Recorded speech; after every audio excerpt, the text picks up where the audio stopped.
My mic was muted. Why did no one say anything? My mic was muted. Oh my god, that is so awkward. Hey there, Connor. Hey, Connor. I hope you're doing well, Connor. Hello, hello. How are you guys doing? Hey there, Bennu. Good morning. Morning, good morning. I hope you guys are doing well. It's Thursday. It's Thursday. You know what Thursday means? It means games. I don't know. I'm not too sure what Thursday means, but hello, we're here. And and today we're gonna be doing a couple things today. One of the main things we're gonna be doing today is we're just gonna be chilling in the schoolyard playing some video games. The game in question that we will be playing is going to be the whatchamacallit?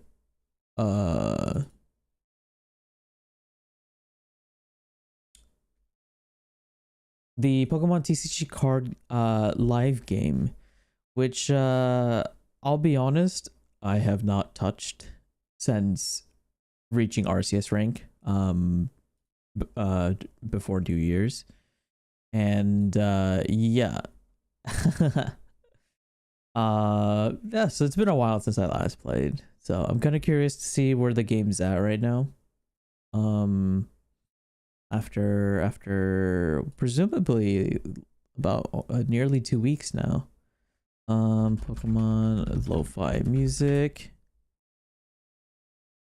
Let's see, let me let's play some music right now. What am I in the mood for?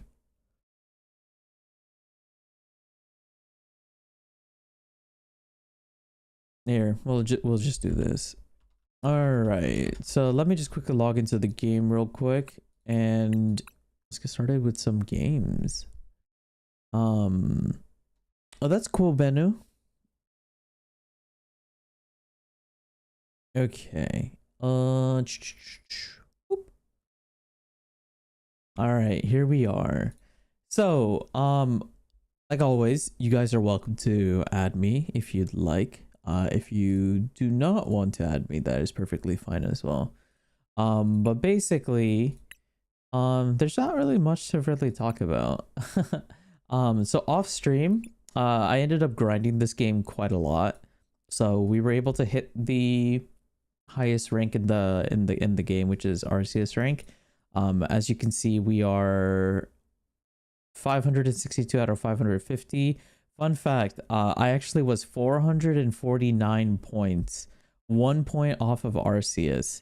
So that was very annoying. So that last battle that I had to rank up to Arceus was very stressful, because it was just, you know, like it's either I win or lose, which is pretty cool. I did grind the battle pass quite a bit. Unfortunately, one of the cards I really want is Night Stretcher. But it is rank 54 and 58, I think, is where the second one is. So yeah, I want to try and get these Night Stretchers because I actually do use Night Stretcher on my decks. There's also an Archaludon EX full art variant card, which is pretty cool because I actually did build an Archaludon deck that I've been using. And then these searching boxes things are pretty cool as well because they give you like a lot of cards just in one of these. So I ended up getting, I think the last time I opened one, I got an Ace spec. I don't remember which one I got. I think I got the Sweepy Vortex one, the Scoop Up one, which is pretty cool. But today, chat, is going to be a very chill day. It's just been a really stressful week for me this week. Well, I say stressful, but not really. It was mentally stressful. And let's hop into a game while I chat about things. So, so right now, I'm working on building a couple of decks. Here's the first deck that we built ever on stream. Here's a lowdown of it. This is what it's become. It's basically a Charizard deck with a 3-1-2 line for Charizard, 1-1 for the support Vs, 2-1-1 line for Dusknoir, 1 Fez, 2-2 Pidge, and then basically 4 copies of every staple card minus Ultra Ball. I decided to drop one of the Ultra Balls for a Terra Orb. Because I don't know, I feel like I've been Ultra Balling a lot for Charizard, and the one Terra Orb has actually come in clutch so many times, because there's times where like your hand is like so low, or you have a bunch of like good cards in your hand or good resources and you don't want to get rid of it. So dropping your hand or dropping one of them for the Terra Orb has been really nice. Because you could just search for the Terra Orb and then get the Charizard that way through Arvin, which has been really nice. The Forest Tail, so I'm running 6 of the fire energies. I know some decks run 5, but I'll be honest, I see myself burning through energy so often that I'm like, I think I need more energy. I only have a 1 Iono. I dropped the Professor's Research altogether because although I used it a lot, I don't know, I just didn't enjoy discarding like key components in my hand that I needed. So I ended up going with the more aggressive Arvin line, and then just 1 copy of everything else, just like kind of like a toolbox, kind of like I'll take out. Oh, I just realized I'm blocking it. But here's just a quick little rundown. If anybody really actually wants to see the deck, I can always show it as well. But yeah, it's just basically your standard Charizard list with 1 copies of everything. So like Defiance Bands, Thornton's Turo Scenario, 4 Steelstone, Iona 1, Briar 1, and then 2 for I have 1 Collapsed Stadium. To be honest, I should probably get rid of that for Jamming Tower. Here, let me make that change right now. Hey there, Neon. How you doing? How do you spell jamming? It's with 2 M's or 1 M? 2 M's. Yeah. Let's get rid of Collapsed Tower for Jamming Tower. So this is a card that I got, which basically makes it so that Pokemon tool cards attached to both my Pokemon and the enemy's Pokemon have no effect. It does come in handy against certain decks that are very reliant on tool cards, like Iron Thorns EX. That is a deck that I vaguely remember relying on the tools heavily. Yeah. For a spec of choice, I'm running the Precious Trolley because it's basically a Buddy Poffin, but on steroids, because you could just put any basic Pokemon. Buddy Poffin only allows you to put 2 basic Pokemon with 70 HP. So I really like that. And I know it's a little dead cardish, running 4 Buddy Poffins and 1 Precious Trolley, but honestly, I'm a fan of consistency, so I like to open up with at least one of those cards in my hand, and it seems like it's a 50-50 whether if I open up with those cards in my hand or not. But yeah, so that is the Charizard deck that I used to climb to Arceus rank. And then this is the Archaludon deck. I just kind of built it and messed around with it because I don't know, I saw this deck in action in the Osaka regionals or internationals, something like that. It was like an Osaka Japanese tournament, and I was like, oh, that's interesting. So I decided to try out the list because I had majority of the cards. I am still missing a couple cards in this list, but honestly, it's still, the deck works pretty well despite me missing a couple cards. Hey there, Ace. I'm doing well, thanks for asking. Oh, your Wi-Fi slow? RIP. Also, the reason I'm late, chat, is I have a confession. So I've been playing Wuthering Waves a lot, and I was just recently playing the 2.0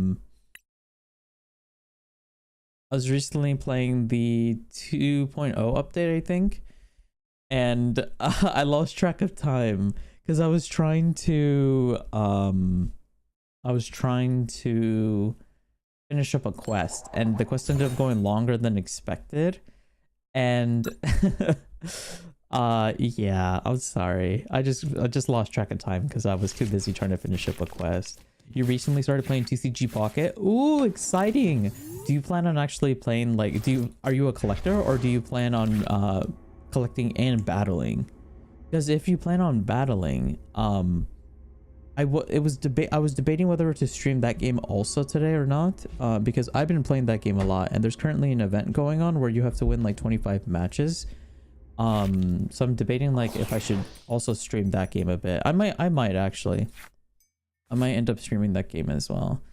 I don't know. I just been having a lot of fun with card games in general, chat. It's been really enjoyable, TBH.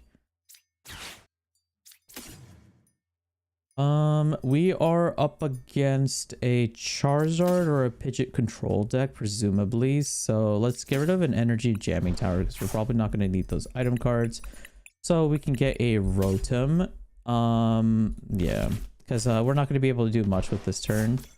Unfortunately, since we're going first. I mean, I chose to go first, but usually I like going first because I don't know, if the opponent goes first and they realize they're up against a Charizard deck, they're able to pivot into disrupting your board very quickly, and I don't like that. But yeah, what deck are you trying to build, Ace? What deck? Have you decided on what deck you're gonna be building for your first deck? You like both, but I recently started, so I don't play online matches, only solo for now. Honestly, don't stress so much about online matches, because 9 times out of 10 you're gonna be up against other people who don't know what they're doing. And you have to remember, Pokemon is it's a really big game. It's a really big game. There's gonna be like lots of people who don't know how to play the game, or who are just like, you know, just trying to play to have fun and stuff like that. So yeah, I would not stretch or stress too much about not knowing how to play the game or whatever. Let's go and get 4 Seal Stone. I kind of want to get, honestly, I kind of want to get a Precious Trolley as well. Oh, I should do a price check.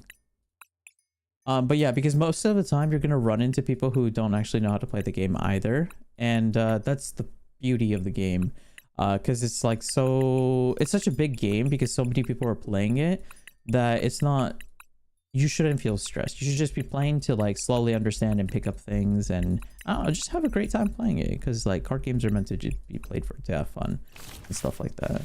All right. Let's get this, and let's get 1 Pidgey. Yeah, he does not have a Duskull on board, so we can just flood our board up like so. Attach a 4 Seal Stone here. We already Arvent, unfortunately.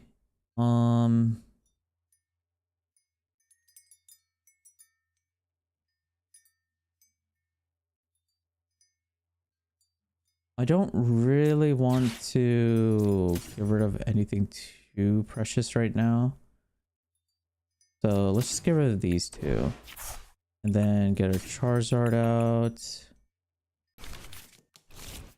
But yeah, thank you for talking about Pokemon Pocket. I realized I have not opened up my packs at all in the past like 2 days. So yeah, let me do that real quick right now while I can.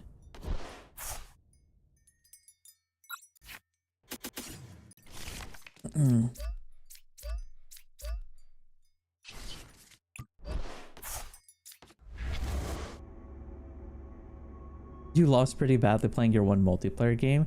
It do be like that. Like I said, I would not stress too much about it if you can. You know, you will have good games, you will have bad games. That is the unfortunate nature of card games. From my experience, learning how to pick up this game and Pocket, I mean, it is frustrating when you lose to luck. Trust me, I get very annoyed. But the thing is, the more and more you play, the more and more you'll get used to all the dumb things that happen in games. So like I've just gotten used to just losing because I missed like 4 coin flips in a row, or I just don't draw a single card I need ever. There are games that happen, and that's just the nature of card games. So that's why like a lot of people are just very casual about card games, but it's also really rewarding when you are in a tricky situation and you're able to think up of a plan or a strategy to get yourself out of a tricky situation. It's also really cool to do that. So yeah, that is my some words of wisdom I thought I'd share. You only build some of the type-based decks that I have. Yeah. So okay. So Pokemon Pocket works differently, very differently in comparison to this game. This game is the actual Pokemon card game, where it's like the actual game. This game, you can mix and match a lot of different cards because this game is a little bit more diverse in terms of like how decks work and structure works and stuff like that. It's also been out for much longer than the original card game or the Pokemon Pocket card game, because the Pokemon card game is like an infant right now. It's a baby. So that's why if you look at this game and you see Pokemon Pocket, it seems very different. However, to answer your question, honestly, there's 2 trains of thought. You want to build a deck, right? But do you want to build a deck and win more than 50% of your matches, or do you want to build a deck of build your deck off of a playstyle or Pokemon you really enjoy? Which one? Which one do you want to do?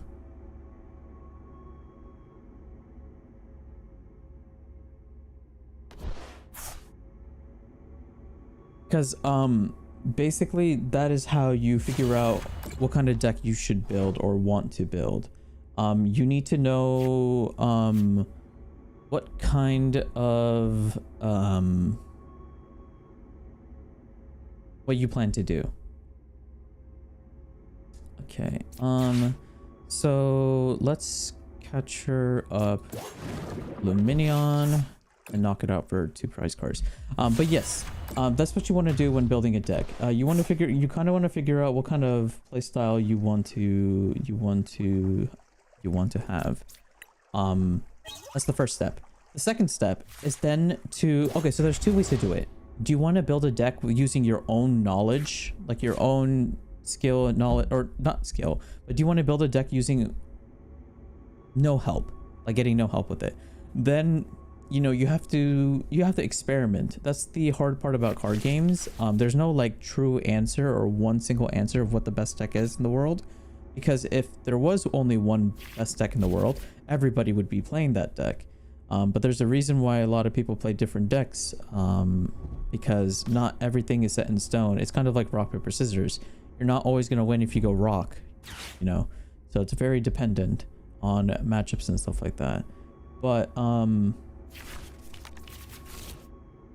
to build like a really decent deck, the quickest and easiest way to do so is just to look up a deck online. You go to a website like what is it called? You go to a website like Limitless TCG and just look up Pokemon TCG Pocket deck lists, and then you'll see just a bunch of deck lists for various Pokemon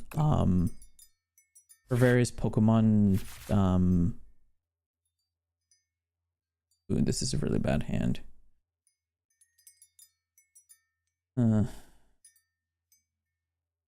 Yikes. Unfortunately, I can't do much with this hand.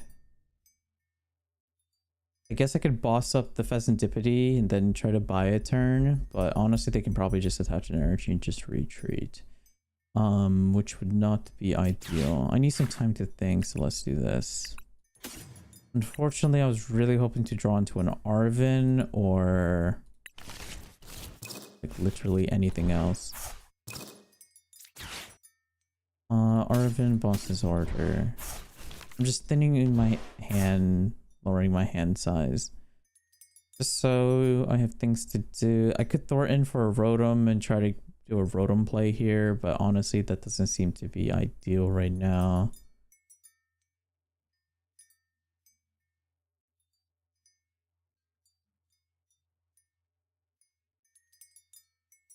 Okay, sorry. I was trying to juggle three things at the same time. I was opening up my Pokemon Pocket Packs, try to answer your question, and also play the game.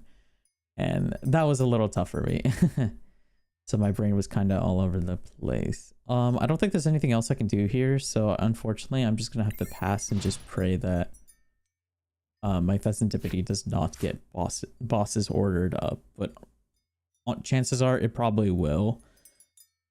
Because they have a Pidgeot, so they're just going to quick search a boss, and then... yeah, they're just going to kill me. But yeah, the quickest and easiest way to build a deck is to find whatever is the highest rarity or strongest Pokemon on your team, or a gimmick or a mechanic that you want to play using the cards that you have, and then looking it up. That is the quickest way to build a deck. It's called net decking. That is a terminology or phrase that is thrown around a lot. It basically refers to you going to the internet to look up a deck. You can build a deck, and net decking. That is like the quickest way to figure out how to build like a very somewhat optimal deck or a decent deck, because it's data that is given to you from other people's results using the deck. So you'll see a lot of people with like different styles or different changes to how they do things and whatnot. And yeah, that is and that's like the best way to figure out how to do things, or how to play things. So thankfully they did not capture up my Pheasantipity. If they captured up my Pheasantipity, that would have been very bad. But thankfully they did not do that. Let's see. So we're gonna flip the script. Hopefully we draw into some good cards. But if you want to know what the best deck is right now, it is definitely by far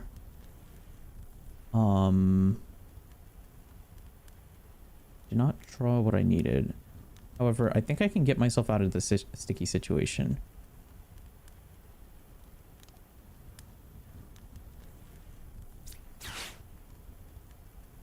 I don't really need this.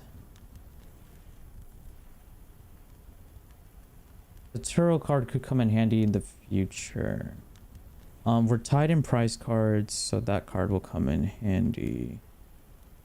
Dusclops could come in handy, but I'm a little scared I'm not gonna have enough energy. Yeah, I don't have enough energy. Crap.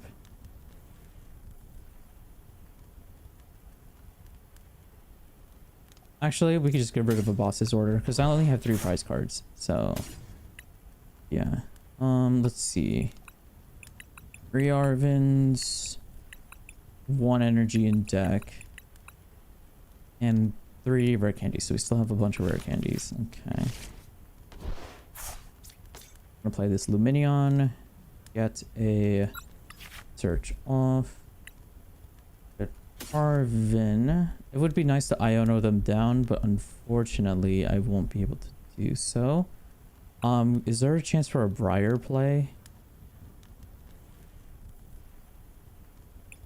No, there isn't. It would have been cool if we'd been able to get a Briar's play off, but I don't unfortunately think I will be able to. So I need to get a rare candy, unfortunately. That is all I can really get, such really need.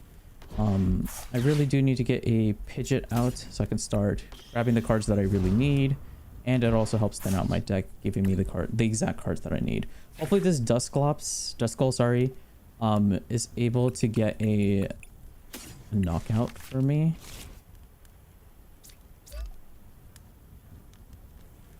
I'm not entirely sure how much thankfully they don't have a Charmander on board, so at most they will only be able to get an attack off using a Pidgeot. But yeah, sorry, I just babbled on a lot without I don't know if I really answered your question or not, but yeah, the best way to build a deck right now is just to look up net decks. 180 times 3, 180 times plus 90. 180 plus 90 is 270. With a Defiance Band, it'll be 300. So I would have to do this. Put 50 on you. Knock myself out. They're gonna get a prize card, which is fine. Even if they Iona me, that's fine as well. And then I could do 330. Oh, I misplayed. Well, I guess it doesn't really... I mean, I guess I could send out the Pidgeot, and I don't know if I'll be able to kill the Pidgeot. But I just need one boss's order, and then we win. So as long as I don't get Iona... Even if I get Iona, as long as my Pidgeot is still alive, I can just search out the boss's order. So never mind, we won. We win. But yeah, sorry about that. For those of you guys who are getting into the card game and playing the card game, whether it's Pocket or TCG Live, the best way to learn how to play the game is just to look up a deck guide, or sorry, a deck list online, which is very easy to do considering how large the game is. You just search a Pokemon deck and then the name Pokemon TCG deck and then the name of the Pokemon you're interested in, or Pokemon Pocket deck, whatever. That is the best way to learn how to play the game. It's just, you need a deck list, and then ooh, I think I lose here, right? Because he's just gonna retreat into Radiant Charizard and kill me. Yeah, nice play.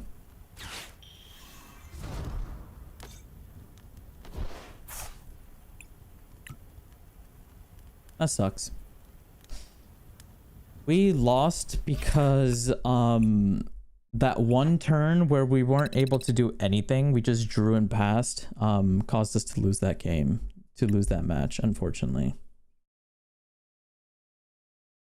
That one turn put us behind and we weren't able to keep up afterwards.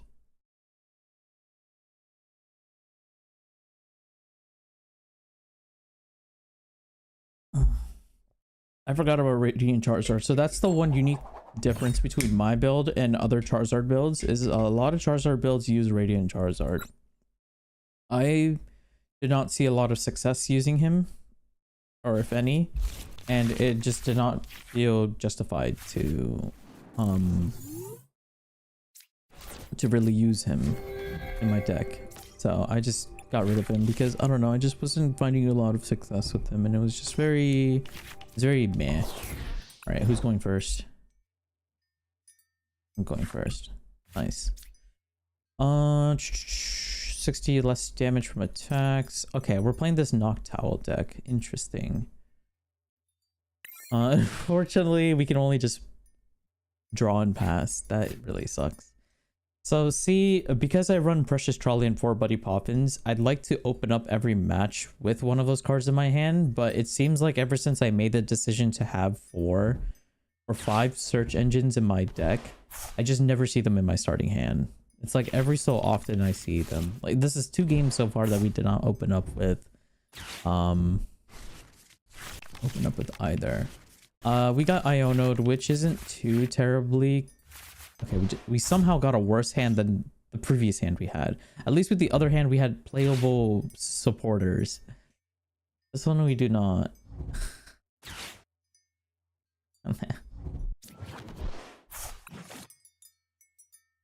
But thankfully, it doesn't seem like we're against the too heavy meta deck. I'm not too sure. I don't think... I haven't run into this deck this often. I've only run into this deck once. I don't actually know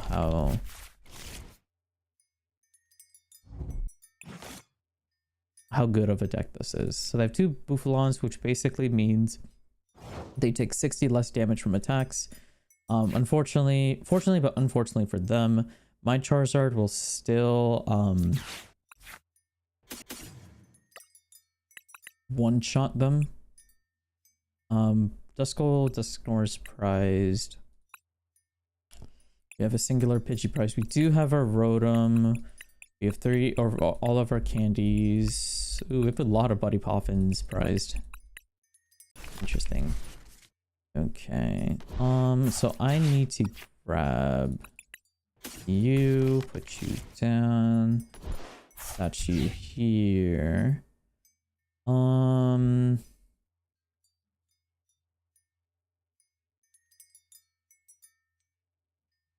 I think I need to not let them set up.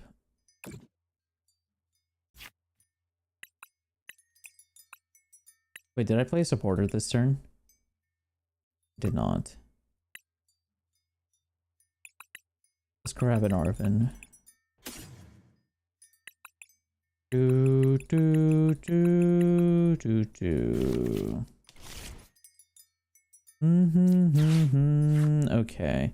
So we're going to use an Arven to grab a rare candy, and then we're going to grab a Defiance Band because that's the only other card we can grab. Let's Ultra Ball away. I don't think we're going to be down in prizes, so let's get rid of the Defiance Band, and I want to get rid of the Professor's Turo. I don't have any, we can get rid of the energy. We don't need so many energies in our deck. So let's grab the Charizard, and then this is where the fun part for us happens. I lied. I realized I placed these Charmanders this turn, so I can't actually evolve them this turn. Oh, that's awkward. Okay, we just have to use this ability and pass our turn, unfortunately. Please explain this deck. Oh, hello there, Joy. Okay. So this is Charizard, probably the most popular and most common deck you'll run into and play against in the Pokemon TCG card game. The basic concept of this deck is it's a very simple concept, so it's not too complex, I promise. Basically, your job is to just get as many Charizards as you possibly can on the field and just hit for a lot of damage. The more your opponent is closer to winning, the stronger Charizard gets. So Charizard has this really cool mechanic where basically he does more damage the closer your opponent is to win in the game. So to win in the card game, you need to collect all 6 of your prize cards, which is indicated via the cards on the top left or the bottom left from my side of the field. If you are able to acquire all 6 prize cards, you just automatically win the game. Every time you kill an opponent's Pokemon, you get a prize card. So me killing this Bouffalon, as you can see here, I'm able to acquire 1 prize card. So now we have 5 prize cards. So if I kill 5 more of their Pokemon, we win the game. And that's basically Charizard. You basically just get Charmanders on the field and then try to rare candy them up. Rare candy skips a step, so you don't need to get a Charmeleon. It goes from Charmander straight to a Charizard. So that's how you're able to like turbo these guys out super fast. And then you basically just use this really strong attack that does 180 damage plus an extra 30 for every prize card your opponent has taken, hence the comeback mechanic. And then you just overwhelm your opponent with just really big damage. And then all the other cards are just meant to support Charizard, to make Charizard be a little bit more consistent. Pidgeys will basically, when you evolve them to Pidgeot, they will allow you to search any one card you want from your deck. So anytime you want during your turn, once per turn, you can look through your deck and grab whatever card you want. It could be anything. So usually you just grab whatever you're missing in order to get out all your Charizards. And then the Duskull that we're running here has a very interesting mechanic, because the Dusknoir and Dusclops, basically if you kill the Pokemon, then you put damage on the enemy Pokemon. So you're like, why would you kill your own Pokemon? That means they grab a prize card. Yes, but if you remember, Charizard gets stronger for every prize card taken. So it's a great way to like manipulate certain damage numbers here and there for certain cards to allow you to be able to hit certain numbers, to be able to knock out things in one hit. So yeah, that is why you want to run the Duskull. And then the Rotoms and Luminion and Pheasantipede that we have in our deck, basically all those cards are draw cards. They have abilities that allow you to draw cards, which helps with Charizard, but also just card games in general. The more cards in your hand, the better off you are usually. So as you can see here, once per turn you may draw 3 cards. If you use this ability, your turn ends, and that's basically its function. Once you're able to draw some cards, then hopefully you're able to draw into things that you need, and hopefully you can win the game. So yeah, that is basically the deck. It's thankfully very simple and straightforward, which is why a lot of people love to play it. It's also very strong considering how simple it is. And also it's quite cheap to build as well, both in game and also in real life. So that's why it is like one of the many reasons why Charizard is like super popular right now, and our opponent just conceded. Even though you'd be like, why did they concede? Why did they give up? It's because they know how strong Charizard is, and they have to invest a lot of resources to be able to kill one Charizard, but then I can easily just one-shot every one of their Pokemon once I am able to get a Charizard out. So that is the difference. Okay, so we're down 1 point. We started off today at 1500. Now we're at 1499. Okay, let me go ahead and just grab my dailies. Because my goal for today is to climb a little bit in Legends Arceus, but also to get the Night Stretch. Ooh, what is this? If a Pokemon this card is attached to is knocked out by damage from an attack from your opponent's Pokemon, search your deck for up to 3 cards. I don't think I would run that in Charizard, but that is an interesting card. That's interesting. That's interesting. Do you have Charizard full arts? I do not. I do not. Okay. Well, we got our first win of the day. That's awesome. But that is 2 games in a row that we did not run into our precious trolley or buddy poffins. We want to see one of those 2 cards in our starting hand, because it allows us to basically get a bunch of Pokemon on the field, which is what Charizard wants. You want a lot of Charmanders on the field as much as you possibly can, because the more Charmanders you have, the more Charizards in theory you'll be getting. So yeah. But yeah, I'm not too crazy about full arts and stuff like that in card games, because if I'm playing the card game, well, I guess in digitally I wouldn't mind some full arts, because that would be pretty cool digitally. But in the real life, I don't like having it, because when you're playing with cards, you're shuffling them, you're drawing them, you're playing them on the field, and there's chances are they're gonna get wear and tear the more and more you play with them. So this is Buddy Poffin. This is the card we wanted to start off with, because it allows us to look through our deck, which is nice. Ooh, all of our... Okay, one of our Charizards are prized. We do have a Rotom in our deck. That's Indipity in the deck. Arven's prized. A Nestball's prized. Precious Trolley is prized. 2 of our energies are prized. And at least 4 Steel Stones there. Okay. Yeah, this card allows us to search our deck for cards, which is very nice. I'm gonna grab... What do I want? Chien Pao. I feel like I should get a Dust Skull. No, I should probably get... I guess we won't get anything. Fuck!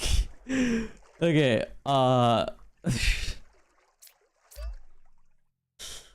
damn it. Oops, I took too long to decide. I took too long to decide what card to grab. The Charizard looks cool. It does look cool. It does look cool. So background music would be nice. Yeah, I'm playing background music on Twitch. On YouTube, I have to be careful with music on YouTube, because they just demonetize you if you play uncopyrighted music. So all the music that we're playing is on Twitch. I was able to figure out how to do that. How to play music exclusively on Twitch and not on YouTube, so I don't have to worry about getting copyrighted, which is really nice.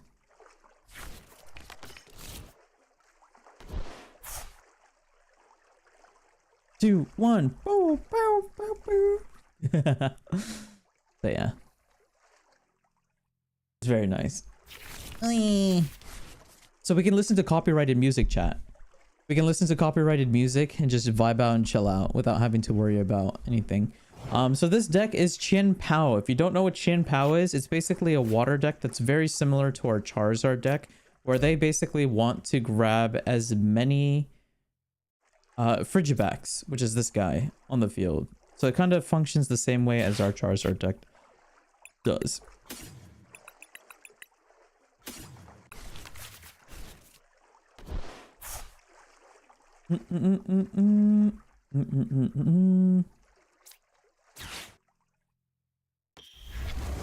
But unfortunately, because I messed up last turn, I'm not gonna be able to get an attack off easily. Oh wait, I forgot we don't have a Charizard on our deck. Whoops. Unfortunately, we can only do 180. I'm messing up this match a lot. Sorry, I'm like still half awake right now. I'm not like fully awake.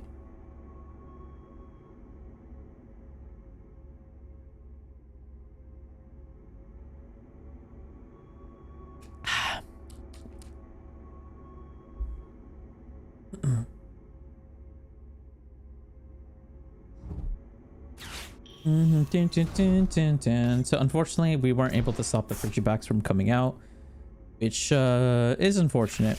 But I mean, at least now you get to see what Frigibacks does. Frigibacks is a very strong card. Basically, you're able to attach as many water energy as you want to any of your to one of your Pokemon. So basically, he's just going to attach as many water energy as he likes to his Qianpao. As you can see, he just attached he just attached 6, which I'm assuming is gonna one-shot our Charizard. Yeah. And we lost. That is unfortunately how you lose the game. If you're not able to kill the Frigibacks, you just lose. So I have to concede here, and we just have to go next. That's unfortunate. I mean, I don't chances are, if we didn't mess up our first turn and actually placed another Pokemon card, we could have increased our odds of drawing into a card we would use or need the next turn, but it's not guaranteed. That was not a strong start, unfortunately. That was not, unfortunately, a strong start for us. But hey, it happens. But now that we're in the Arceus League chat, basically we're going to be up against other people who grinded a lot to get to this rank. So we're going to be playing against people who actually know what they're doing for the most part.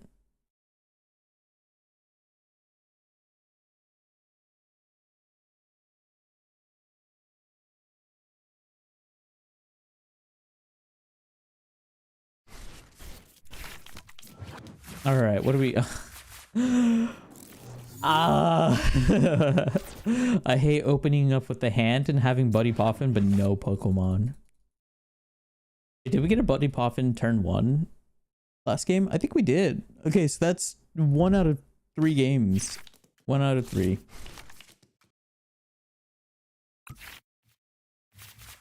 Ooh, okay. They're just giving us all the Buddy Poffins. All right. Kind of sucks that we're starting with our Pheasantipity, but honestly, that's not too terrible. It's a 210 wall that... Oh. I mean, thankfully, we got Pheasantipity out, so I don't think we can get one shot by Pecharunt Poison. So this is one of the decks that are popping off a lot right now in the current meta. Basically, this deck is called Terapagos, Poison Terapagos or something like that. Basically, the concept of this deck is to get a bunch of Petrarunts onto the field, and it will poison both his Pokemon and my Pokemon, and then he basically one-shots you if you bring out a Pokemon with like low HP. So if you bring out a Pokemon with less than, I think, 70 or 80 HP, he can kill you.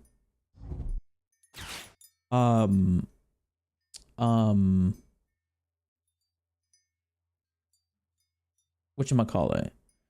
He could just basically one-shot any of your Pokemon that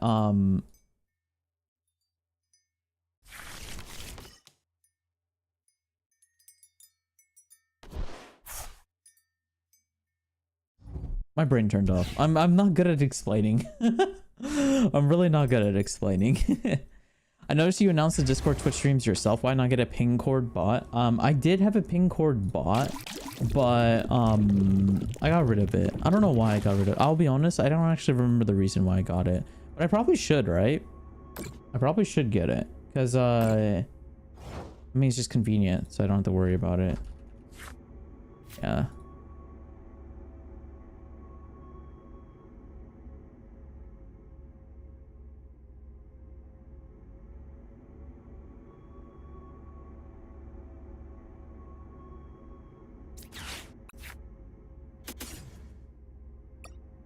All right, let's see. We have 2 Charizards, no Duskull. Oh, wait.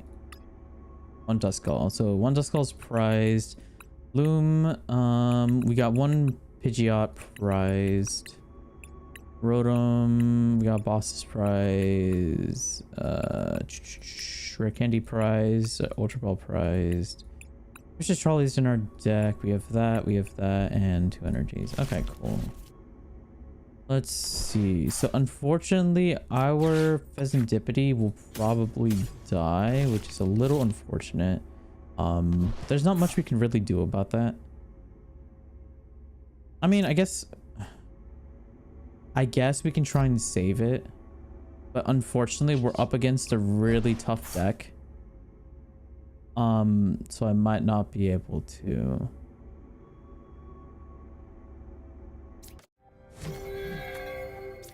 The deck that we're up against, chat, is like a very annoying deck.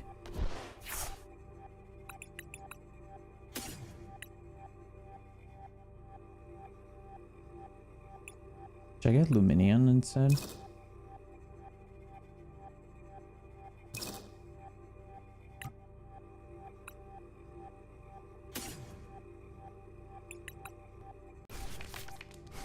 Okay, we're just gonna sacrifice our Duskull. There we go.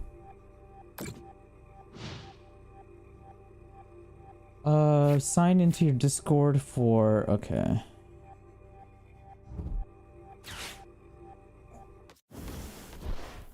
Yeah, they captured up one of our...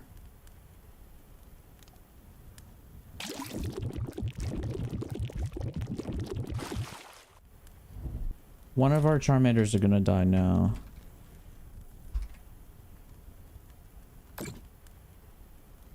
I don't know. Oh, actually, I think I remember why. I thought people didn't like ping cord for going live notifications. Invalid? Oh. Oh yeah, you're right. That is invalid. I guess we could send out you.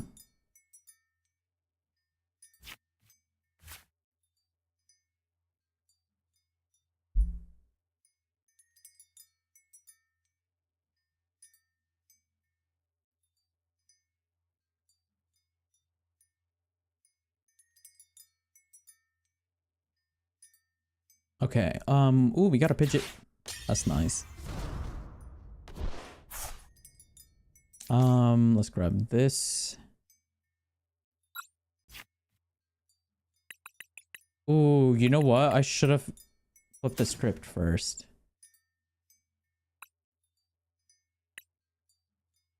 No, we can counter catcher. Oh, because they die to poison. We okay, I see. I see the problem. That is a little annoying, actually.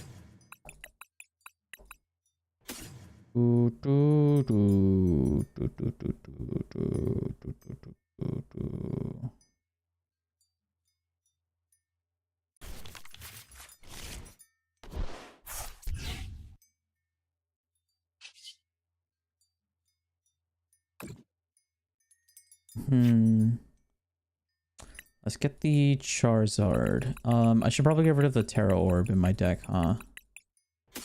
And add our deck a bit more.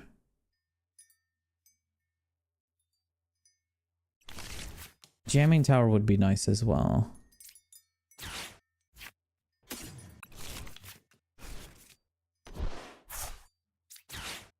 Okay, let's evolve into our Charizard here. Would you like to use this? Ooh, actually...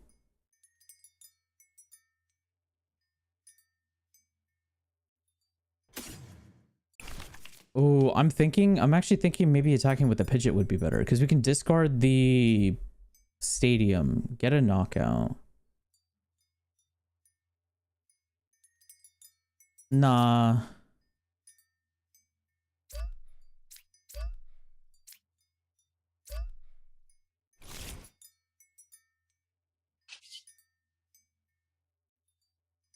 Free retreat is annoying.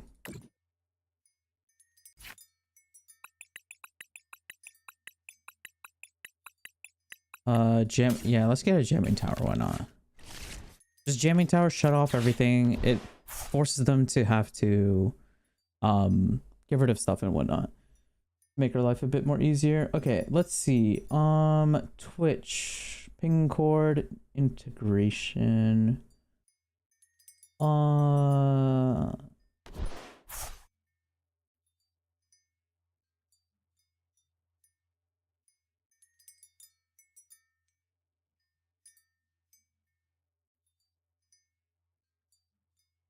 Please copy and paste the Twitch URL.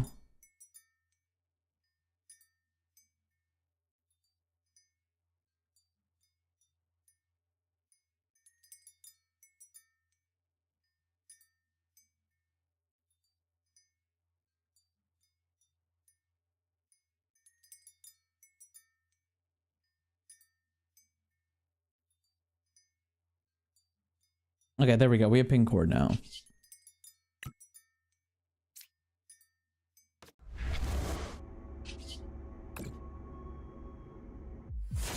I feel like we might have been able to do more with this turn, but unfortunately we weren't able to. Because I want to try and prioritize knocking out all of their EX Pokemon first. That is like my biggest focus. Yeah, they just had another one in their hand. That figures. So they're able to flip the script, do that. The free retreat is a little annoying, but we can probably jump around the free retreat and just Pheasantipity up the... Or catch her up the Pheasantipity, then the Latios, and then the... Yeah, me going for that one prize card was not worth it. Yeah. Okay, well, you live and learn, right? Okay, I think ping cord is set up.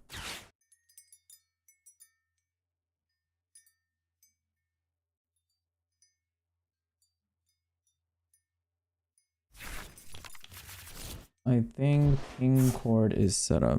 Ping cord.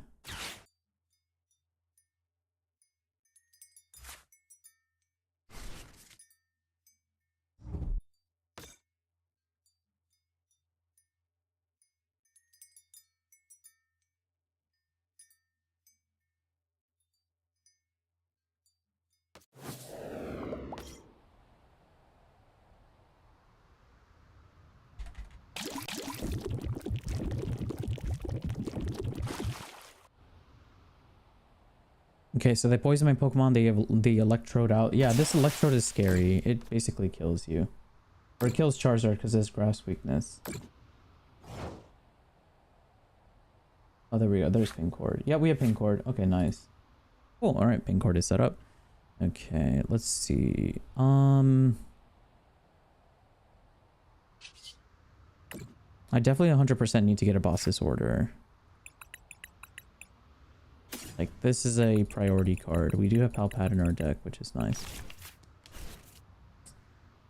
Dude, I messed up by not killing an EX Pokemon. Basically, I have to kill 4 Pokemon now instead of the usual...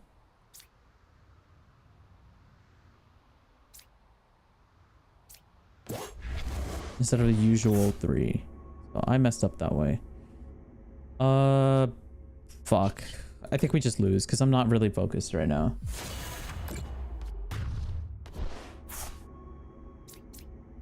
I mean, maybe we can get a Thornton. Try to reset one of our cards.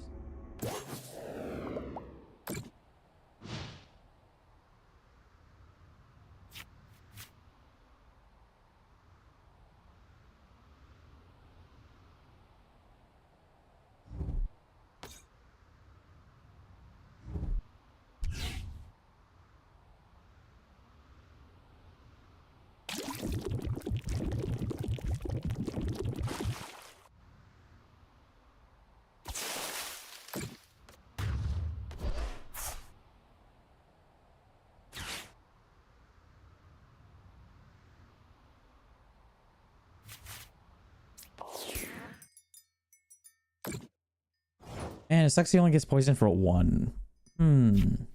Let's see. So we need to get Charmander out. Flip the script. Hope we can draw it into a Thornton. No.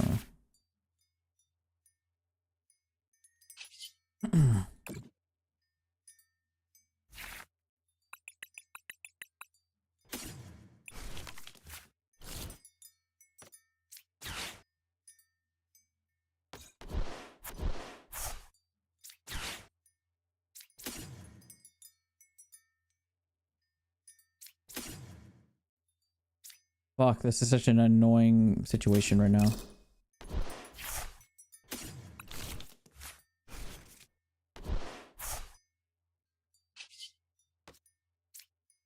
Can't use anything. Okay.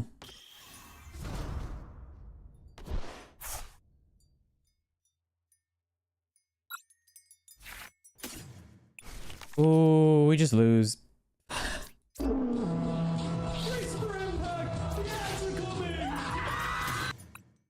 Ads are here, chat.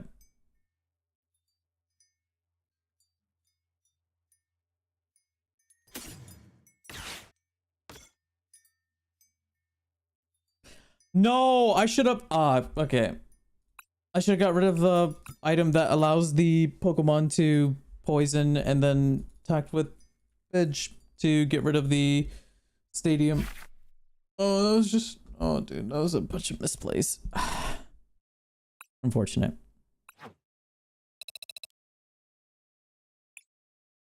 Well, even if we're losing, at least we're getting excuse me, one step closer to completing the battle pass, which is nice. 15 days impatient. 15 days impatient.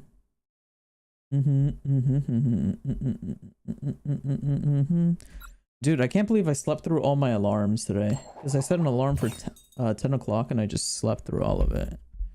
Hey. All right, let's focus up, chat. Let's try to win this game, because right now we're down 1-3. All right, let's send out Duskull because it's okay if that gets knocked out. We're gonna Pidgeot. Buddy pop in 2 Charmanders, Ultra Ball for probably a Rotom, and then pass for turn. Because I think we're going first, right? Yeah. We're against somebody using Charizard sleeves, so I'm going to make the assumption that we're probably against a Charizard deck. So we don't have to worry about our Pokemon getting knocked out turn 1. Yeah, that cloth deck is like super popular right now. And they started out with a Charmander. So basically when you're up in a mirror match against another Charmander deck as well, basically your goal is just to knock out their Charmanders as often as you possibly can. And of course our Rotom is prized. Alright, great.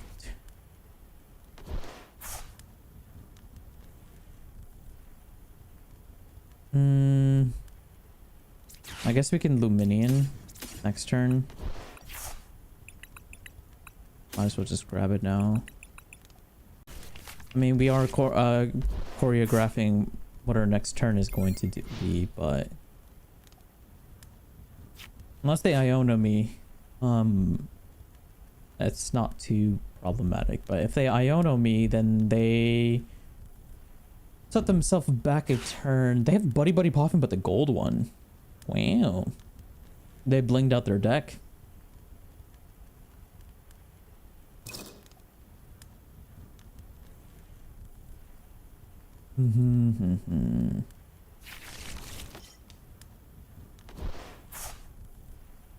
Do do do. Dun dun dun dun dun dun dun dun dun dun dun dun dun dun. Oh, they're gonna retreat into their Cleffa. Oh, that's a nice looking Cleffa. Grasping Draw. Yeah, that's such a good card. They got rid of a TM Evo though. Loki, I was kind of scared of the TM Evo. Alright, let's get an Arven. I don't remember if Forest Stone was in our deck, but I guess we'll see.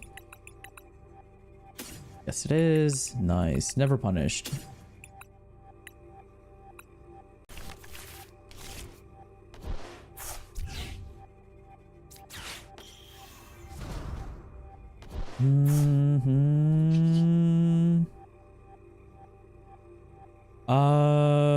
Is there any way that I will be able to?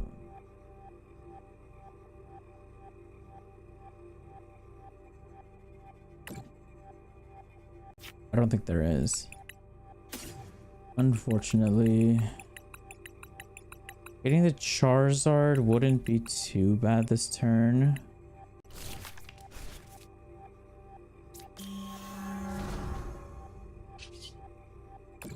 I'm gonna try something different, chat. I'm gonna try something different this time. So this is not usually what I do. This turn I would typically turbo. I would just grab everything I need for Charizard and then just Charizard up. But I'm gonna try something else. Ooh.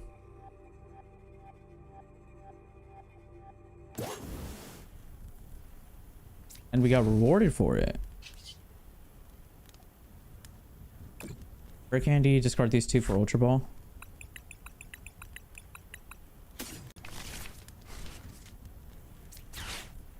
Ultra Ball these two cards away so we can get a Charizard, then Rare Candy into our Charizard, and we knock out a Charmander. So we were able to get two. We got rid of two Pokemon this turn, which is nice. Put one here, here, and here. I mean, there's a chance that they could just catch her up our Luminion, but as long as they're not able to knock out our Pidgeot, we can always just grab an energy or something to get us out of this situation.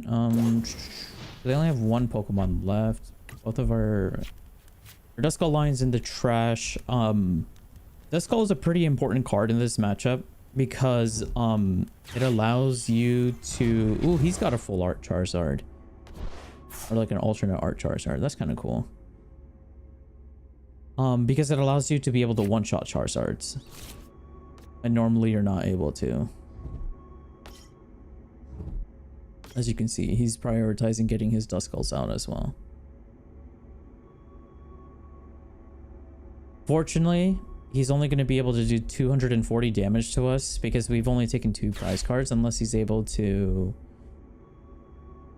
catcher up our Luminion, which would be annoying, but that would open up a Pheasantipity play for us. Not sure if the Pheasantipity would help us too much in this specific situation.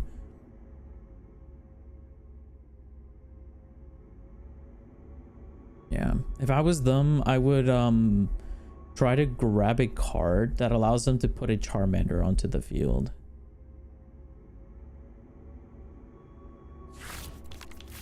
Nest Ball, that does do that. You can play Nest Ball for other. Honestly, I'm going to assume they're going to put either a Rotom or a Pheasantipity. Because they probably are greedy and they probably want to get the draw out, and they have another way to get a Charmander out. Yeah, so they got the Pheasantipity, so they're probably going to Pheasantipity to draw 3. Patch a TM Evo. Unfair stamp. That's fine by me. I mean, I get 1 extra card. And both of them were catcher cards. So we can catcher up the Pheasantipity, which is nice.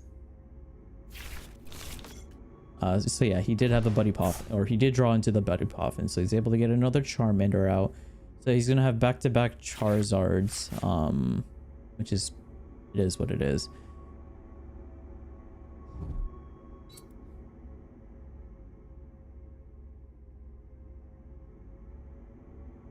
It's gonna hit us for 240, which is fine. It's not gonna KO our Pokemon. But yes, so we have a Night Stretcher. Let's see. I guess we don't really need the thing right now. I definitely want to catch up the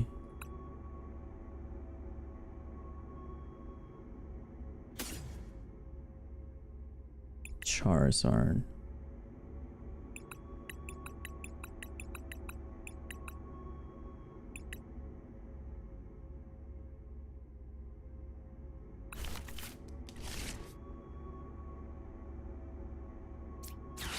Let's get the Fez up. He's gonna one-shot our Charizard, but it is what it is.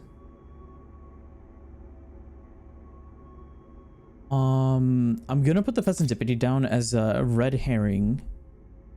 So if he decides to attack, if he decides to catch up the Pheasantipity, he can. And if he leaves our Charmander alone, that would be ideal. So if he KOs our Charizard here, or if he KOs our Charizard next turn, if he KOs our Charizard this next turn and kills our Charmander, I think we just lose. Actually, no, that's not true. We don't lose. Because I still have the Thornton play. Because I can just Thornton a Charmander back onto the field and then Rare Candy that same turn. So yeah, I think we're fine, chat.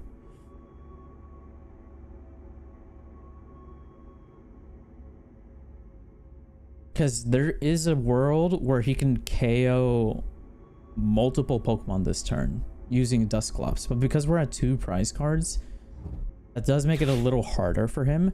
However, Briar is available right now. So he could, in theory, get 3 prize cards off of a Charizard attack.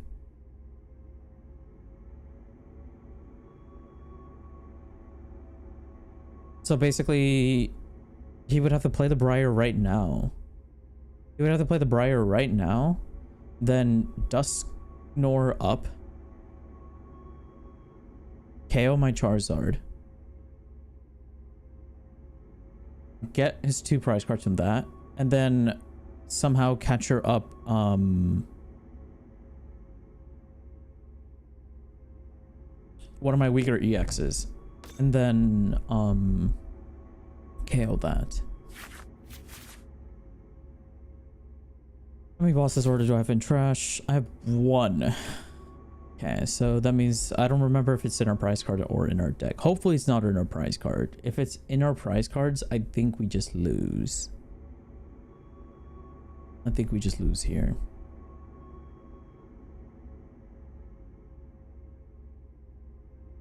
Actually, yeah, he could probably win this turn if he has everything. Because all he has to do is just play Briar right now, and then counter catcher up Pheasantipity, Dusknoir knock out the Charizard, and then knock out the Pheasantipity, and that's 5 prize cards that he gets.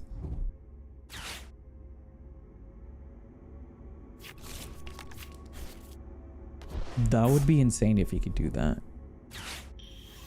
Let's see if he can do that. All right, Daito89, are you capable of that? Are you him? Are you him? Can you do that? Can you Briar, Countercatcher, Dusknoir all in this turn? Are you him? Because you can play Briar, right? I'm pretty sure you can play Briar right now. No, he can't. You are not him. You are not him.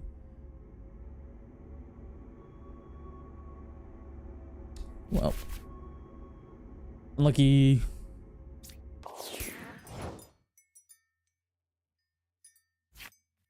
So the play that I was talking about, chat, that was like such a it's such a 5-head huge play, but it requires a lot of cards, so I can imagine that he probably just doesn't have it. Okay. Yeah, let's just do that. Night Stretcher, add the Charizard and energy. Oh, it's only 1. Let's just fuzz up. See if we can get a rare candy. We did not. Play this within our deck.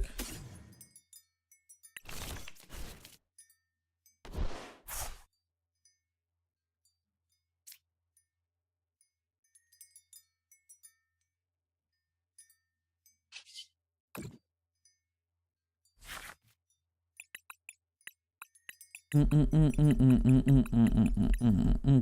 bum bum bum bum bum bum bum bum bum bum bum bum bum bum bum bum do do do do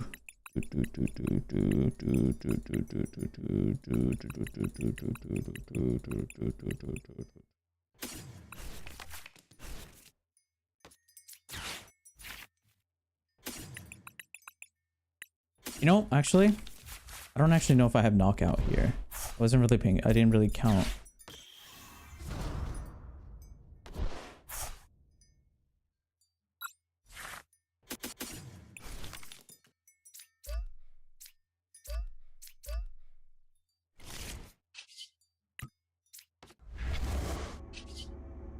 Yeah, 270. Oh, fair play, fair play. So what I should have probably did is Thornton out a Duskull.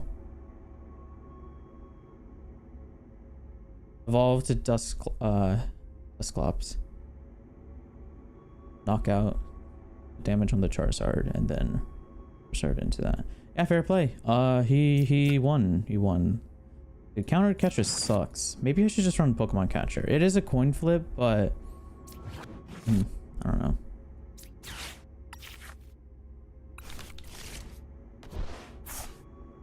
Yep, fair play. Nice. He played it very slow. I thought he messed up, but turns out that we're the ones that messed up. Actually, there is a world that we could have won that. Man, I really wish I could just go back in time and redo that turn. I should have just, oh my god, I'm such an idiot. I should just mentally know how much Charizard should be doing with how many prize cards they have. If they have 3 prize cards, it only does 240. No, 270. It does 270 with 3 prize cards. They need 2, okay, 3 is 270, so 300 is 5. They need 5 prize cards to be able to, they need to take 5 prize cards for me to be able to one-shot their Charizard, or take 4 with a Defiance ban.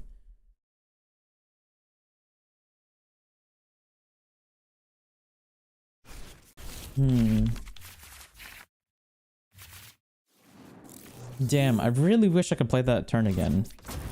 I wish I could just undo everything that I did. What if I Thorntoned out a Duskull, evolve to Dusknoir, put damage on the Charizard?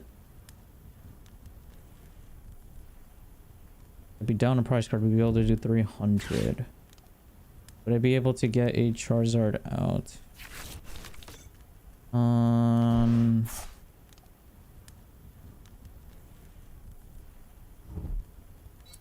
Oh, you know what? I should probably have used that Night Stretcher turn earlier. Maybe.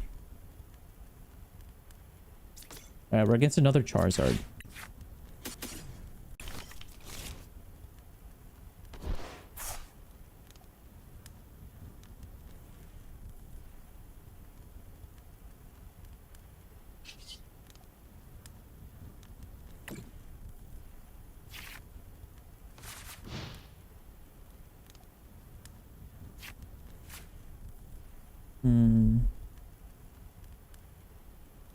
We could Arven, or Seal Stone, Rare Candy, get Charizard out.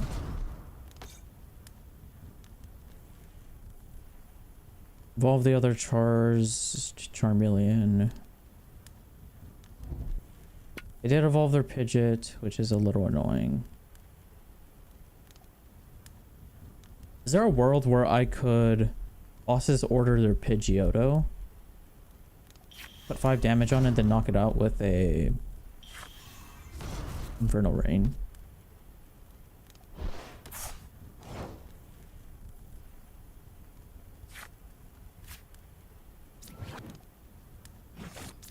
Or Seal Stone here. Might as well evolve one of these guys. Put an energy on you, so we can retreat you out.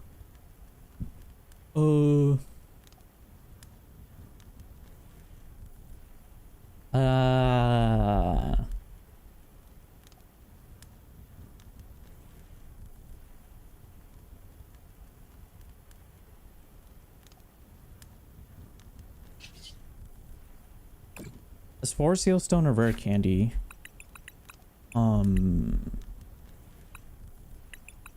Or actually, maybe Counter Catcher would be nice here.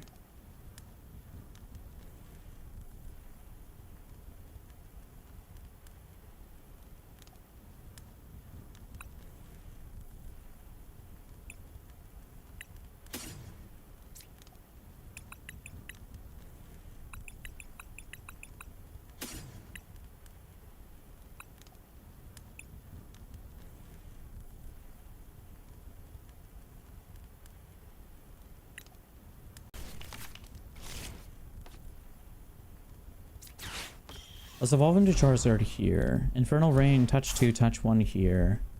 How many energy do I have though? 4? That's fine. Touch 2 here, touch 1 here. Let's Buddy Poffin out another Duskull Char.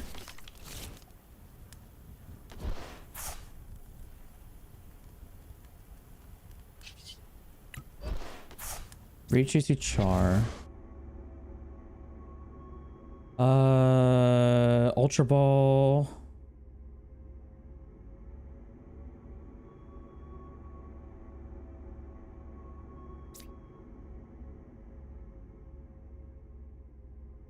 No, I can't. Wait, no, maybe I can. Oh no, I can't. Oh, so close, yet so far. Ugh.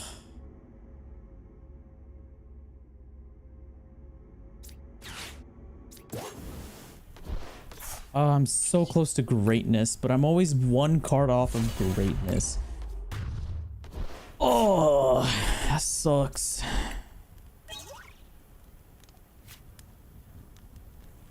Damn, if I could have just drawn into a Dusclops, I could have put 5 damage onto the Pidgeot, counter captured it up, and then knock it out. And that would be down 2 prize cards already. Man. Well, what can you do? So he can do 210 right now to us. He has no Duskulls on the field, so we don't have to worry about our Charizard getting one shot here. It would be kind of crazy if you used Pidgeot to grab something, to then thwart his Pidgeot away for a Duskull, and then try to, like, you know, Wombo combo us. He pulled out the Charmeleon, which is interesting. Not sure how I feel about that, TBH. He needs a card to get more Charmanders onto the field.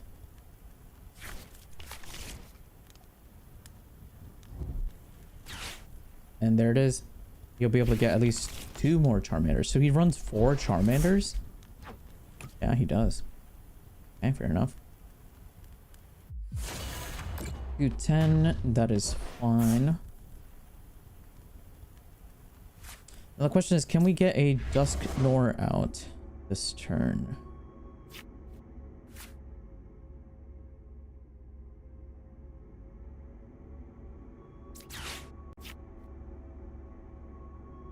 That's lame. Our fast is prized.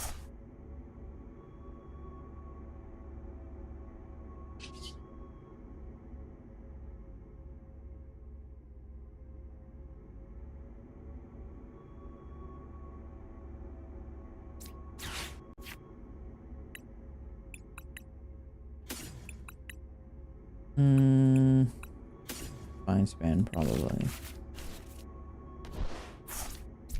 Right here, do this to get rid of Briar. Getting rid of a Briar really hurts.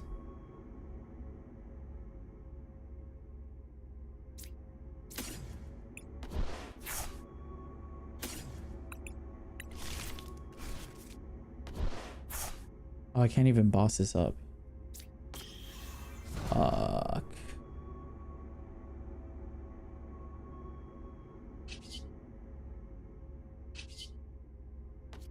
$250, 260 plus 30, 90. Yeah, there's not much I can really do here other than just hit him for 210 to the face. If he tries to retreat his Charizard, we can capture it up, kill it. He's just gonna be able to get another Charizard out. Getting rid of that Briar kind of sucked. I wanted literally any card but Briar in that situation. Because their Briar could potentially be our win condition. Because if he's able to somehow knock out our Charizard this turn... Actually, he can knock out our Rotom. If he knocks out our Rotom, it'll put him at 3. I could have KO'd my Dusknoir.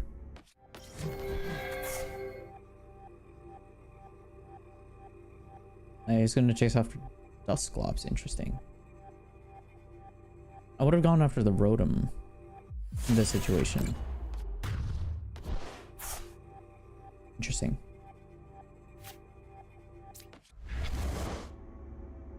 I'll be down to 3.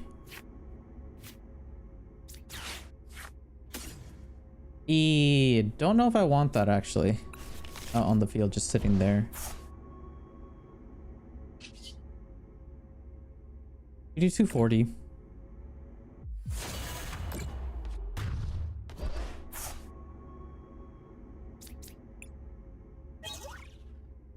Okay, we got our counter catcher though. If you rare candies Charizard, counter catchers, Rotom knocks it out. He'll be down to 2 prize cards. I won't be able to get a Briar play off this turn. But if I could draw into Pal Pad, shuffle in the Briar back into my deck, and then draw into it, we could just win next turn. We got a Defiance Band, which will not one-shot our Charizard, thankfully. I think it'll do 300 damage, because 30, 60, 90, 90, 180, 270, 30, 300. Yeah, so it'll be 300. It'll be 30 damage off, unless he's able to Thornton out a Duskull. Then goes to Dusclops, and then puts 5 damage onto my Charizard. Even if he does all that, it puts me at a 2 prize card advantage. I can just bring out my Charmander, and then we can see if we can draw into a card that can get us another Charizard out. And then we can just knock out whatever, because we don't necessarily have to knock out the Charizard. We can just chase after the Pidgeot.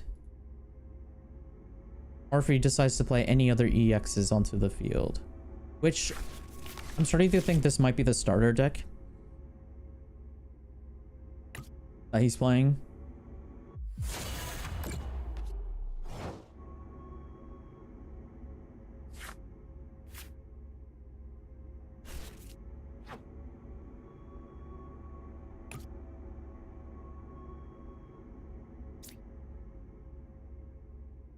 Placing the Fez is kind of risky. 240. Boss's order is low scary. That timer is so fucking annoying. Dude, it's only been like a few seconds and I'm already having a timer thrown on my face right now. That's annoying. Fuck. I don't know if that's the right play.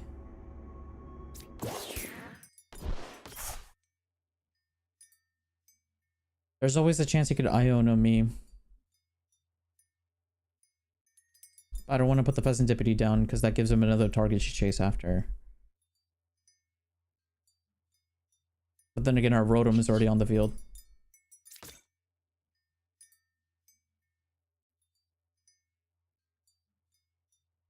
No, I should have probably kept it in my hand. Yeah, we'll just do 240. This sucks, man. Maybe I should have used that Dusclops a turn earlier to put 50 on the Pidgeot.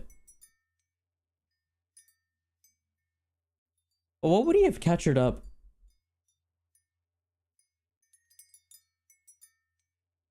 I guess he would capture up the Rotom then. Because then he'll be at 1 prize card right now if we did the Dusclops play. I mean, I guess I would also be at 1 prize card as well. Actually, him bringing out...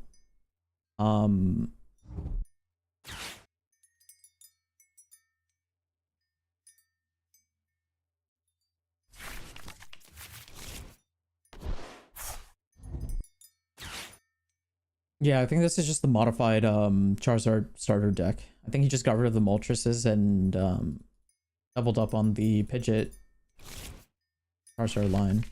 Just focused on consistency.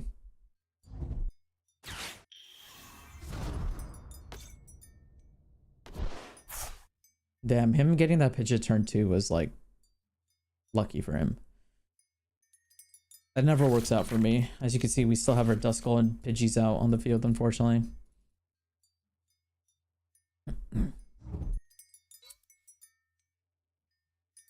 He's probably going to retreat Charizard and then smack me in the face. I imagine. Okay, he's going to be down to 2 prize cards. So we can get 2 with the... Oh.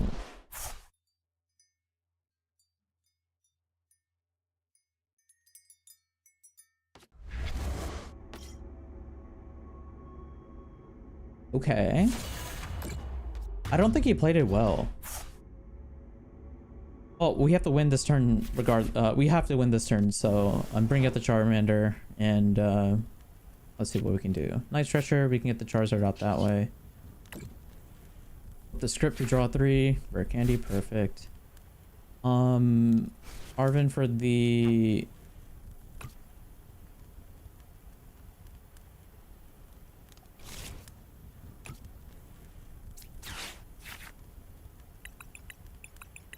Terra Orb.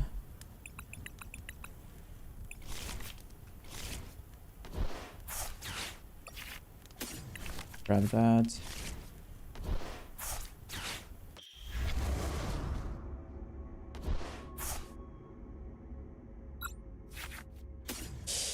I messed up.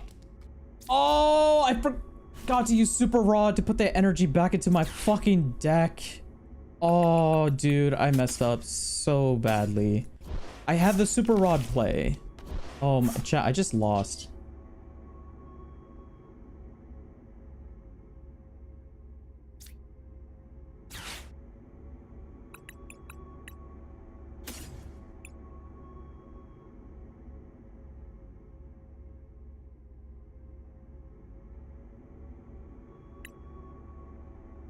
Dude, I wish Night Stretcher you can grab multiple Pokemon. I just messed up.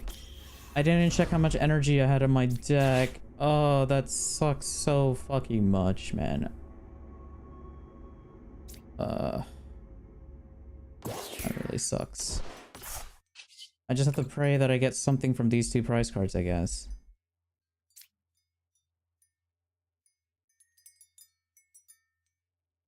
Oh, I don't even get... I should have saved that counter catcher. I'm just misplaying so much, chat. Just misplays all around the board. I should have saved the counter catcher, knock out the fucking fidget with Dusclops, and then counter catcher the last one, yeah. Oh, he just brought out his... Okay, well. He didn't get punished, but honestly, that was... We won due to luck.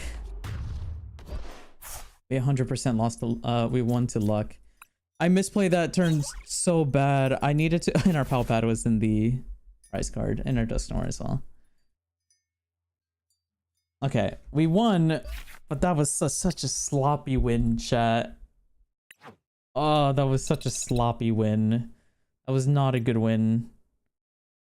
I mean, a win's a win, but I'm not happy with that win. I did not play that well.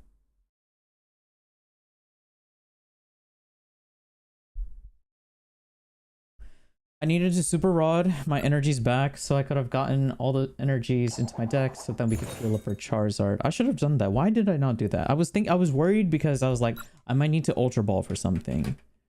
But I think I had more than enough cards in my hand.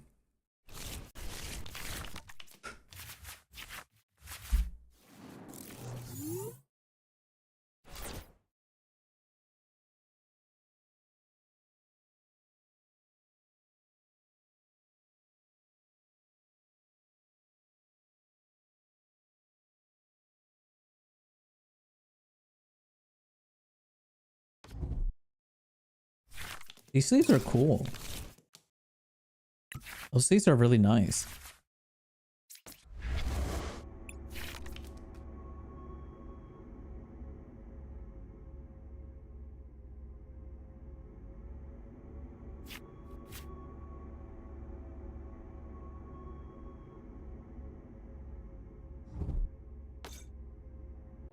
Okay. Let's see. We got Precious Trolley turn 1. Thank God. Get 2 of these. Get 2 of these. Get 1. We are up against Grookey deck, it seems.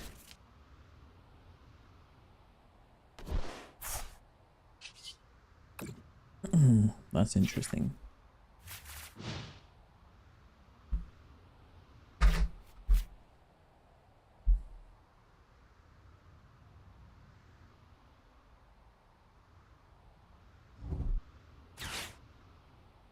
What kind of deck is this? We're up against a Grookey deck.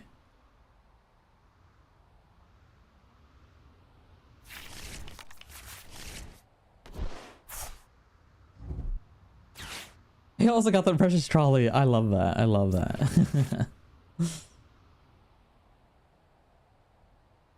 Repping the precious trolley. Okay. Oh, okay. Oh, I think this is that festival deck. They don't evolve into a Rillaboom. They keep it at a the stage 2. Maybe getting 2 dust goals would have been better in this situation.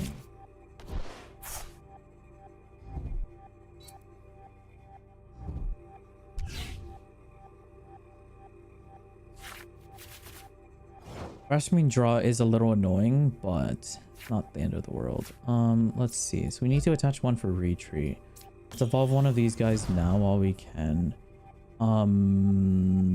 Let's Arvin, Rare Candy, or Sealstone. Rare Candy up the Pidgey, or Sealstone here. We don't really need to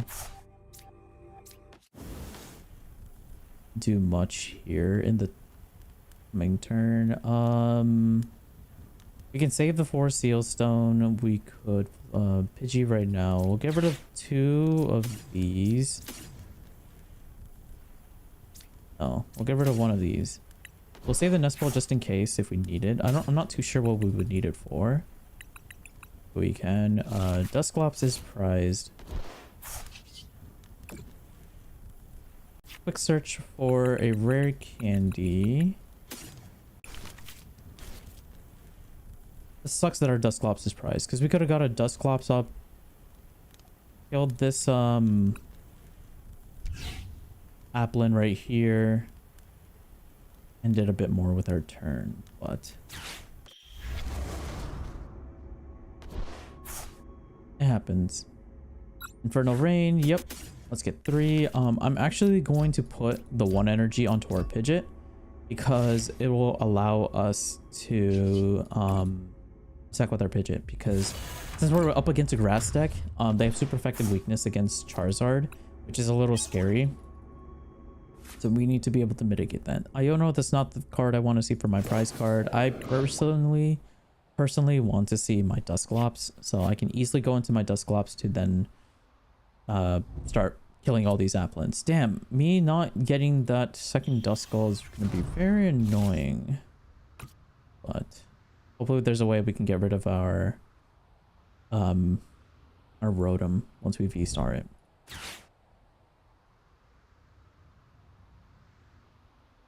He's gonna Buddy Poffin. I think he's gonna Buddy Poffin for another Applin. Yeah. So this is the card that basically makes it so it's basically a Pidgeot for their deck.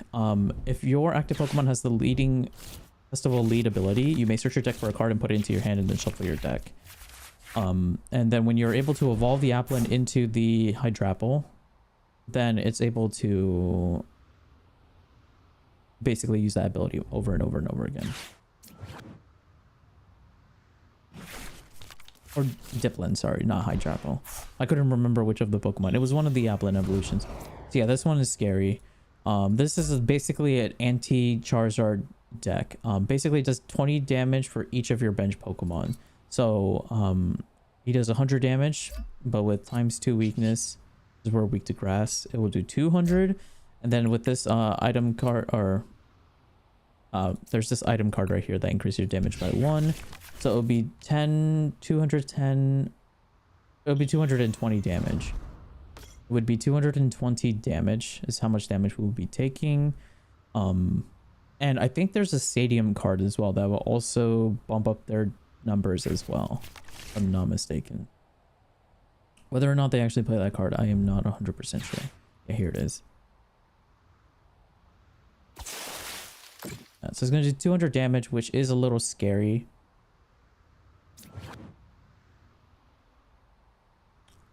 But then this card allows you to attack multiple times. That is why this deck is very scary against Charizard, because you basically can do 400 damage for free, because you get to attack twice. Which is pretty bullshit if you ask me, but hey, whatever. I mean, I guess I am playing Charizard. Charizard's pretty annoying to play against. Alright, flip the script.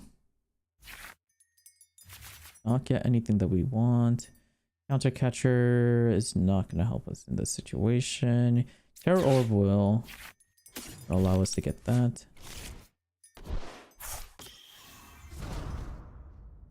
Yeah, and because they have their deck is all one prize cards, one prize card Pokemon, they're able to just continuously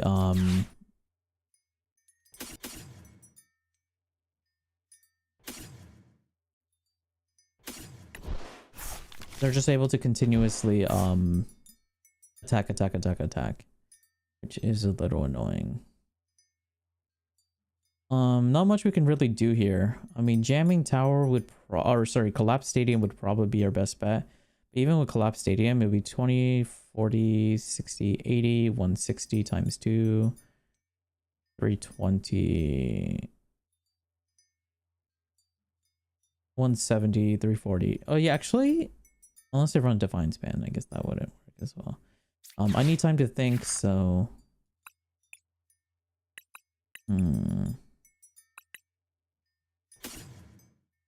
Divine Span would be helpful here. I guess that would also be helpful here. Our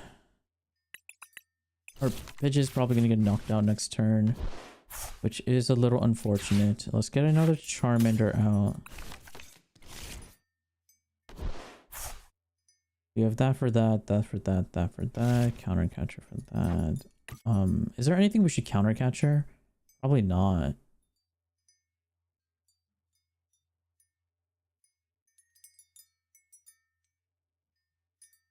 I mean, the Diplins are annoying, but I might as well just use this while I can.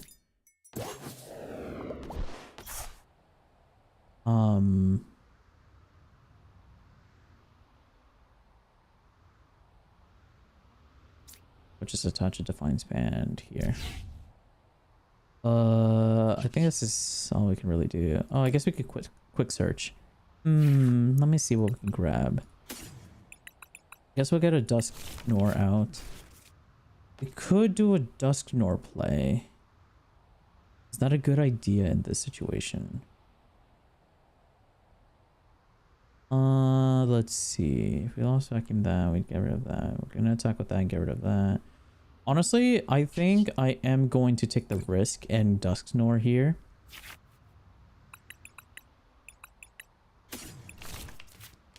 Yeah, I think I'm gonna... Okay, Dusknoir. Just so we have it out on the field. We don't have energies for next turn, but we can probably make do with that. Let's see. We still have Night Stretcher in our deck. Got rid of that. Palpad for that. Arvins are gone. Those are gone. Those are gone. Rare candies. We only have one rare candy left in our deck, so the next Pokemon we rare candy is going to be our last, so we're not going to get multiple Dusknoirs out. Let's try to hinder their deck as much as possible. I think that's the best bet, because this is a direct counter to our deck. Like, their deck should win 8 out of 10 times against us, so we just auto lose to them, I think. Because they do 400 damage to us, which just one-shots everything.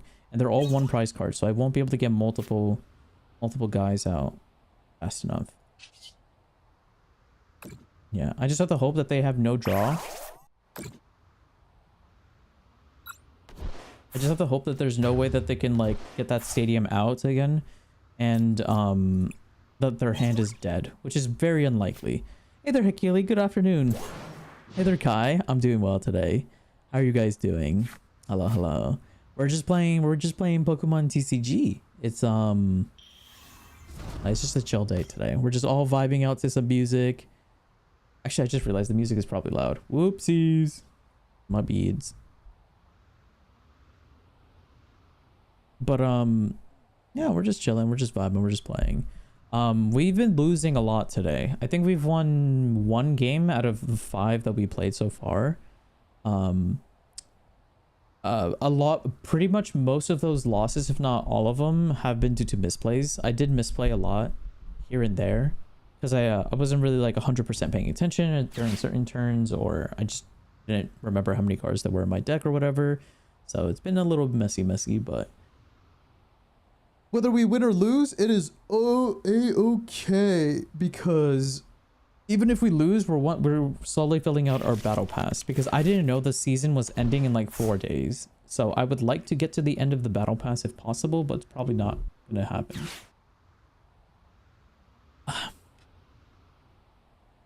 You'll be listening? No worries, drive safe, get home safely. Get home safely. I appreciate you for lurking in the first place anyways.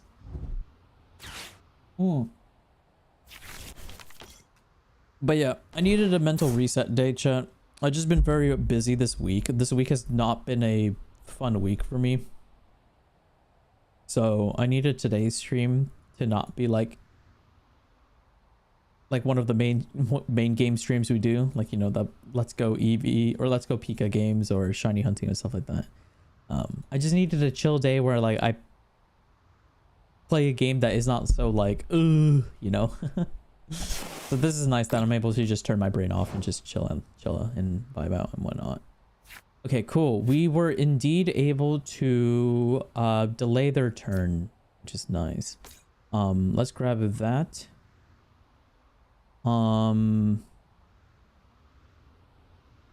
They were only able to do 100 damage to us, which is ideal. Thornton the Rotom, I think.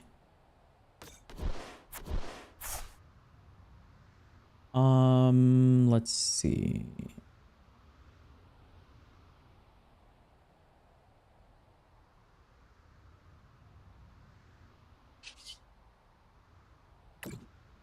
We don't have Dusclops in our deck anymore. What could we do in this situation?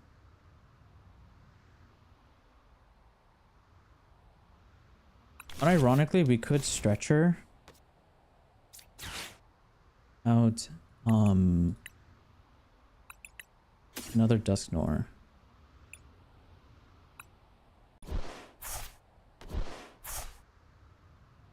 We won't be able to get a Charizard out.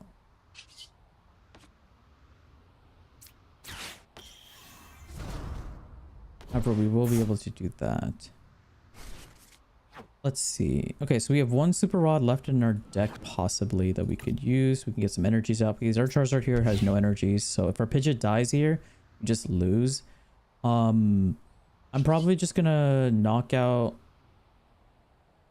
this guy. It's a little scary that they have Grookies on their field, but I mean, there's not much we can really do about that. So in order for me to win here, I need energies. I need to get energies. Unfortunately, I did miss a turn of attachment last turn. So if they're able to somehow figure out how to knock out my Pidgeot this turn, I think we just lose here, which is a little scary. Because they'll be able to do 200 damage. Yeah, they're gonna get the Grookey out. That's a little unfortunate. Maybe I should have bosses ordered Dusknoir their rookies again. Because now they're gonna search for their stadium. Because they need that stadium to be able to attack multiple turns in a row. If I'm not mistaken.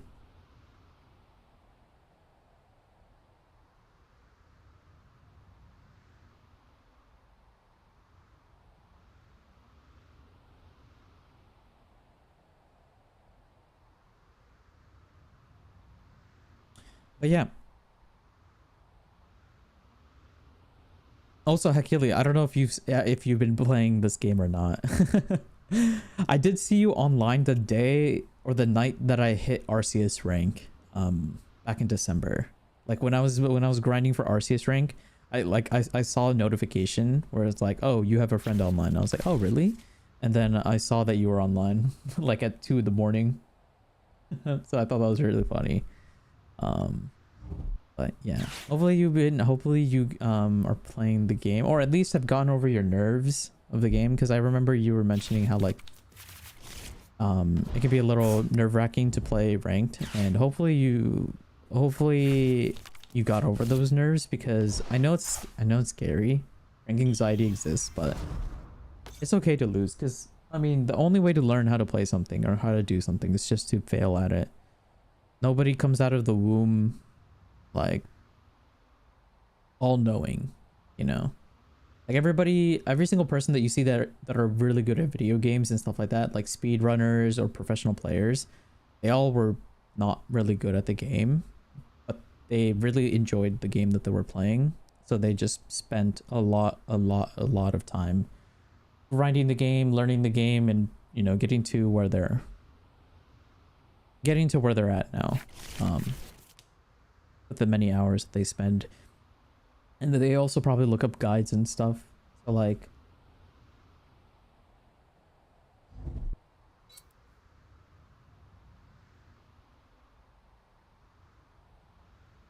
to get to where they're at right now. Hey there, Juvius. Hello. Oh, this is a cute emote. Oh god. No, they're gonna kill my Dusknor. Oh, that's annoying. Ah, that's annoying. I mean, actually, to be fair, oh, they did 180. Oh no, that would kill our. Yeah, even if I used a Dusknor to KO one of their bench Pokemon and then send out the Pidgeot. Actually, you know what? It was a risk, but I probably should have used my Dusknor. I still should have probably used it. The reason being is because they were only able to get to this board state with oh wait, we just win. Never mind. No, wait, we don't win. Fuck. Okay, wait, hold up. Okay, we don't win actually. So let's use Jamming Tower here. Crap. Okay, so Briar is our win condition. But the issue is I don't have any energies on my Charizard. If I use Arven here, I won't be able to... Ooh, this is such a sticky situation. Okay, I need to get a Charizard out this turn somehow. And there's no way for me to do that. Damn it. Okay, we lost, chat. Never mind. We lost. Okay, let's see. They lost their festival lead. We have a boss's order. We can try and KO one of their Twackies out. I don't think I have my Dusclops in my deck, because unfortunately that motherfucker just wants to stay in my prize cards forever. It is too shy to come out into the real world. Which is a little annoying. I need time to think. Dude, that stupid timer really stresses me out, because it's like, oh, you gotta make a decision now. And I'm like, I need time to think.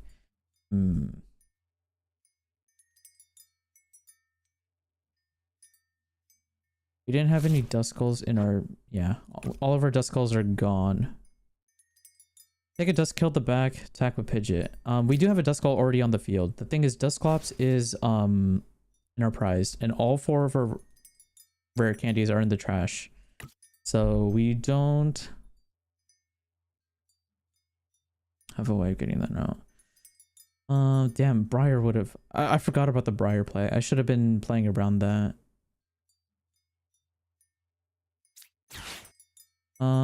Okay, I guess we just have to pray. We just have to pray that if we KO this Thwacky, this one Thwacky right here will not... Oh, well, I guess it doesn't matter. Let's just Jamming Towers, whatever. Ah, there it is. Turn too late, buddy. Turn too late. Dude, if I had that card a turn earlier, oh, that would have been nice. We misplayed that situation. I should have been prioritizing grabbing energies to be able to attach the energies to our Charizard. I just... Oh, man, I misplayed. Yeah, I misplayed. I should have probably used that. No. Yeah, that's GG's. Well, okay, now I know how to play against that deck. I think that's our second time ever playing against that deck, and now I have a better idea of how to play against that deck. Because all he has to do is just get one basic Pokemon, put it down on the field, then he does 90 damage, he's going to attack twice, 180, and then we just lose. Okay, that's fine. That's fine. I understand how to play against that deck. So Pidgeot is our Pidgeot and Duskull are our win conditions against that particular type matchup, because Pidgeot is able to discard the Stadium to prevent the Festival lead from kicking off multiple times in a row. Also, targeting their Wackies in the backline is also a really good idea, because basically their Twackies is what our Pidgeot is, the equivalent of what our Pidgeot is. Interesting. You play the poison deck. Is it the Cloth Terapagos poison deck? I'll be honest, I have no idea how to deal with that deck. With Charizard right now. I've only gone against that deck once or twice, I think. And every time I just died on the first turn because I had a squishy Pokemon and they went first, which is really, yeah, there's not really much play. Okay, they have Dino, which is a little scary. That means they have Hydreigon. So we need to get a Dusclops out. Let's get a Rotom out and then see. So, okay, so our Dusknoir is prized. Great. Okay, one Pidgeot's prize, Arven's prize, Nestball's not prized. Okay, we got all of our candies. Trolley's in there, Terra Orb, and 4 Sealstone is prized too. God. Hydreigon's a tough matchup to go against. Oh no, it's not. It's in my hand. What am I saying? Okay. I should probably Iono here, or discard the Iono and Pidgeot, I think. For another Duskull. I think.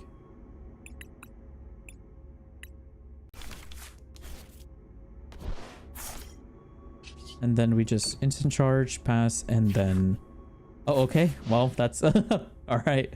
This Hydreigon player needs the goods. They need everything they possibly can on their field to be able to stop this next turn. Poor dude. You play Glamora Pechabrant. Oh, I've never played against that deck before. Shattering Crystal. I flip a coin to see if the opponent takes a prize card or not. Oh, it's like a Togepi effect. But if you knock out. Oh, that's kind of cool. That's a cool card. That's a cool deck. Yeah, I would love to build gimmick, like non-meta decks. But I just picked up this game. So I haven't been, it's only been like, technically I've only been playing for 1 week, but I've had this game for 2 weeks. I just haven't played it for the past week. Because we've been playing Pokemon Scarlet and Violet a lot. I haven't really had the time to be able to grind this game out. But yeah, we built the Charizard deck, climbed to Arceus. I built like a half-baked Archaludon and Miraidon deck. So I'm in the process of getting those two out. Those two decks out right now. Interesting, they sent out their Rotom. That Toedscruel is scary though. Toedscruel and the Hydreigons are scary. They are running the level 60 HP Pidgeot, which is a little annoying.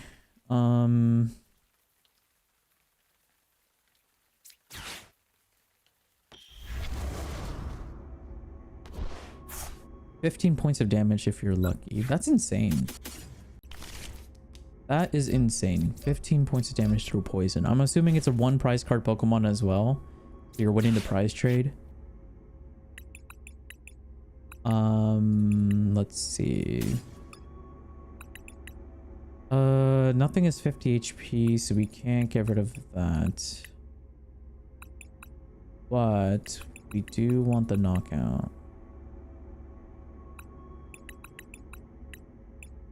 I can't even discard enough cards in my hand to be able to get it out. Okay. This is a very awkward situation for me right now.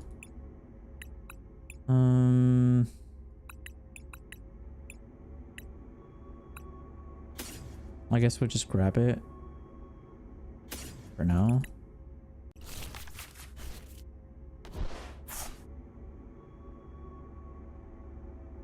No, I guess we could. We could. Let's see.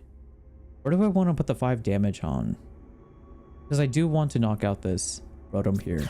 I don't think I have the luxury of time with this deck.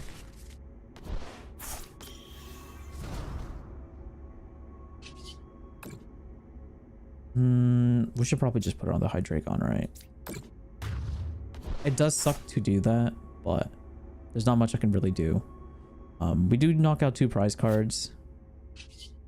And we do soften up that Hydreigon.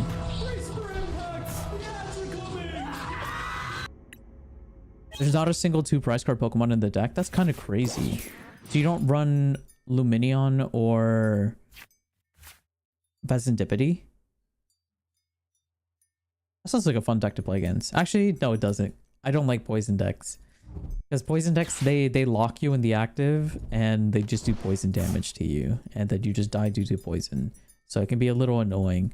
But it sounds like it breaks a bit. Considering you don't run any EXs. I wonder how well it does. In terms of consistency.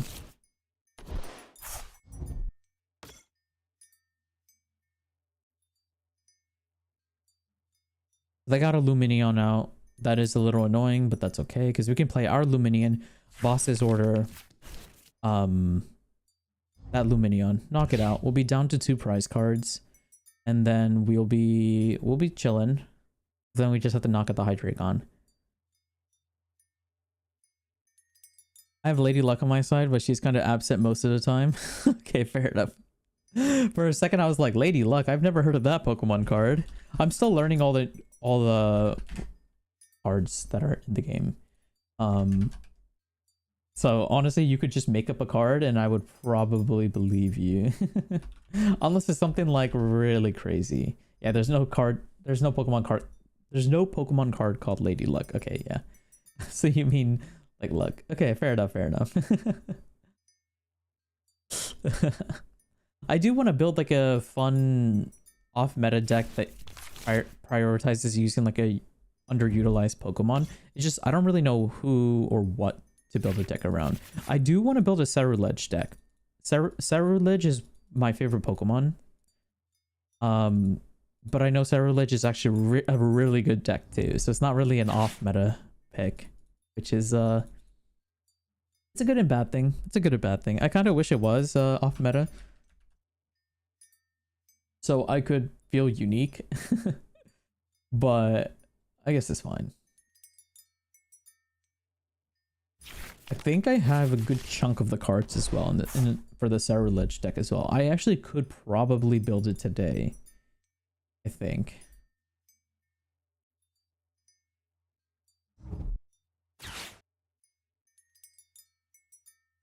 I would build like the normal Ceruledge deck. I would not build like the Palkia variation because I don't want to craft cards that are going to go out of rotation soon. I probably wouldn't build the Palkia variant.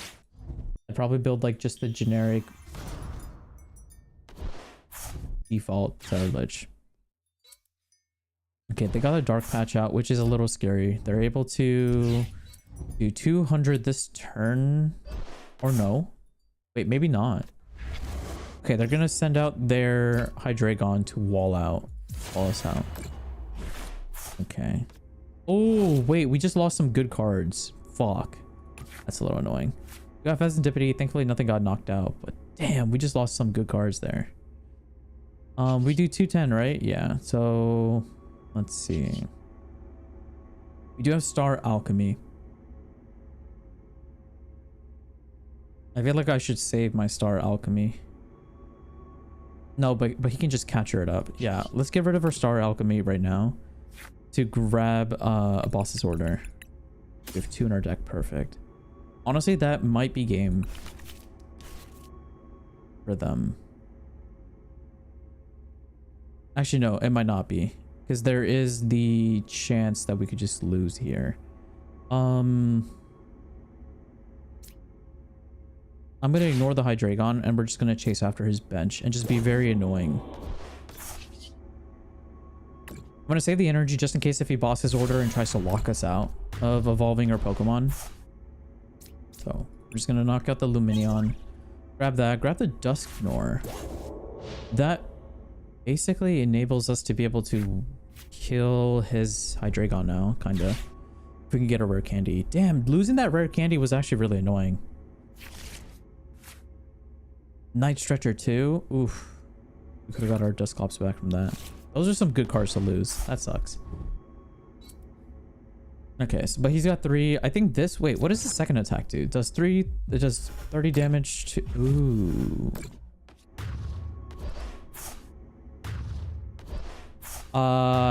Never mind, chat. We just lose. We just lose. Fuck. I can't even use Dusknor now. Oh my god. I have not seen a Hydreigon use this ability before. Okay, wait, hold up. We can still... I need a Thornton. Okay, so we need a Thornton for sure. Okay, we still have 1 Charmander in our deck. We got our Charizard. We need a Thornton though. We can catch her up the Luminion. Okay, let's do one thing at a time. Okay, Luminion. Grab Thornton. Play Thornton. Grab basic. Replace you.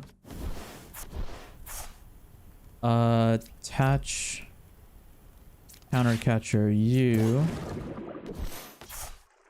Oh, never mind. That is our turn. We don't have rare candy. God. Well. GG's. Nice play. I can try to delay a turn maybe. Doing this. Hopefully I can tank a 210, but honestly he probably has an energy or dark patch, can attach, just retreat and pass. Damn. Ah. But you saw the vision, chat. You saw the vision. You saw the vision. If we had a rare candy.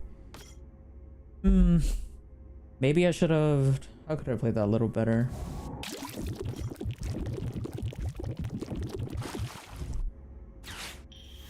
How could I have played that a little better? The 130 snipe knockout was a little annoying. I should... Okay, so basically I should never have played that Pidgey down in the first place. The Pidgey should have never been on the field because it gave him an extra prize card. Not having an extra Charmander also fucked this up. Was there a way that we can get up a second Charmander at any point? No, but if we had a second Charmander, regardless, he would just snipe both of them then. Like, he wouldn't go after the Pidgey then. Yeah, us losing that rare candy to that discard was really annoying. Because there's no way to refresh trainer cards once they're in the discard pile. Yeah, that was my plan as well. To like try and snipe, try to chase down the Luminion, but there's not much we can do there in that situation, unfortunately. He did 200 and then 130. That was just like the perfect number to be able to... Ooh, this Gengar sleeve is really cool.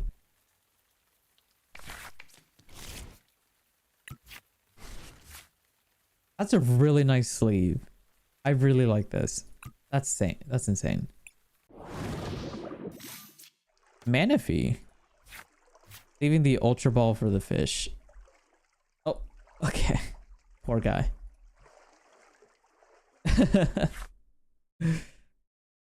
He probably bricked really hard.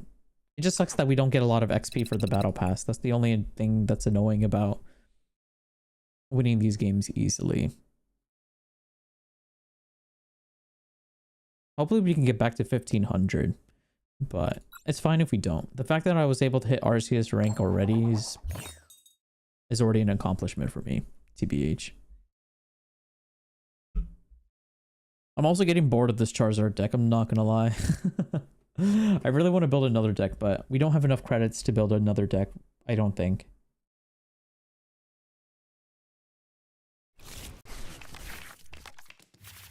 We're kind of lacking in the credit department, unfortunately.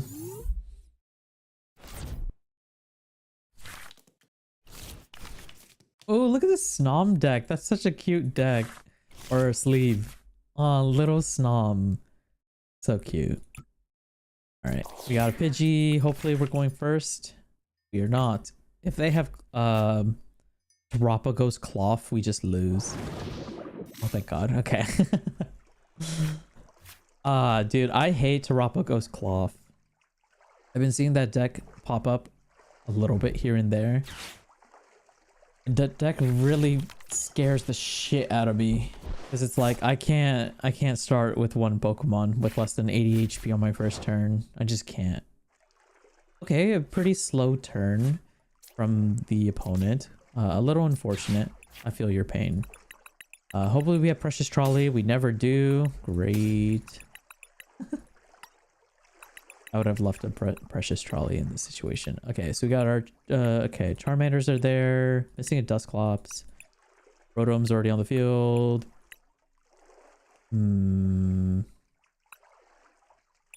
Got our Arvins, Briar. We're missing a lot of supporters. Thornton. Burrow. Okay, and we're missing one energy. Oh, we have it. Okay. Oh wait, we have Dusclops in our hand. Never mind. We do need to get two just in case if he chases after. We could actually call for family here. Should we do that? Honestly, it's not that bad of a play. Oh, is he gonna? I don't actually know what his deck is about. TBH.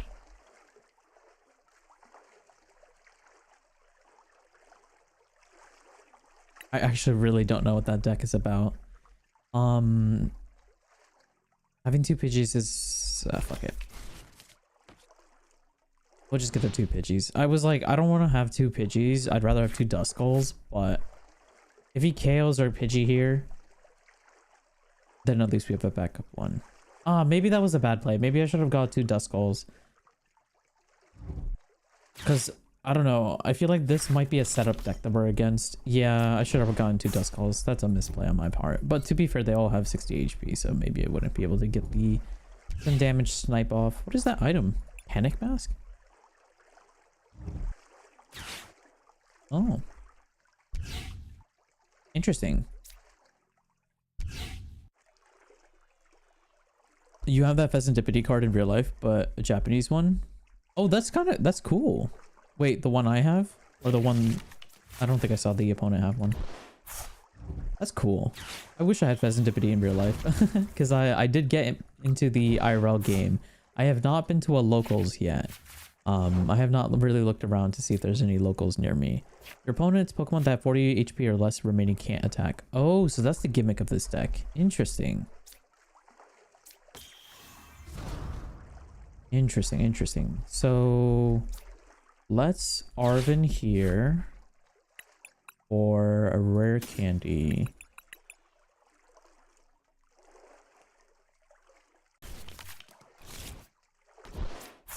And 4 Steel Stone for Charizard. I was thinking about getting a Pidgeot, but I don't think we'll be able to. Like that. Evolve one of these. Yeah, I should have probably got two Duskulls. Okay, that's a misplay on my end. Duskulls seem to be the bigger priority when it comes to this deck. Good to know, as long as I remember that. Okay, get a retreat off, switch out, and then 180, knock out this, set it back one turn. Hopefully they send out their Bond Suite, because I'm scared of grass Pokemon. I don't want to deal with grass Pokemon as much as possible. Thank God. Let's go. Actually, wait, that's a bad sign. If they're sending out their grass Pokemon, that means they probably have... yeah. It's a water Pokemon. Serena EX? Put the damage counters on one of your opponent's Pokemon until its remaining HP is 30. Oh! Yo! Wait, this is a cool deck. I'm not gonna lie. This is actually this is an insane deck. Oh shit. Okay. I see what they're cooking. I see what they're cooking. Okay. Wait, this is a cool deck. Yeah, I thought he was gonna use poison, but it doesn't seem like they're using a poison deck. That's an insane deck. It sucks that it's a water type though. Because if it was grass type, I feel like it would have been so much better of a deck. Okay. That's insane. That is insane. I like that deck. I really like that deck. Let's see. Maybe... Yeah, we need Ultra Ball.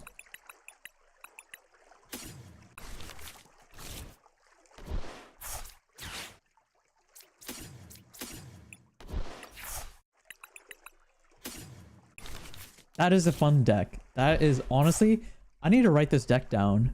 Wait, does it use any old cards? Oh, it's using the Rotom, which is a pretty old card.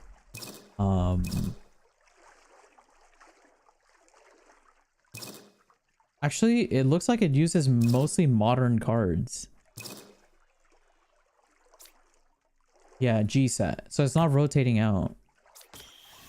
Honestly, I might build this deck. Let me make a note of this.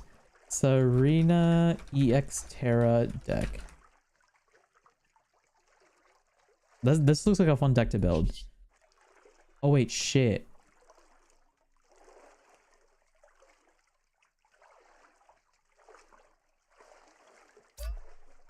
Wait, why can't I attack? Wait, why can't I attack? Wait, I'm so confused. Oh, because of Panic Mask. I misplayed. Ah, shit. Yikes. I misplayed. Huh.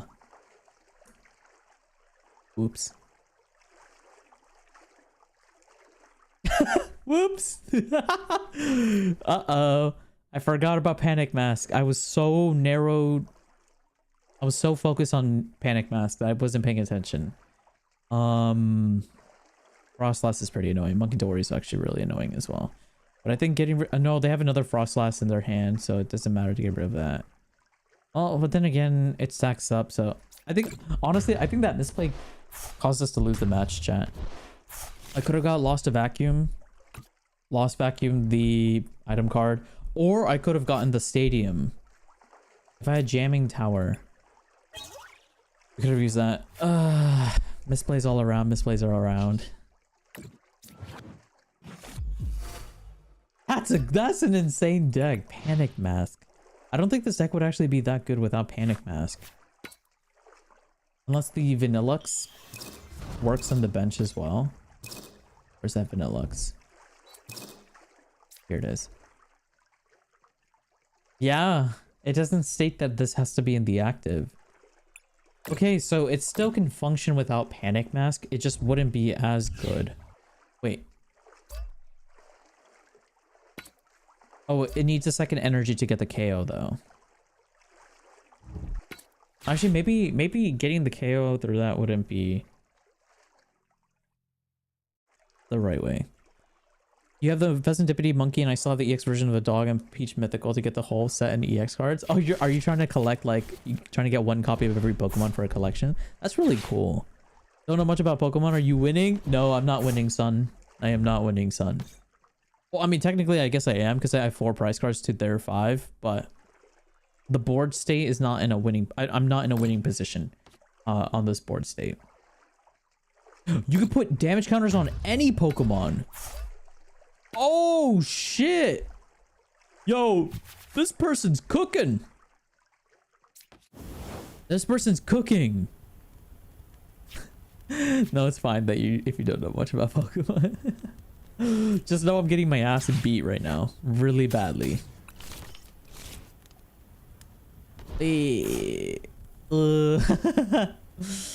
Oh, shit.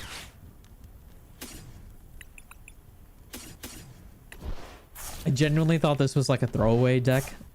I didn't think this deck would actually be this crazy. So I heavily underestimated it. Oh, that's... You never underestimate a deck, chat. You never underestimate a deck. No, you got this? No, no, no. I don't think you understand. I am getting cooked.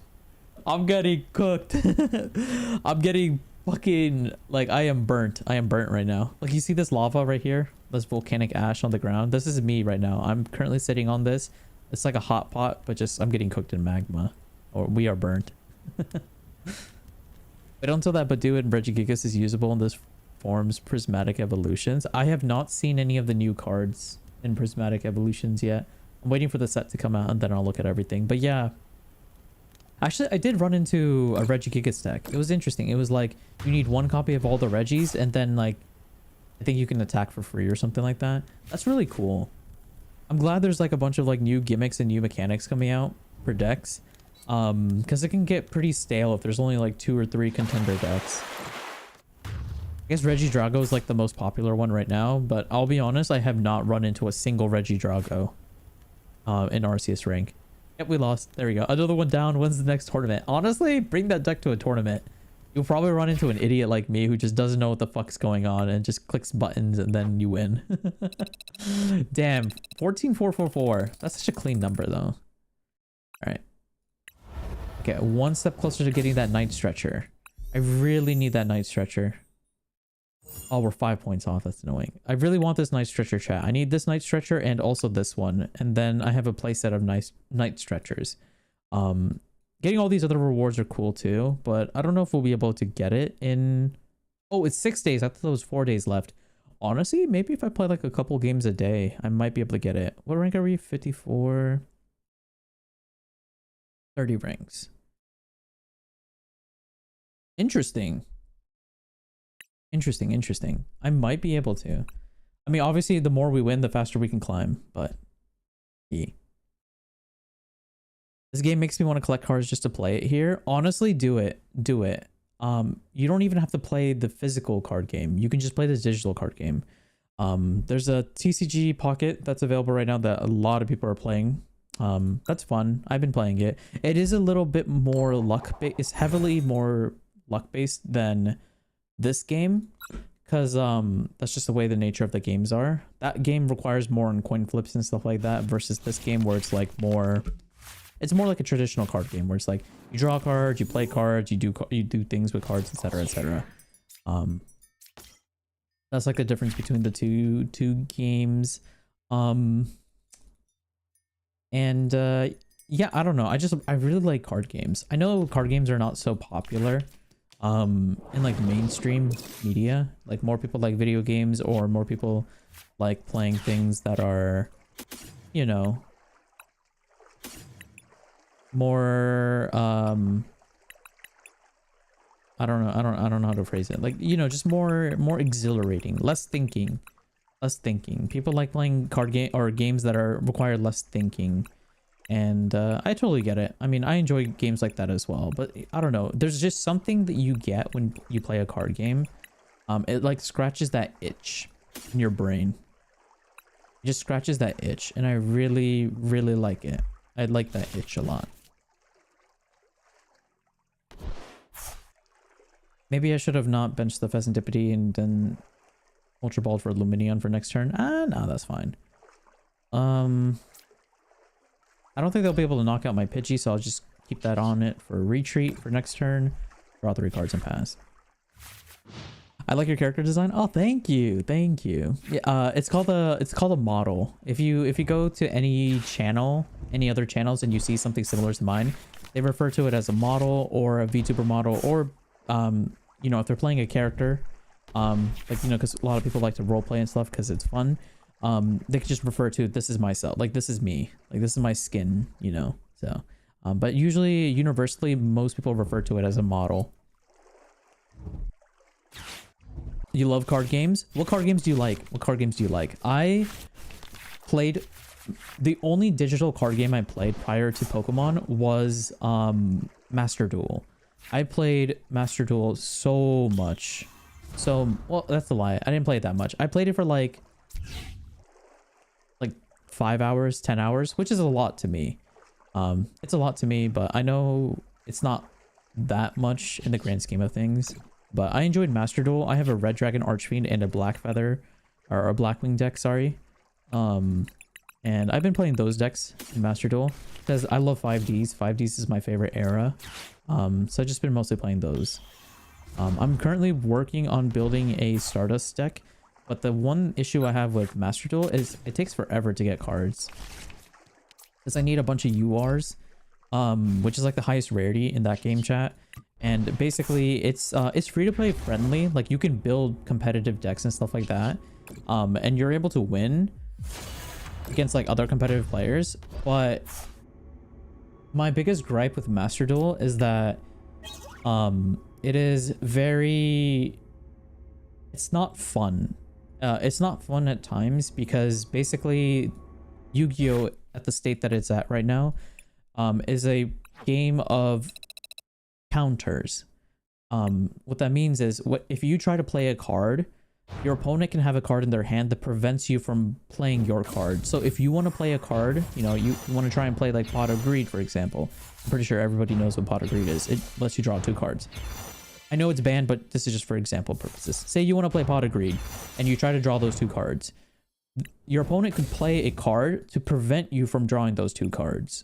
And then that Pot of Greed is negated. So then you're like, oh shit, I can't play Pot of Greed. All right, let me try to play another card. And if they play another card to counter that, then you just lost 2 cards for... like you just lost 2 cards and you're not able to do anything.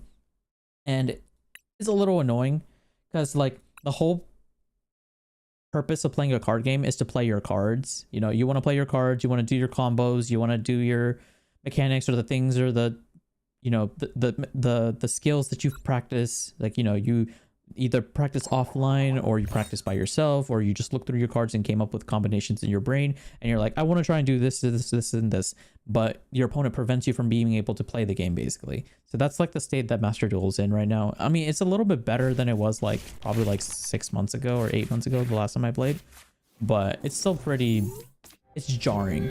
I just don't like the way Yu-Gi-Oh is handled, where it's like basically the meta is all about preventing your opponents from playing the game and then hoping that they can't do anything else, and then it's your turn and then you can pop off and win. So it's a little annoying, but yeah. You love the voice of the song so much. Yeah, I'm playing some bangers.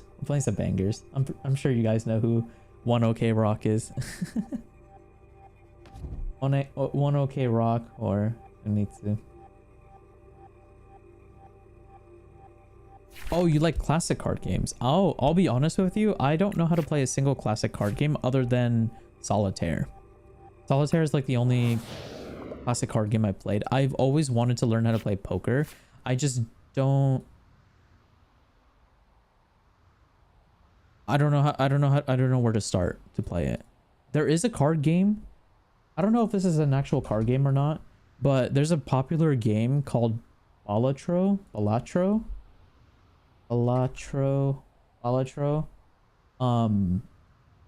of people have been playing this. It's like a roguelike poker game, which is super interesting, and I'm like low-key kind of tempted to play it. I don't know if the rules of that game are similar to like actual poker, but if it is, I'd be so down to playing that.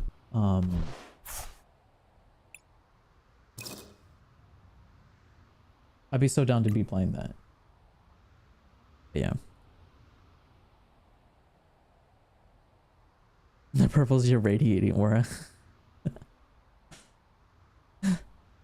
Oh, Uno. Oh, I just saw that other card. Yeah, Uno. I have Uno. I have 2 sets of Uno. I have the English Uno, and I also have the a Japanese set of Uno when I was living in Japan.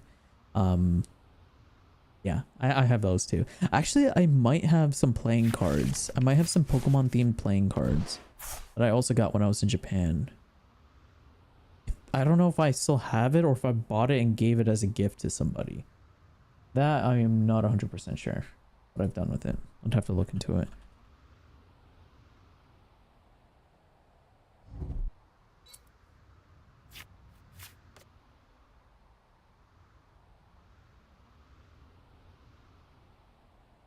You should learn Rook. It's really easy and a great classic card game to start as well as blackjack. Is blackjack the card game where you want to try and get to 21? Because if so, I might have played blackjack when I was like in primary school, like when I was in elementary school. Blackjack rules. They just attach with Ogrepon and passed. Okay, not a strong start from our opponents. I'll keep one bench open because it is an Ogrepon deck, and Ogrepon is a little scary. We will do that. For Sealstone, we have this Buddy Poffin that we can get rid of later. We got that for that, that for that. Energy for attach, retreat, and we need an Arven. I don't think we need an Arven right now. Honestly, I think we could just Rotom and pass. Our first turn is pretty solid. Our next turn is going to be even better. And hoping that they don't play anything else, or even if they do play something else, we can try and Dusclops. Knock out our Dusclops, then do 210 to Ogrepon to then knock it out. So we could do stuff. You're dreaming of going to Japan? Oh my god, you should. But my biggest recommendation is, depending on where you want to go in Japan, you might want to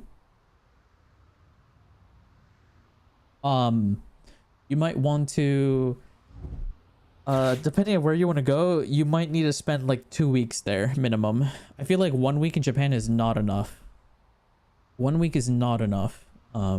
It's too short because there's so much you can do in Japan. There's too much you can do in Japan, honestly. Like, if I was to recommend a tourist, like if you were asking me what should I do if I'm going to Japan, I would say how long are you going? If you're going for a week, you might need to just spend that entire week in Tokyo and the prefectures surrounding Tokyo. So like Yokohama, Chiba, main Tokyo, etc., Asakusa, etc. But if you're staying for 2 weeks, you can probably get away with 5 or 6 days in Tokyo, 4 days in Osaka, and the rest of it in Kyoto. That would probably be like a pretty good distribution in time to min-max your efficiency of traveling around Japan and visit like 3 of the most like popular and iconic places in Japan. But obviously if you have like priorities, or if you have planned things that you want to do, like specifically want to do, like you want to go to Mount Fuji or you want to go to the Tokyo Skytree, etc., then obviously you would cater your schedule to that. Oh no, Judge! Bro, I had like the greatest hand in the world too. Okay, this hand is still fine. Because we can force Sealstone, Charizard, Break Candy up, Luminian for Arven, Ultra Ball, grab Dusclops, knock out, put some damage on someone, do 210 to Ogrepon, knock it out. We'll probably put the 50 damage on the Entei. What does this Entei do? What? Wait, what the fuck? This attack does 20 more damage for each bench Pokemon. So 20, 40, 60, 80, 100, 120. Wait, how much damage did it do to me?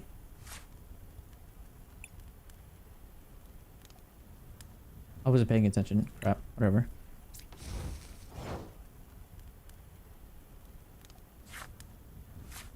Do we need to evolve that Charmeleon right now?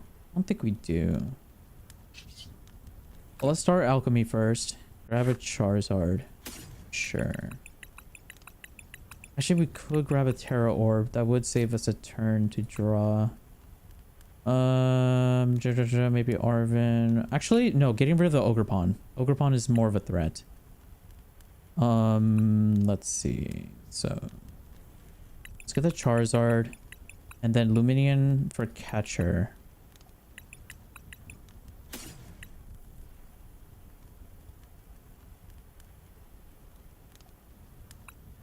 Yeah. Okay, Luminian for Arven. Get Counter Catcher. Arven. Play this. Counter Catcher. And then Defiance Band. Then out our deck a bit. Save it for the Ultra Ball in case we need it. Rare Candy up here to the here. We save the Dusknoir for something in the future, but we probably don't need it right now. Infernal Rain our energies, so we can try and get some energies so we can attack. We put 2 on our Charizard because our Charizard only needs 2. We're going to save the 1 in our hand just for a retreat. I'm gonna place the Charmeleon down just to protect it. And in case if they have any other gimmicks that can fuck us up, I'm gonna place another Charmander down. I know it's playing into the Entei's strength, but I really don't want to risk it. Probably place a Defiance Band here, and then we're gonna knock out this Ogerpon. Ogerpon is scary, but as long as we keep knocking it out, I think we should be fine. That Entei is a little scary as well, but it'll probably try and... They're probably going to try and catch her out one of my bench Pokemon to knock it out, because I don't think Entei is going to be knocking out... it does 20 for each Pokemon. 20, 40, 60, 80, 100, 120, 140. It's doing 140. So he would need a few more bench Pokemon in order to be able to knock us out with Entei. I don't think I can't remember off the top of my head. Do you like Studio Ghibli? I do. I actually went to Studio Ghibli one time only. Getting into Studio Ghibli is hard because so in Japan, they have a lottery culture. If you want to go to any museum or event, or like, you know, there's like there's a place you want to go to,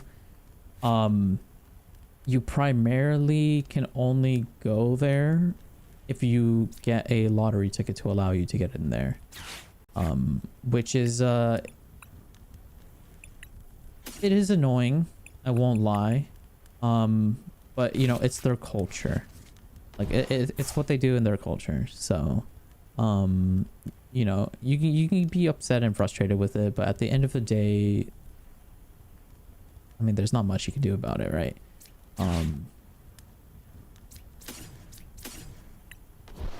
Okay, sorry, 1 second. I need to grab Dusclops to be able to put 50 on the Charizard. Evolve that for sure. Infernal Rain, 1. We'll keep the 1 in our deck just in case if we need it in the future. Then we'll do this. Thanks so much, Kai, for the subscription. Oh my god, thank you so much for that. I appreciate that. That's kind of you. That's super, super kind of you. Thank you so much for that. I appreciate that. My favorite Studio Ghibli movie? Ooh, fuck. I keep forgetting the name of it. Is it called Spirited Away? Spirited Away? I like Spirited Away. Is that my favorite one though?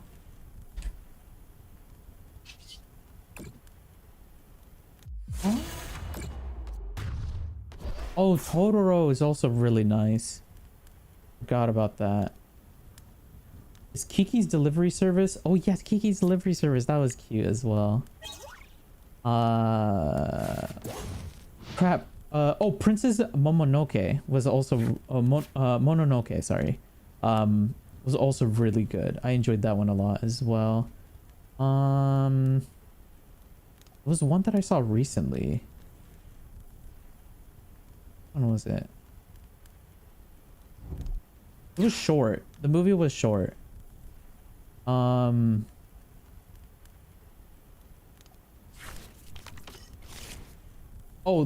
Princess Kaguya.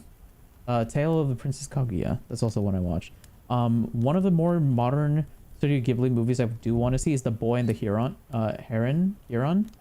A lot of my friends have seen that movie and they've enjoyed it. And I was a little sad that I wasn't able to go and see that movie. But I heard that movie was really good as well.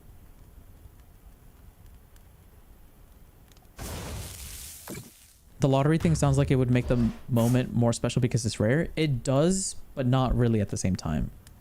It's weird. It's weird. It's like if your entire trip to Japan is for this one thing and you lose a lottery, it really does depress you. Like, you know, it's a little depressing.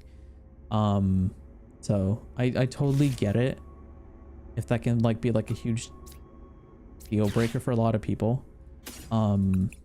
Because it was a deal breaker for me a couple times. Thankfully I lived there, so I didn't really like, if I missed something I just waited the next month. But one of the things I really wanted to do that I missed out on was the Kirby Cafe. I wanted to go to this collab cafe where they had like it was like a Kirby themed cafe, and it's super amazing. It's a bit pricey. It's pretty pricey actually. I mean, it's not that bad in comparison to the US dollar. It's not that bad, but if something like that was in the US, it'd be fucking expensive as shit. But yeah, the Kirby cafe was one of the things I was really looking forward to, and I wasn't able to get a lottery ticket for it, so that really sucked. Also, I missed out on a couple other festivals as well because I wasn't able to get the lottery ticket. Oh, I missed out on seeing the Gundam up close because I missed out on the lottery ticket as well. But I did get to see the Gundam before they took it down in Yokohama Harbor, the RX-70 or RX-78 too, which is really cool. That was like one of my favorite things that I remember doing when I visited Yokohama. I was able to visit it the week that it was getting that it was supposed to get taken down. I got to see it the last week of March. I kind of wish I got another ticket to see it on the final day, because on the last day they actually did a little bit more special things. Like there was more fireworks going off at night, and they just had a bunch of things going on. Like it was like a rave light show, which was really cool. So you could just hear it like off in the distance if you were in Yokohama. You would just see all the shit going on, and you'd be like, "What the fuck's going on?" Because it's pretty loud. You know, it's kind of scary when you hear loud like kabooms and kaplowis going off in like at the dead of night. But it was a very worthwhile experience, and it sucks that they took it down. I mean, I understand why they took it down, but for people who haven't seen it, it really does suck. So I imagine. Yeah, thank you again for this up, Kai. I do appreciate it. I don't know if I said that or not. Howl's Moving Castle. That is actually on my to watch list. I have not found the time to be able to watch it yet.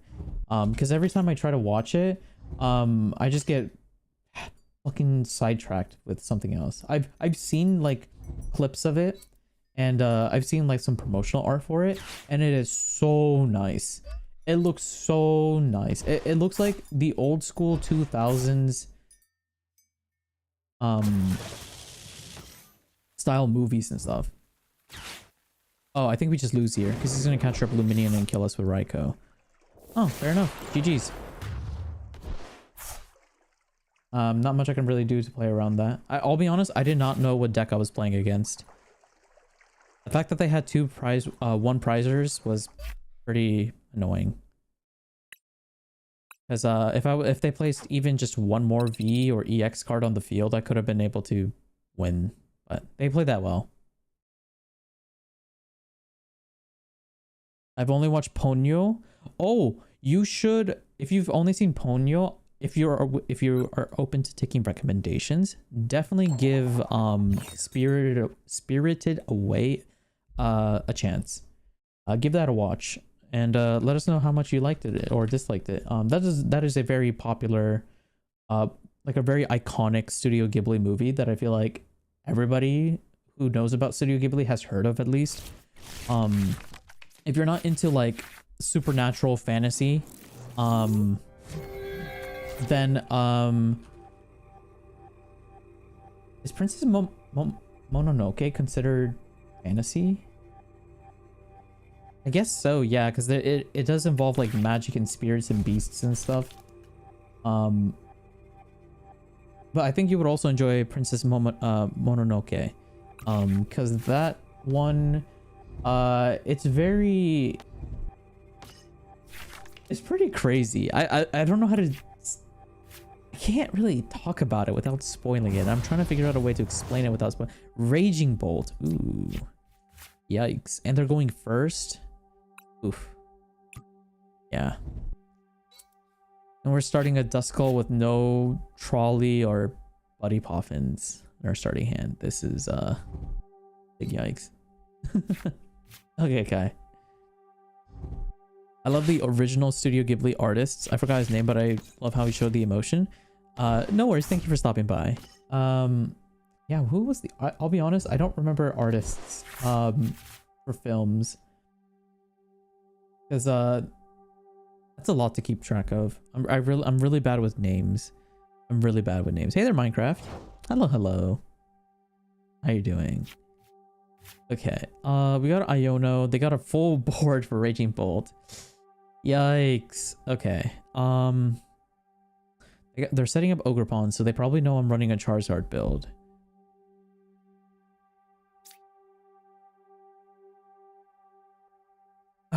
Raging Bolt is very annoying.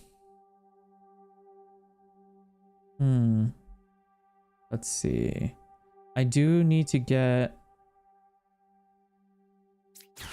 Okay, we're gonna Iono and Basic Energy. We're gonna get Luminion.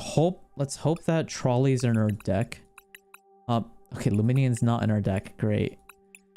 That actually sucks.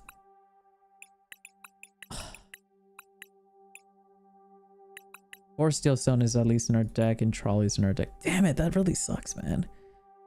Oh, that sucks. I really needed that Trolley turn 1. Luminion's prized. I swear, every game there's always one very key card prized for me. Okay, how do I navigate through this? We need a Charizard on the field. We need a Charizard on the field for sure. I have to get a Charmander. Oh, he's just gonna capture it and just do 70k to it with Bellowing Thunder, probably. I did not discard anything usable with Night Stretcher. Yeah, I just have to, unfortunately, instant charge and hope that he bricks. I really don't think he will, but he probably will. Yeah. This might be a GG Go Next chat.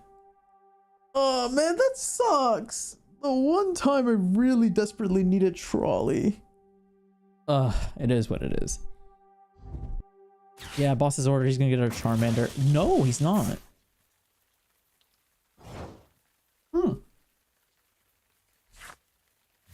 Okay, maybe we're still in it. 210, 50. Okay, we can get a KO on Raging Bolt. He bricked last turn, so we can do that. We can play around that. I probably need another... Okay, so... Okay, how do we sequence this? We're 100% rare candying into Charmander, because that's all we can really do. I don't think I can delay a turn. I could maybe potentially delay a turn to risk it, and then he'll activate Pheasantipity, which is... unfortunate, but I mean, I need... Oh, dude, I wish I had more experience playing this game so I could, like, make these decisions better. Okay, I'm just gonna play to my strengths. Because I don't really know how to navigate this particular tricky situation. Whether if I should delay a turn to build up my board a bit, because I am in the back burner.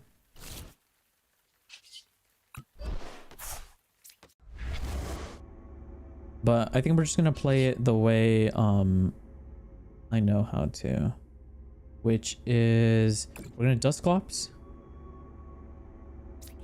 put 50 on the Raging Bolt. It does open up the 210 to Charizard to be able to knock out Ogre Pawns. So now Ogre Pawns are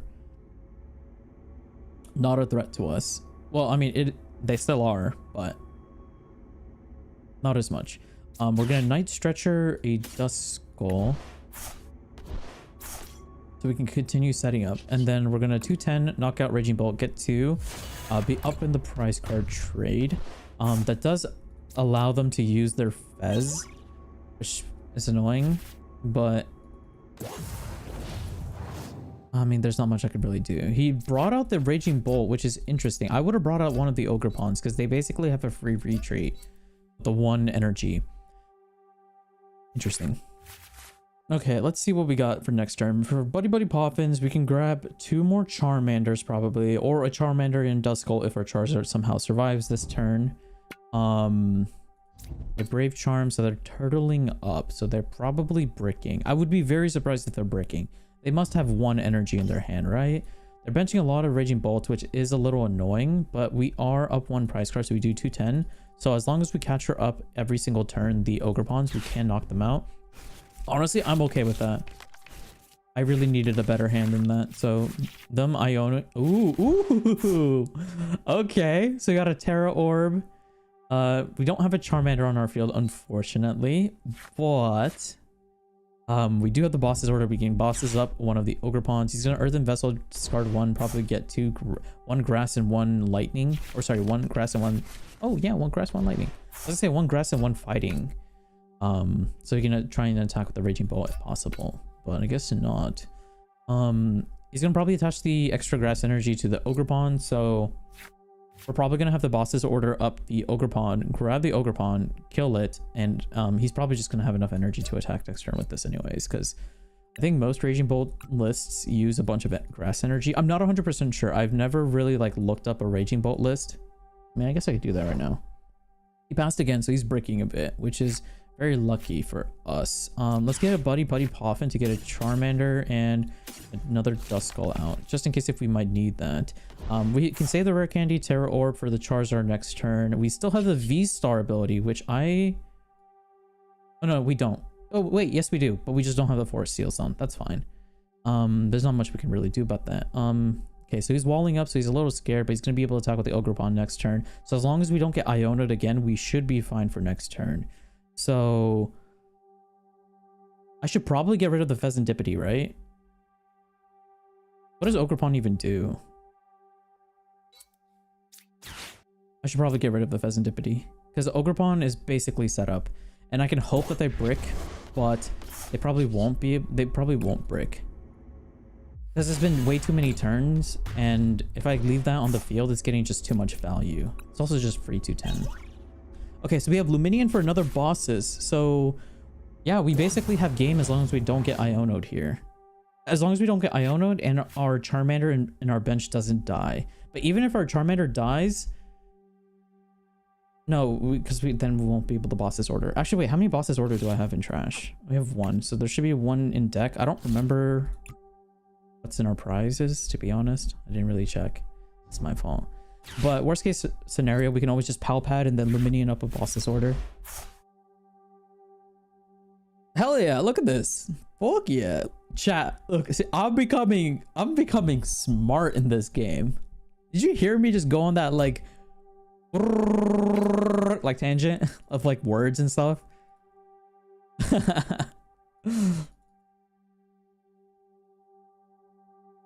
Dude, it's so crazy considering like I didn't even know what any of these cards did like a week ago. But now we're just cooking. Now we're just cooking and just we're thinking. Okay, so they're at 3. But unfortunately for you, I do have everything I need.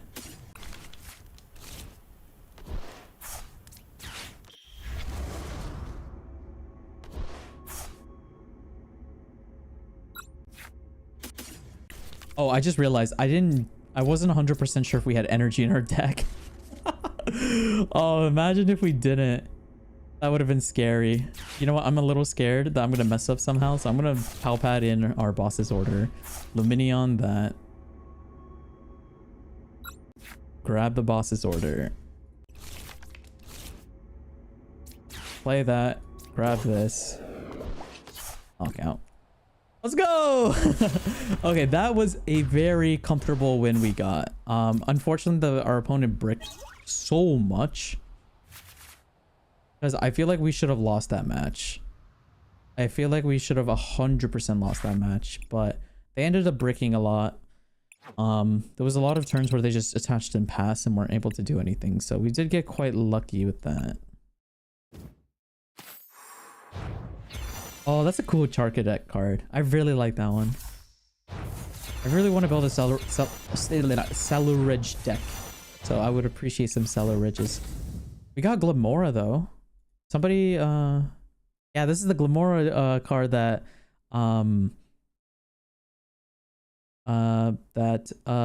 Juvius was talking about earlier. That's cool.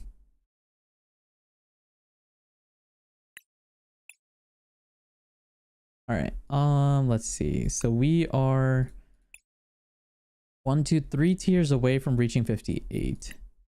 I really want to get to tier 58. That is my goal. I've already been streaming for 3 hours. Maybe I think 1 more hour and we should be able to get to tier 58. Amara, hello. Thank you for the 42 bits. I appreciate it, Amara. Thanks so much.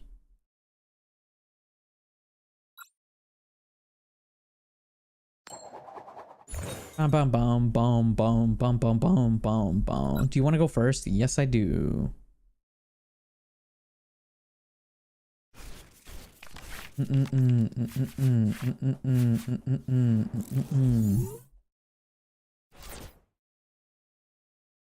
Oh, that's a cute sleeve they have. The Metatite one. I feel so basic just using the trainer's toolbox sleeves that we got.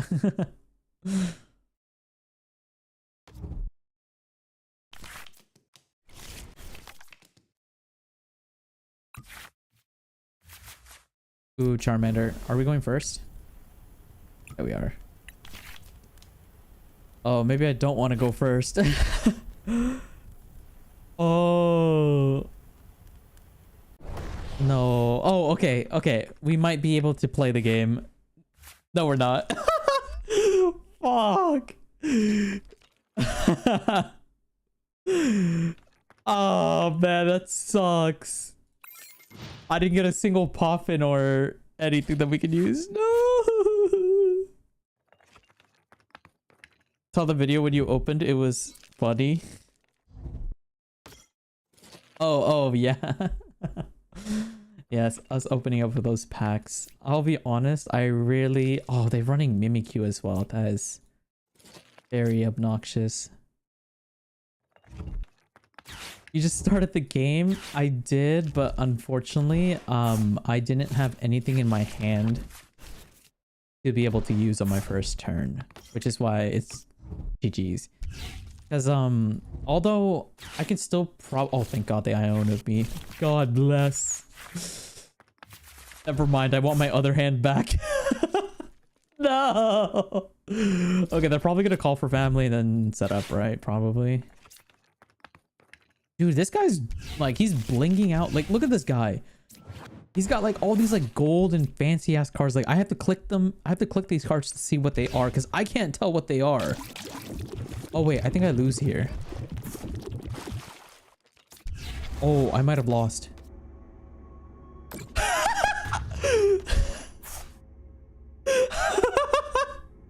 Oh, okay, never mind, we lost. I didn't even get to do anything and we just lose. I forgot. Yeah, so that can happen. That is one of the most annoying decks to go against, chat. That is one of the most annoying decks to go up against. That deck is what is it called? It is called the Petrarant Cloth deck or something like that. Basically, if they go first, or if you go first and you don't bench any other Pokemon, you just lose if you bench a Pokemon with less than 80 HP. That is why during turn 1 I was like, GG's, we lost, because I'm so used to losing to decks like that if I'm not able to get at least 2 other Pokemon on my bench on my first turn. That's also primarily why I go first all the time, because I'm just scared against going against that cloth deck, because if I go first, at least I get to play the game, kind of. Not really, but kind of. But if I don't draw any of the cards that I need, like at my beginning, because my deck is primarily built on consistency. If I don't see the cards I need to see, there's nothing I can do about it. You know, like I could cry, bitch, and whine all I want, but like if I can't, like if I just don't see it, I just don't see it, and we just lose. Which is a little annoying, but what can you do? Let's do these and then grab a Rotom.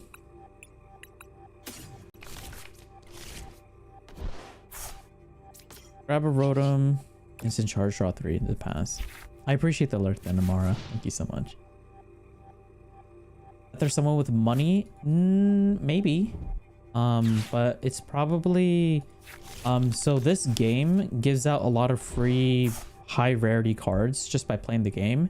It does take a while to acquire them, but you can get them. And how do you get them, if you're asking? You get them through the battle pass. But the cool part about this game, battle pass is free. There's no free and paid version like other games have it. This game, this Pokemon game, Battle Pass is free, like completely free. So you can like just, you know, get everything you need through the Battle Pass, which is cool. We do have Precious Trolley in our deck.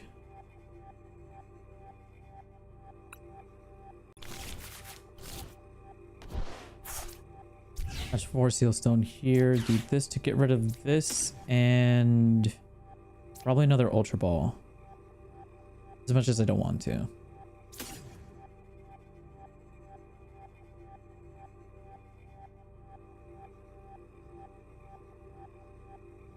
Right? Yeah.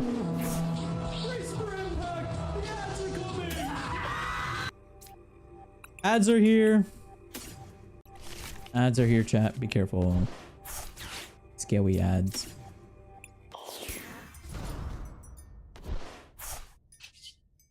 Force Steel. For a rare candy. Got 3 more in our deck. That's great. Let's get Trolley out of there as well.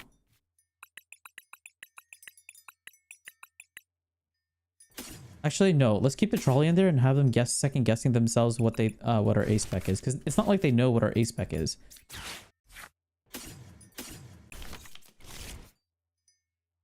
Not like they know.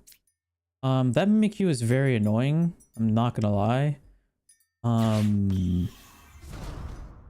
gonna have to figure out how to navigate through it. Honestly, I'll probably attach an energy to this Charmander because I might have to heat tackle or steady fire breathing with my Charmander to be able to get a knockout. I already used my V-Star. Okay, let's get this knockout on the smooch him and then go. I miss the RNG of this card game. Over in Pokemon Pocket. I'll be honest, I don't like the RNG aspect of Pokemon Pocket. It's very infuriating if you build your deck around it. But the deck that I have currently, it's a Gyarados deck. It's a Gyarados Greninja deck, and it basically has no...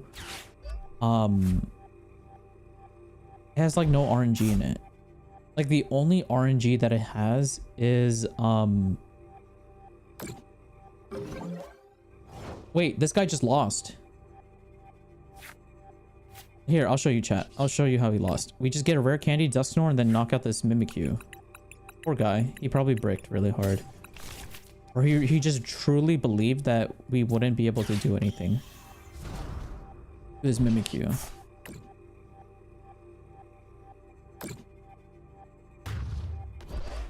Goodbye.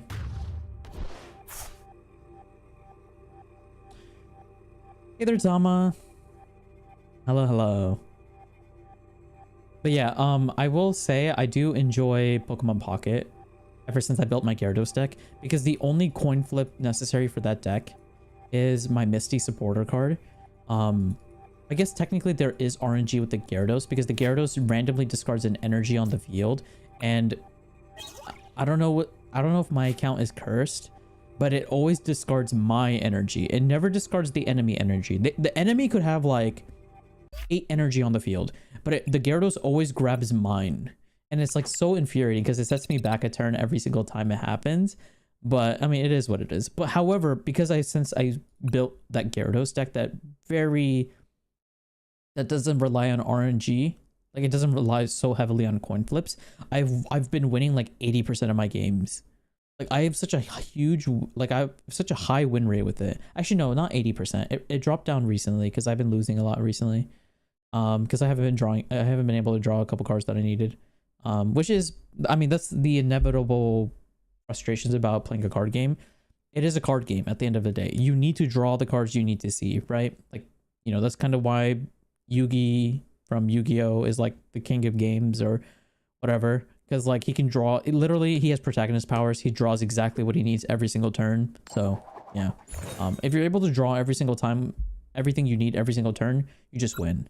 I mean, that's just how card games work. But yeah, I don't do that. I am able to outplay my opponents because like I know the type matchup a little well or pretty well, or I know like, okay, so they're trying to do this, so I can play around that and try to delay the game a bit to then eventually be able to win. But you know, it is what it is. Oh my god, we're against Iron Thorns. Fuck. All right. Well. Oh, that's scary. Iron Thorns, if you don't know, basically when it's in the active spot, Pokemon with the rule box in play, have no abilities. So my cards just don't do anything. Fuck. Okay. Ooh. I guess we'll touch this and pass.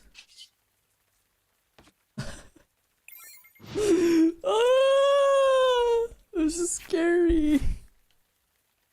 This is scary. This is one deck that I really this particular deck I do struggle with a lot. I think it's a Dragapult Iron Thorns if I'm not mistaken. I mean, I guess it could be something else as well, but usually I think I see Dragapult paired up with it a lot. This deck is annoying, especially when they start off with Iron Thorns. Oh, and they got Trolley as well. Welp. Honestly, chat, this might be a GG go next type of game. This might be a GG. Oh my god, I'm screwed. They got all their drapies out. Oh, I'm dead. I'm dead. Next turn, I just lose, I think. They got TM Evo as well and an energy.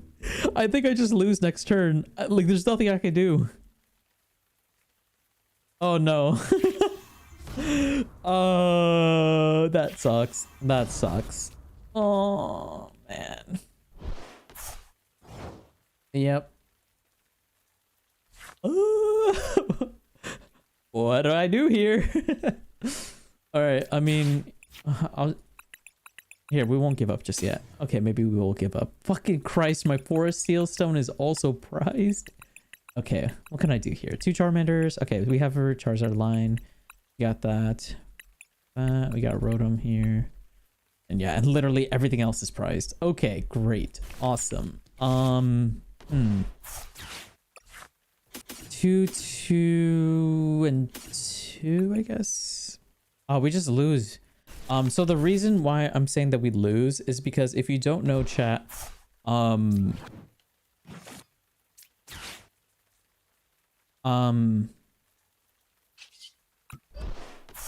basically, Dragapult, the deck that they're running, the Pokemon that evolves from this Pokemon, it has an ability, or has an attack, sorry, that basically makes it so it does a bunch of damage to your bench Pokemon. And I don't know if you've noticed, but I have a bunch of level 70 HP, 60 HP, 50 HP Pokemon. So if he's able to get his Dragapult out this turn, and then get it into the active position, you'll be able to just kill every single one of these Pokemon that we have here, which is a little unfortunate. Wait, did the alert go off? I didn't hear it. Or I might have heard it, but I was too busy whining. Let's see. Did it go off?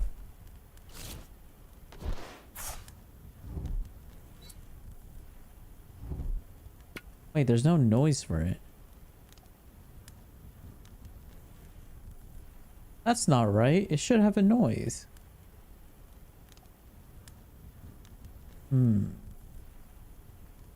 I'm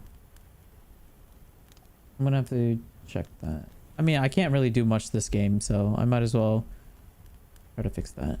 Why does it make no noise? I think it's this one.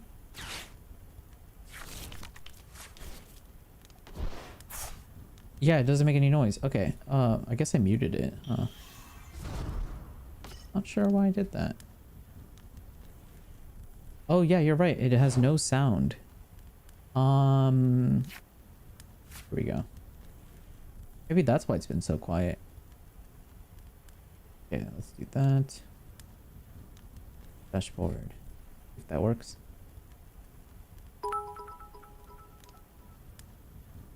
There you go. Turn that down a little because that hurt my ears. Yep, perfect. Cool. Fixed. Technical support. Let's go. All right. Guess we attach Iono. Just pray. So he has he did get the Dragon Pole out. It says it does 200 damage and then put 6 damage counters on your opponent's bench Pokemon in any way you like. So yeah, he's just able to do whatever the fuck he wants, basically. He, like, this guy, once he's able to get his Iron Thorns out, which he can't right now until he gets rid of this stadium card, Jamming Tower. This card, this deck is the reason why I put this card in this, I put this card in my deck. It's to prevent him from having fun. But he probably has another card that in his deck that can probably help him get, yeah. And now we just concede. Yeah, we just lose. There's no way we can win it, chat. There's no way we can win it. Unfortunately, actually, that's a lie. I mean, I guess there is a way for us to win it, but it would be a very uphill battle. Maybe I should have just stuck with it. Maybe me giving up is a bad trait of mine. I do tend to give up quite easily when I know it's like when I have like a 5% chance of winning.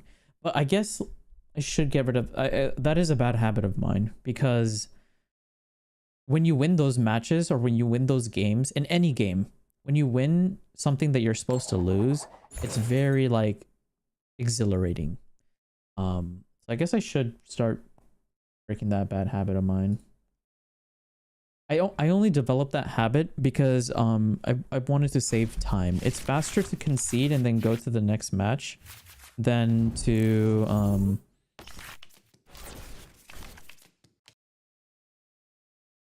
it's faster to concede and then go to the next match than to just put up with it and like struggle a lot, you know? I guess we'll put Charmander into inactive and then see what we can do from that. You win some, you lose some. Yeah, but like, I feel like I shouldn't give up. Ooh, we're against a Regigigas deck. Interesting. I definitely do want... Regigigas takes a while to set up, if I'm not mistaken. So, get rid of these 2 cards and grab no Rotom. Okay.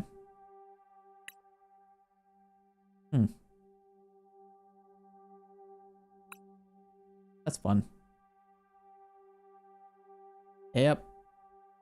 That's fun.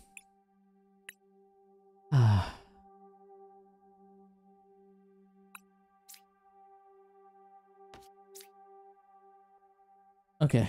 I guess we'll just get a Dusk Golem pass. Okay. Okay. Let's see what happens.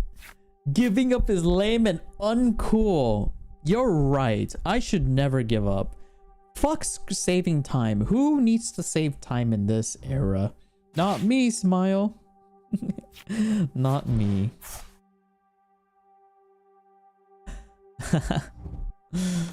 You didn't give up Elden Ring? I mean, there was some times I did say fuck it and give up.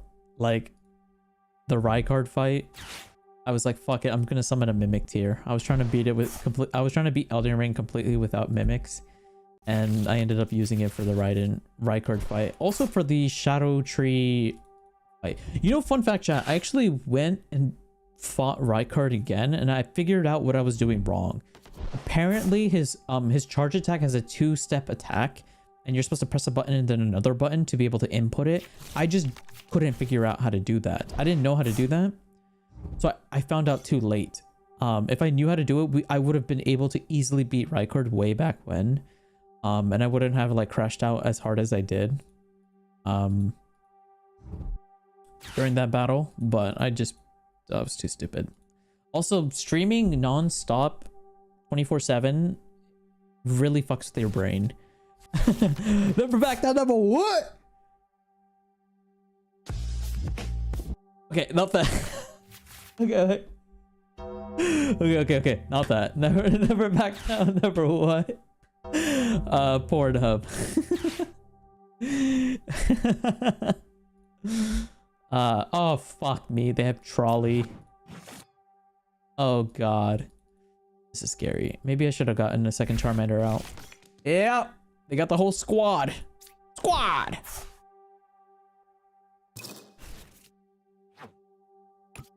They got the whole squad out. Oh shit. Okay, still no energy in the discard. We're swimming. We're swimming. The gang's all here, literally. They got their brother, their sister, their mom, their dad, their auntie, their uncle, their grandpa, their grandma, their neighbor's dog. I got the whole fucking squad out here just to beat my little Charmander's ass. He's just like, hey, I'm happy. I'm running around just frolicking in the meadows, setting things on fire. You know, arson and that. And they're like, nah, not in this country. And now I'm just gonna get my ass fucking smacked really hard. Yeah, I misplayed. I should have got a second Charmander out. The last time I played against this deck, it was very slow. So I didn't think it would they would pop off this fast. Their deck. Hey, I guess you live and learn, right? Live and learn. On the edge of tomorrow. Live and learn.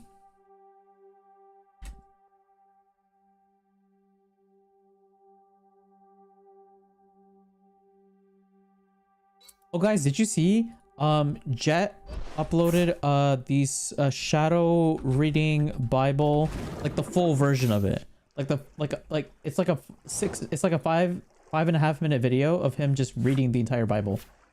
It's fucking hilarious.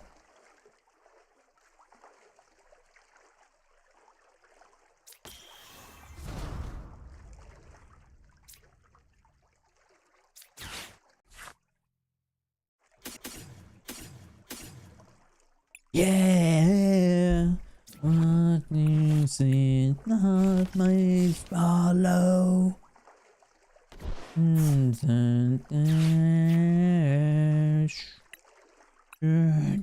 say no.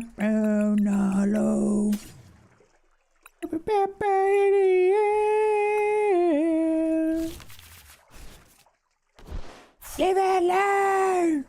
Hanging on the edge of tomorrow.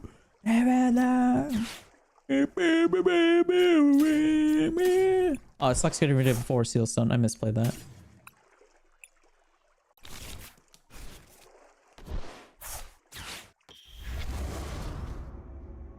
I should have got a Defiance Band if I was going to do that. Whoops.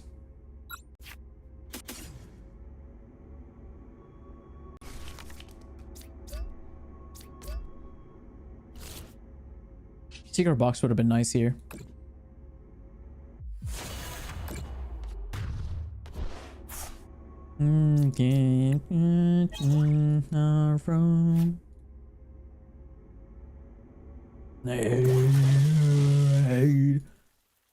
Okay, as long as they don't capture up my Dusclops and kill it, I will be able to one-shot this Pikachu EX this turn.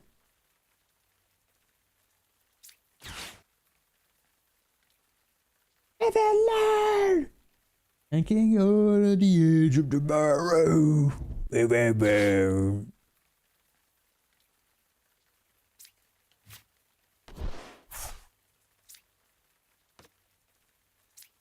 Ooh, does he has a Defiance Band? Guess we'll see.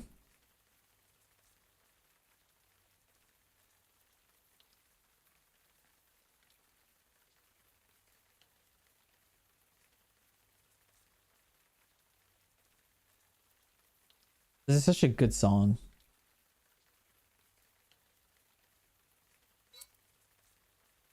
Oh, he didn't have an electric. Oh, he probably has one in his hand though. If he doesn't have a Defiance Band, he won't be able to knock out my Charizard here. Free concert. Ew, no. I would never sing seriously.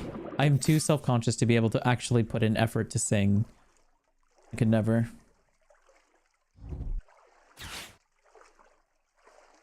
Real. The day I actually do a proper karaoke stream, that's like me taking like 100 lessons and like becoming like a goddess at singing. He just conceded. I think he misplayed really badly here. Unfortunate. And that is why you don't give up, chat. Giving up is for losers. Not in my household. We don't. Oh, we got a Pikachu EX from our pack.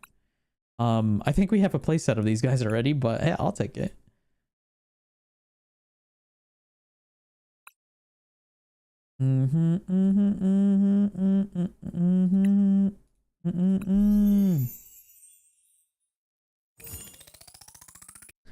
Singing kind of ruins the point of karaoke. Yeah, imagine singing. Okay, I want to show you guys this video. Listen to this video.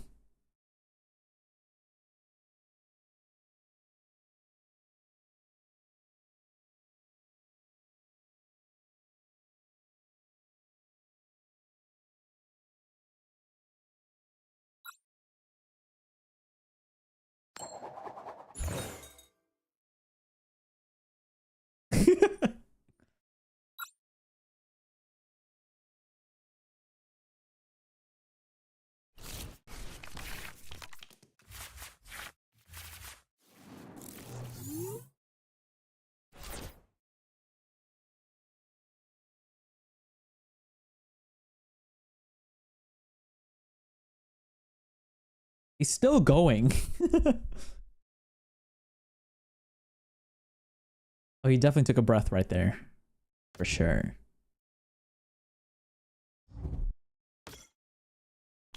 This is strangely soothing. You know, a lot of people in the comment section of this video were saying the exact same thing.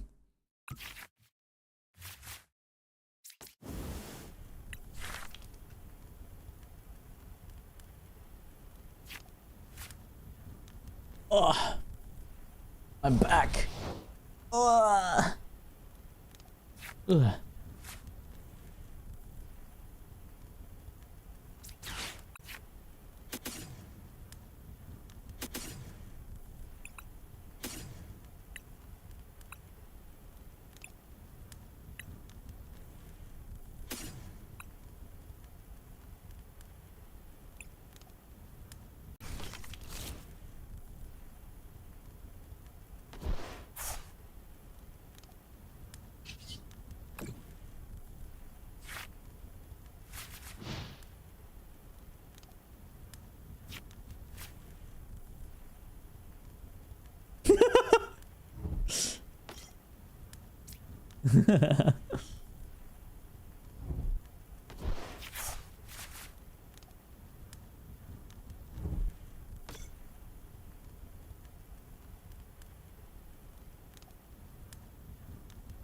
ASMR, you don't even know it. Is this considered ASMR? I thought ASMR is like sounds and stuff, like people scratching their cheek or like tapping a spoon onto a cup or something like that. I guess there's, oh, I guess, you know what? Honestly, let's go into, let's watch some videos. What is ASMR? That's the next video we'll watch, chat. You know, honestly, this is just a watch party at this point. It's just Pokemon with watch party, like with extra steps in it.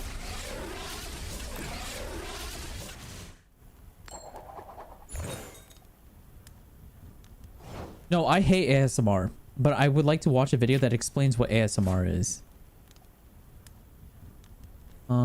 Let's see. How can we navigate through this? We're confused, right? That means we have to flip a coin to be able to. Okay.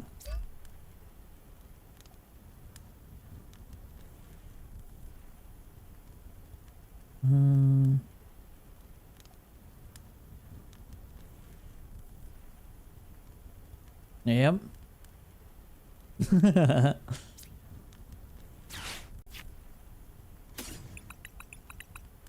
Yes, we have this. Perfect.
It's a listening party since we don't want to watch. I mean, I want you guys to focus on his words, not watch things, you know.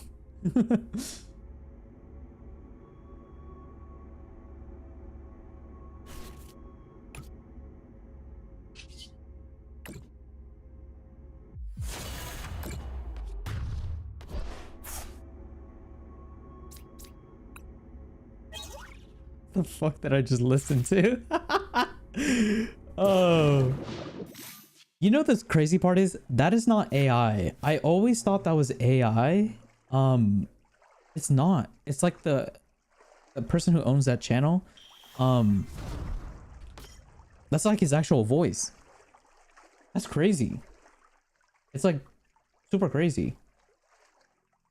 Okay, wait, give me a second, chat. I actually do want to do this watch party thing with you guys. But I have to make sure I set it up properly.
Canon ending now of the Bible. Yeah.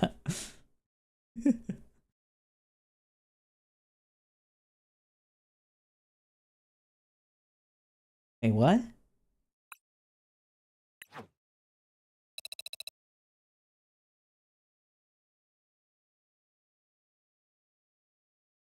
Oh, I didn't know that.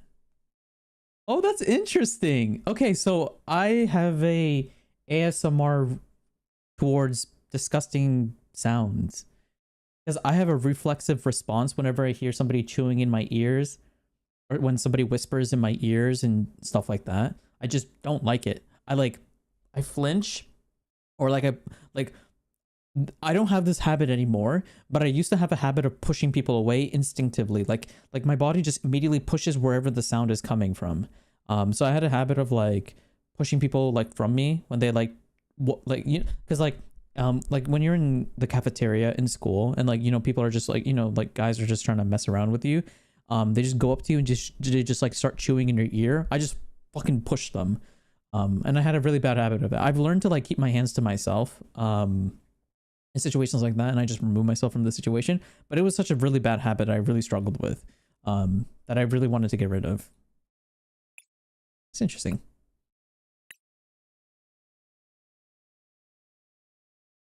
Ew.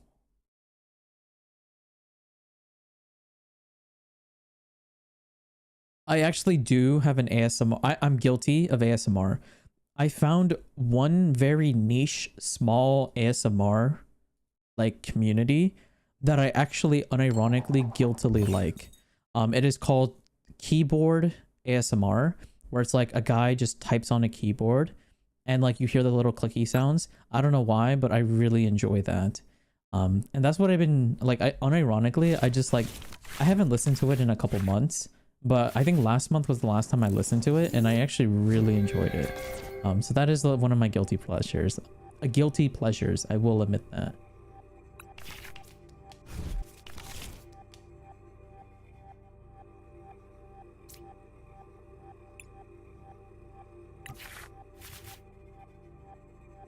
Or against a Roaring Moon deck.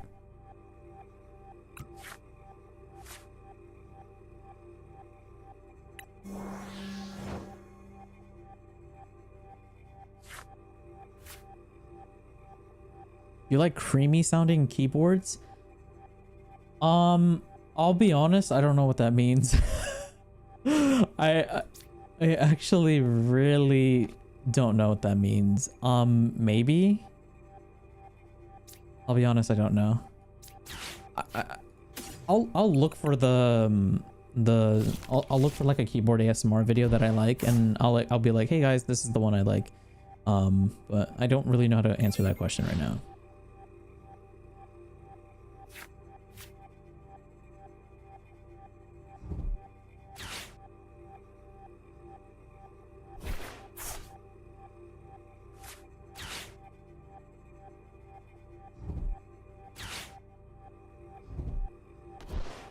Ew.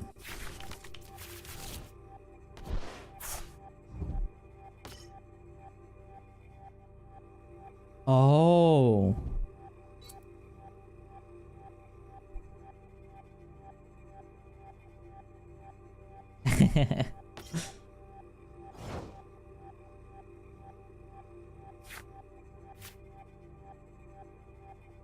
Mouth sounds.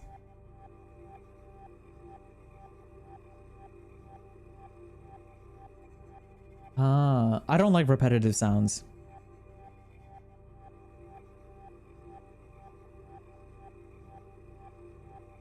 Oh, yet. Wait, that's ASMR?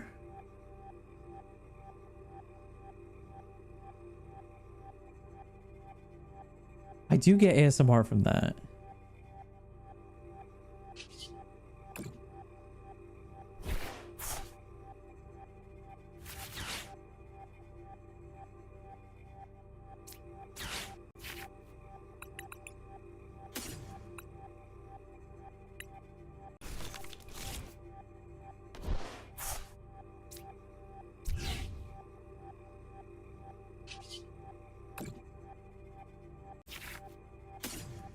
Facial.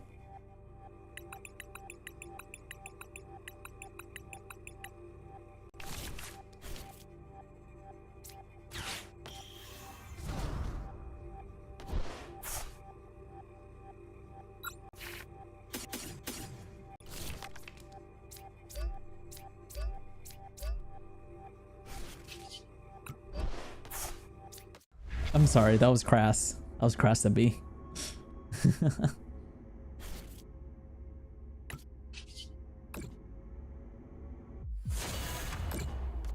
Um.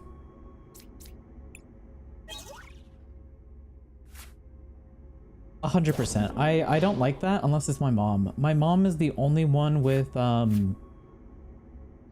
permission to do that. Skincare is more. Oh, I actually no, I don't. I wouldn't enjoy watching other people's skincare, but I do love doing skincare to myself for sure.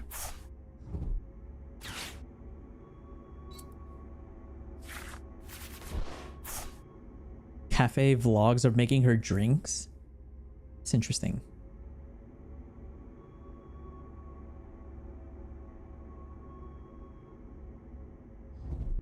You love haircuts?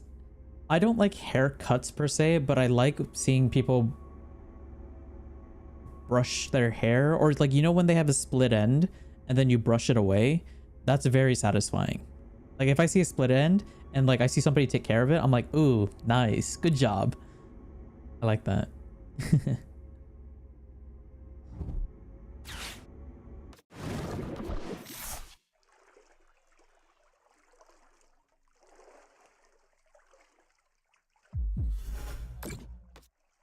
Really? Am I at 12? Do I have OCD? I'm concerned now. What?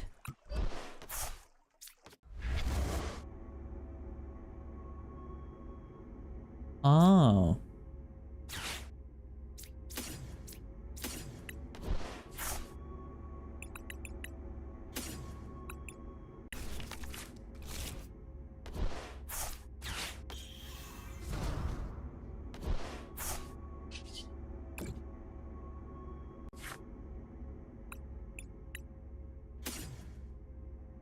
Oh.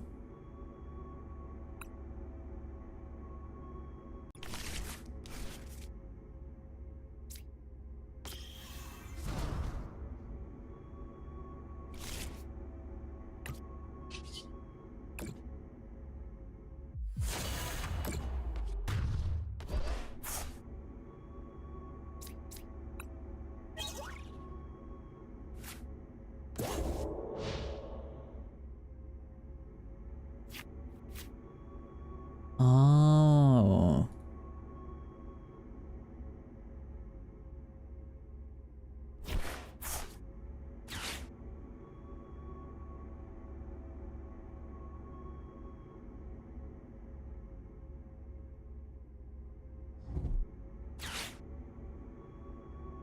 I think I do ASMR on the daily then, because I watch a lot of things just for the sake of watching things. I think I might engage into ASMR more than I thought I did. That's interesting.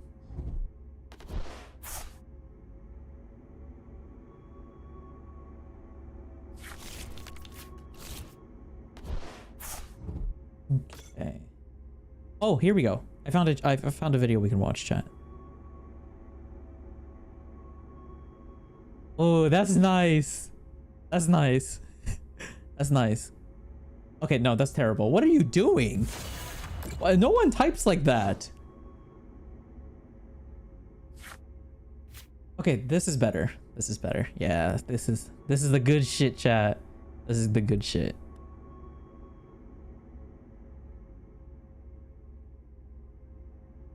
Okay, this is the sound that I like, chat. This one specifically right here. No, that's a lie. That is not the one I like. Okay, never mind. Wait, what am I supposed to be doing? Oh, yeah.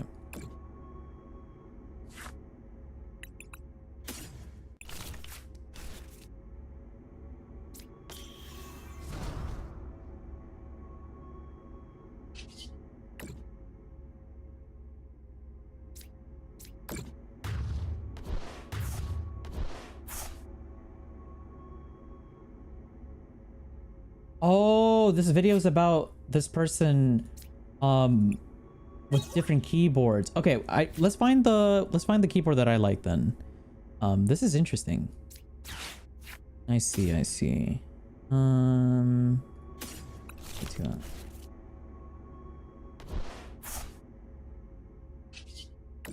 Okay.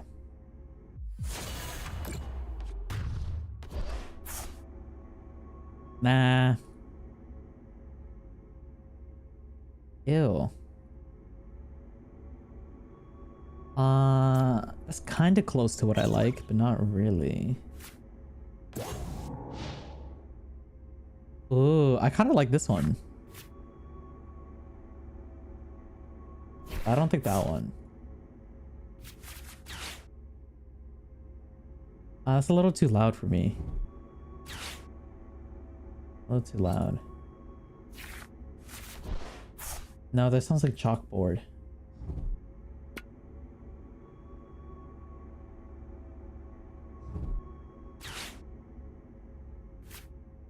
Okay, I don't like any of these. Never mind. I thought I liked one of these, but I don't think I do.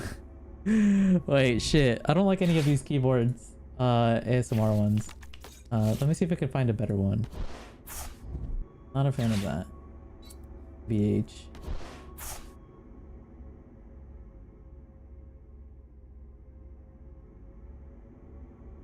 Oh, that is... Wait, I found it. I found it. I found it. Wait, I think this is the one I was watching.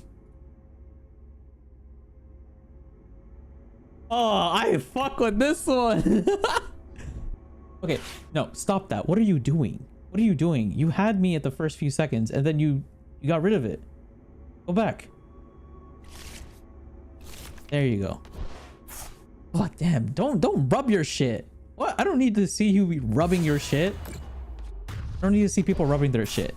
I want to see just good old school fashioned nice ASMR. Yes.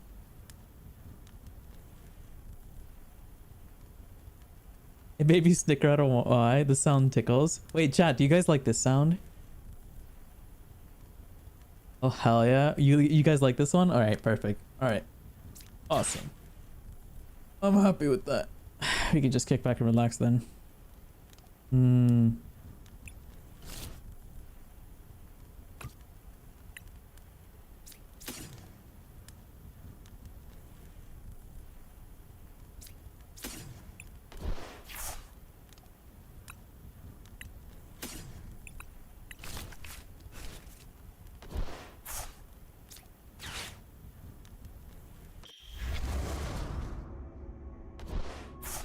I messed up. I was supposed to super rod my Charizard back in. Oh no. I actually messed up there. Yikes.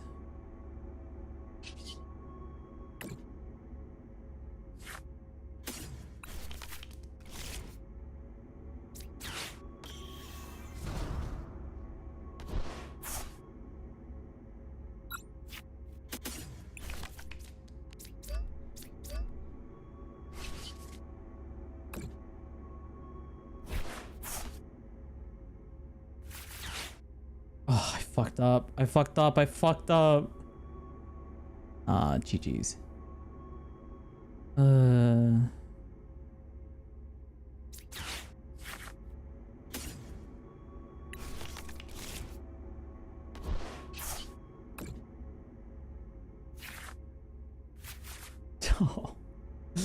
I tried so hard.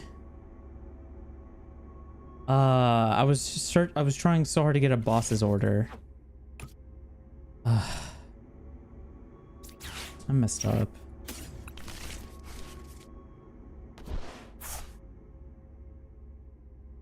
Man, I was supposed to super... That's the second time I made that mistake today. I was supposed to super rod the energies first, then evolve into the Charizard, but I didn't. Because I was gonna boss's order the Pecharunt EX in the background and then kill it and then win. Man, that sucks.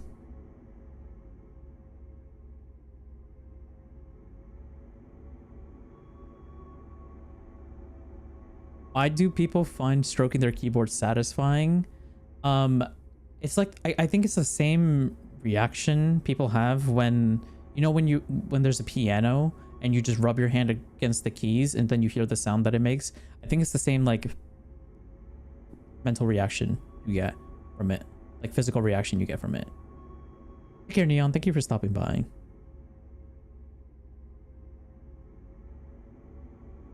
Pressing a bunch of keys at once is fun. Maybe if you're the one clicking it, but I think for other people, not so much. Well, I don't enjoy it, at least. I don't enjoy the sound of people clicking, doing that, you know? Just type normally. If people just type normally like this guy is, I enjoy it. I'm a huge sucker for fast typing though, so I think the rest of the video is him typing really fast. Or sorry, is them typing really fast, and I look forward to hearing that.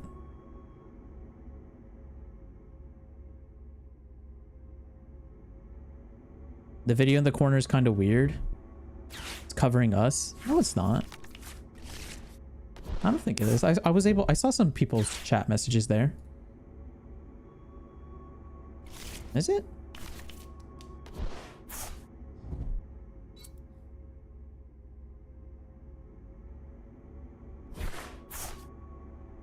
Oh, I see what you mean. Okay. Put this? We can do that. All right, I moved you down, you guys, a bit. Hopefully that is fine now.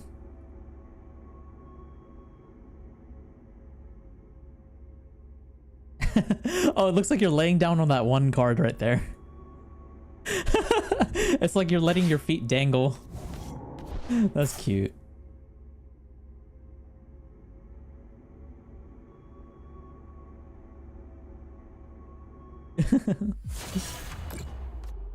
Laying on a card. Very comfy.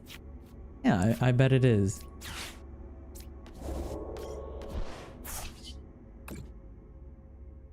Did you eat the cat? I just saw that this person... I saw what their name was. Did you eat the cat? No, I did not eat the cat. I would never eat a cat. Willingly, I would not eat a cat.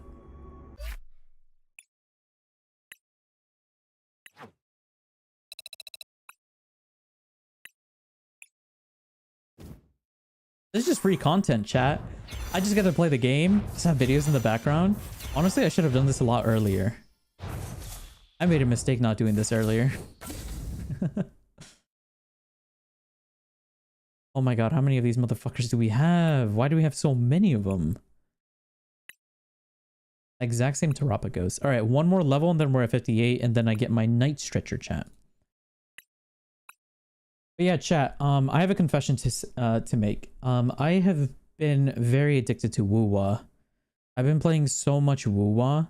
I think I've logged in at least 25 hours in the past like 4 days playing Woowa. I'm actually really enjoying it. And it really sucks because I'm enjoying it so much, but I don't really want to stream it because I know a lot of people will not enjoy watching me play it because I'm primarily like a Pokemon channel right now. And also I want to just stick to making Pokemon content. I like to focus at least for the next 4 to 6 months on just making exclusively Pokemon content or content similar to Pokemon. And Wuthering Waves is not that same vein of content. It's more gacha, very heavily anime oriented, which is not what I'm trying to focus on right now, because I want to try and build an audience through the Pokemon style video games. That's my personal goal. I'm trying to build an audience doing that. But I won't lie, I've been playing so fucking much. It's actually like slightly unhealthy with how much I've been playing. Because it's a lot. It's a lot. But it is so fun, chat. It is actually so fun. Because like I haven't touched Woowa since like the first week it came out. And then I played for 1 day during the Yinlin's banner release. And then I just never touched the game again. And then I saw a bunch of like clips and memes and stuff of Woowa 2.0. Because Woowa is in its second version already. It's been 7 months, but it already has a 2.0. And it's like it's such a different game than what it was before. Crazy.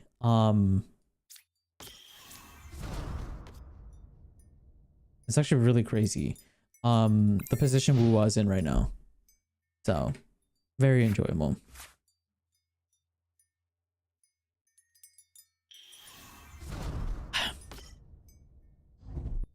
It's like those YouTube shorts with Minecraft parkour. Yeah, like Subway Surfer playing on the background with like somebody talking and then yeah.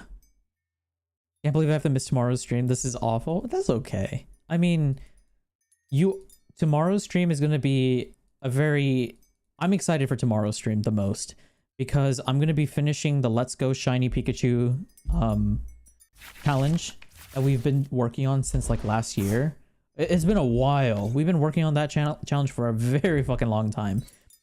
And tomorrow's the day we're going to be finishing it. So I'm very happy and excited to finishing it. But, you know, if you miss it, that's fine. You can always watch the VOD. But also, I'm turning that into a YouTube video. So if you'd like to wait for me to edit the video, create a script, make a story out of it, and then ship it, by all means, feel free to wait for the YouTube video. Because I promise you the YouTube video will be... I'm putting a lot of... effort into this next video.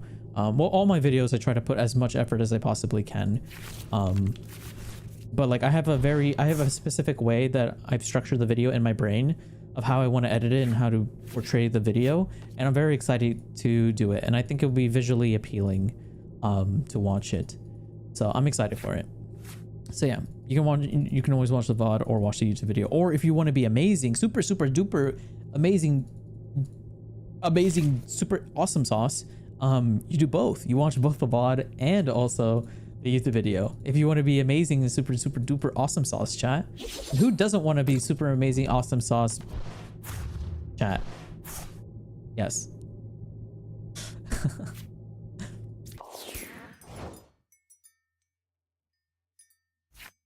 Yeah, I mean, I'll be honest, I've been enjoying playing games just off stream, just for funsies on my own.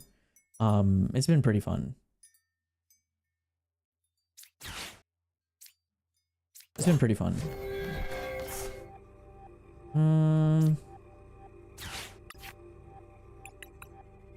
What do we need?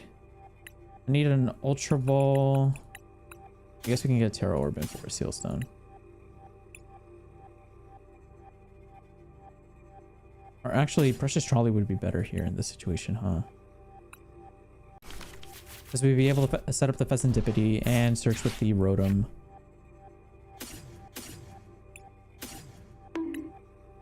Ow! The fuck? What do I do? I haven't played WoWo yet. I just started Genshin. I haven't touched HSR. I've personally quit HSR, Star Rail, because I don't know. It's not enjoyable. I mean, I like the story, but I would rather just watch a YouTube video showing all the cutscenes and stuff than actually play the game, you know? So I haven't been enjoying the story because of it. Or as much because of it. Sorry, my brain is like trying to like somewhat focus. I'm like trying to figure out how am I gonna sequence this. I do need Charizard to come out. I guess we need this here. We can do this here. No Dusclops, which is a little annoying. I guess we could get a rare candy.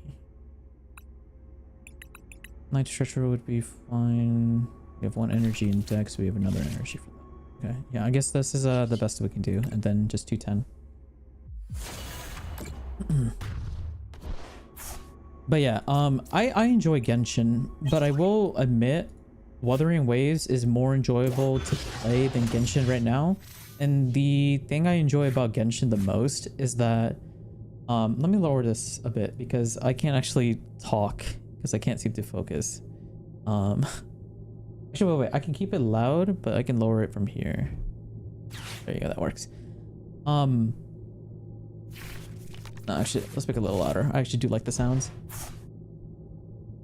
There you go. But yeah, Genshin, I enjoy the Genshin story, but in terms of gameplay, I think Wuthering Waves is more enjoyable to play because it just has a lot of quality of life that Genshin doesn't or refuses to add. Or they lock a lot of the quality of life in Genshin behind characters. Like, for example, like in Wuwa, you can just scale up a mountain just by running on it. But in Genshin, you have to slowly climb up. However, they've released 2 characters. One of them you can't get anymore. That like scales up a mountain very fast. Well, not really that. It scales up the mountain faster than if you were to just climb it normally. But it's not as fast as like Wuthering Waves or the other limited 5-star character that allows you to scale it up. So I'll be honest, from my experience of playing both games, I think Genshin overall is a better package and a great entryway of getting into the gacha genre. Story is very simple, but it's good. Characters are enjoyable. The writing is very nice. I don't know. It's just an overall pretty good game, which makes sense because it is a Hoyoverse game. However, I will say that one thing that Genshin struggles with is because they have such a monopoly on the gacha aspect of video games because they're a $1 billion company now. they are very slow to release quality of life updates. It takes them like years. Like it took them 3 years to do a recent quality of life update that I wish they added like 4 years ago. It is, you spend a lot of time trying really hard to get primo gems for something to pull. But in comparison to Wuthering Waves, you get it a little bit faster just because all the quality of life and all the extra stuff that they've done to the game to make it smooth, a much smoother and faster experience. Because like at the end of the day, both of the games are the same. It's a gacha anime themed game where you both explore worlds and open up chests and get items and stuff. It's just Wuthering Waves does that, but does it faster.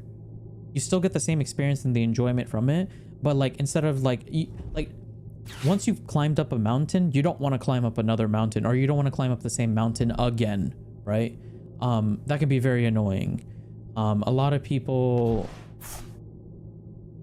are tired of just climbing the same mountain over and over again, because say you have to climb up a mountain for a quest, and then you play the game, and then there's another quest that requires you to climb up the same mountain again. It just becomes very tedious, right? It's like, what's the point? I've climbed this mountain before. I've got all the items on top of this mountain. Why the fuck am I up here again? And it's just like, it's just very backwards, where it's like, the player has climbed up this mountain already. Why not just make it find an easier way to like allow them to be able to climb it up again, but just faster, or just straight up teleport to it. And that is one thing I believe what struggles to do, and it can be very infuriating, I imagine, for a lot of people, to have to put up with that. Okay, let me see if I can sequence this correctly, because we can actually win this turn.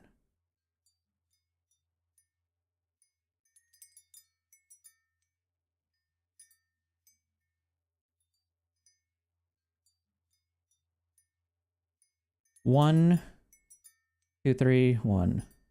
No, we can't win this turn. Okay. We cannot win this turn. That is unfortunate. Because I needed to Briar to do that, let's get rid of Luminian. Also, one thing that Genshin doesn't have that Wuthering Waves does is that Genshin's endgame is very... it's pretty lackluster in comparison to Wuthering Waves. Like, Wuthering Waves' endgame is like very... It's pretty challenging. It's a high skill ceiling. When you play the game, you can tell that there's so many different mechanics and stuff like that. So if you love games that are very technical, requires so much skill and expertise, and like spending time in navigating and learning like certain sequencing, or characters do this or this and this and this and this, you won't really get it from Wuthering Waves. Okay, he can definitely one-shot me there. If I boss's order, maybe I have to delay a turn of boss's order by killing the Pheasantipede, and then try to go all out with the next turn. Here.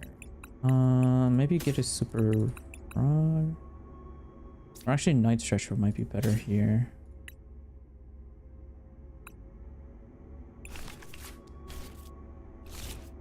Get Charmander out.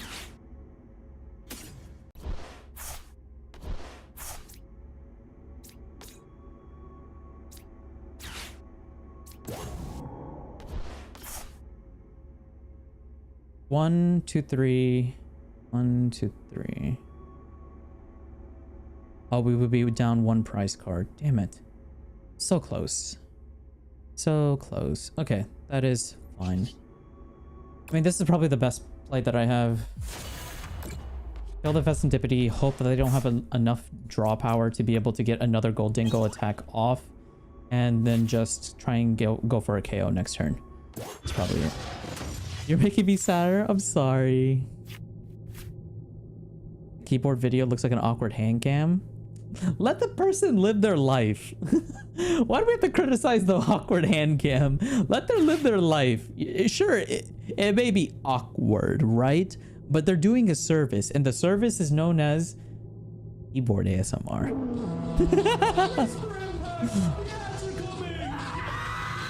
Okay, the ads are here, chat. I really don't like their new characters. Like, I'm happy with Mavuika, but Sitlali is a bit iffy with me. I'm so jealous you have Sitlali.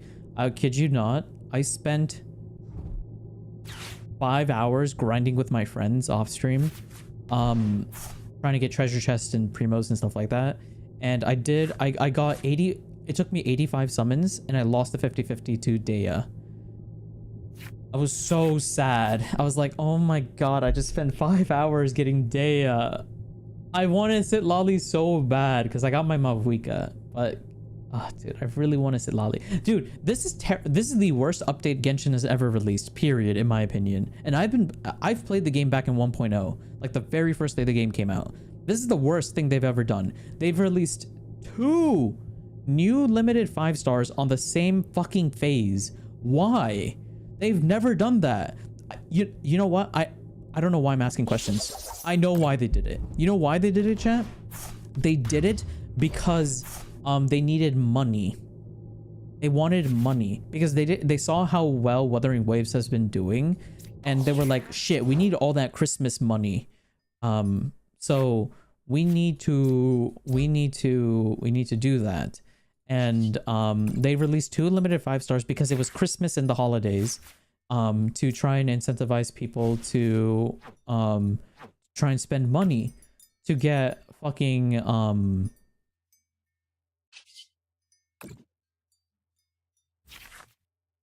oh, I messed up here. Oh no, I can get rare candy. That's fine. Actually, would counter catcher be better here? Oh, maybe. We'll see. So yeah, they did it for fucking money, and it's just annoying. It's just so fucking annoying that they did that. I mean, I'm pretty salty because I lost my 50-50. But at the same time, like, come on, you don't have to release 2 limited new 5-star characters on the same fucking banner. That's like, it's so obvious that you're just trying to squeeze out money from the community because it's the holidays and oh, it's Christmas time, more people are willing to empty out their pockets and stuff like that.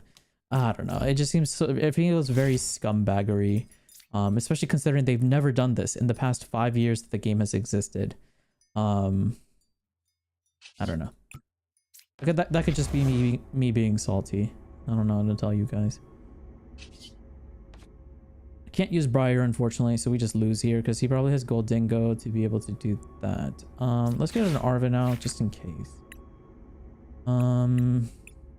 It would be nice to get a...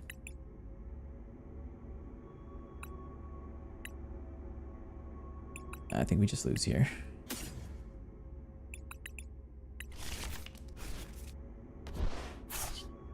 Damn. That Dusknoir is just sitting in my bench doing nothing. That sucks. It is what it is. But yeah, it's just very scummy what they did for Genshin, and I'm just annoyed about it. I'm salty. Because like, I got my Mavuika, and I was really hoping that I would win my 50-50. I haven't won a single 50-50 in like the past 4 banners. I've lost my 50-50 every single time. Just so annoying. And I once again lost, and I really want to sit Lolly because I haven't played Genshin in such a long time. I took like a month break. It was like I got tired of logging in, playing the same game over and over again. And I've been enjoying playing Pokemon so much. And I just logged in. I was like, let me just do all the events I missed and like explore a little bit. Because my friends also wanted to play. And I barely play with my friends. So I was like, oh, fuck it. We'll just play, have fun, spend time together, etc. And yeah, but just I lost my 50-50. I'm salty for it. My opinion on Genshin is awesome. I like the gameplay, but hate the story. Wuwa's good with both. That's interesting. I think the Wuwa story is pretty dog shit for 1.0. It does get a little better towards the last 2 arcs, but 2.0 Wuwa, the storytelling in Wuwa is amazing. Like 2.0 Wuwa, it feels like a different game. It doesn't feel the same game. It's like when Sumeru hit Genshin after we experienced Inazuma, like everybody was just going crazy over Sumeru because it was like the greatest region ever, but that's because we came from Inazuma. It's like the same effect. It's like Wuwa's story is like it was mid, then it got good, then it got mid again, then it got kind of decent, and now it's just like peak. And it's just amazing. And if it can continue this like train of like being really good, I can see Wuwa surpassing Genshin in like 2 to 3 years. And like being like the gacha game to play. But I'll be honest, I would not be surprised if it doesn't happen, because honestly, people who love Genshin, it feels like a cult. It feels like the same people who scream about iPhones and Androids. It feels gatekeepy like that. It's like, oh my god, you have a green text bubble. Ew. I'm not gonna be friends with you. Or you get bullied for having a green text bubble, right? When literally more than half of the world uses Android phones because iPhones are just way too expensive, or just the services they provide is not really usable in other countries. It makes more sense to get an Android. It's cheaper and it's more universal, right? Yeah, I don't know. It just feels like Genshin players are like iPhone users, like the crazy iPhone users who just are just crazy about it. Random Subway Surfer gameplay.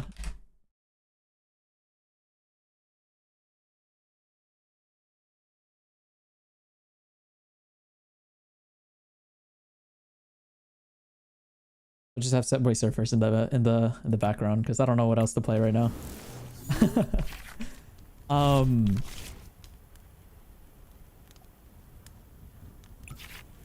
But yeah. I forgot my train of thought because of Subway Surfer. The story's fine, but to me, it drags on, and that's something that deters me from. Yeah, the story does drag on. Oh, one of the crazy things they have in Wuwa that Genshin doesn't is... Wait, is my computer lagging? Oh my god, it is. Maybe I have to lower the quality of this video.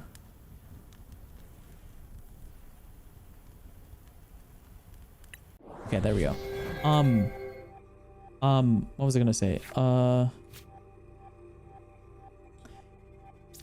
Wuwa has a skip button. They have a skip button. You can skip all the dialogue, side quests, world quests,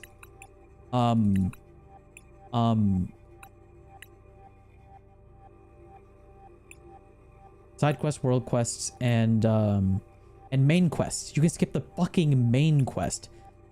When you click the skip button though, it does prompt you. It's like, hey, are you sure you want to skip the main quest? If so, this is what you're gonna miss. And it gives you a little quick synopsis of what you're gonna skip. So like, if you don't really care about the story, you just want to play through the game, it still tells you what you miss, right? You just skip all the animations and stuff. So it's like, oh my god, that is amazing.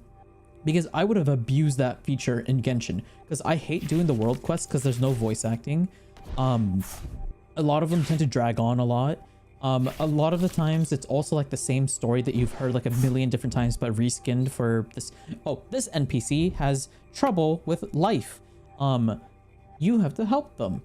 You help them, more trouble appears. You have to help them. It's like that. It's like the same repeated jargon that you see in like MMORPG games all the time, which is why a lot of people skip dialogue in like MMO games. Because like you've seen it. If you've seen one, you've seen them all. Basically, it's like the same energy that you get. So yeah, it's just yeah, I was just very surprised to see Wuwa have a skip feature for everything, for every single fucking any form of dialogue you can skip. Crazy. I fucking love it. I fucking love it.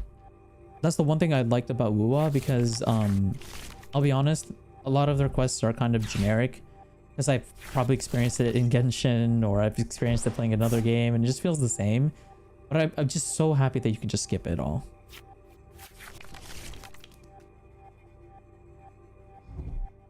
I'm not getting either, I have to say, for Chronicled Wish. That's another thing I hate, the Chronicle Wish banner. That shit is such a ripoff. It's primarily designed for whales to get a previous character that they haven't gotten before. Like a free-to-play like me there's no point in getting it. It's so... I hate the Chronicled banners. I wish they would just release the Chronicled banners as a third optional banner. Like, you know, you have the standard banner, you have the Chronicle banner, and then you have the limited wish banner. You have 3 different banners. Just do that. Your game is so popular and big, and it's been like 4 or 5 years. Just have all 3 options available so people can choose if they want a particular character or not. Like, don't gatekeep people from trying to get something that they want, you know? I don't know. I'm just really peeved about... Not peeved. I'm not really that upset. Like, I still like Genshin. I still would recommend Genshin to somebody. Like, if somebody was to come to me, they'd be like, hey, what's a good anime game would you recommend? I would say Genshin. You know, I'll say it. But... God damn it, man. Some of the stuff I've been seeing and hearing is just really terrible. Also, I think I just lose here, chat, because they have a Dusknor. They're just gonna knock out whatever they want. They have 2 drag cloaks, and they're gonna get their Dragon Pole next turn. I think I just lose here. I mean, I did say I wouldn't give up, but damn, doesn't feel like I want to give up here. I'll just end and just pray a miracle happens. Maybe they get a stroke, and their turn passes. That's a joke, by the way. Please don't take that seriously.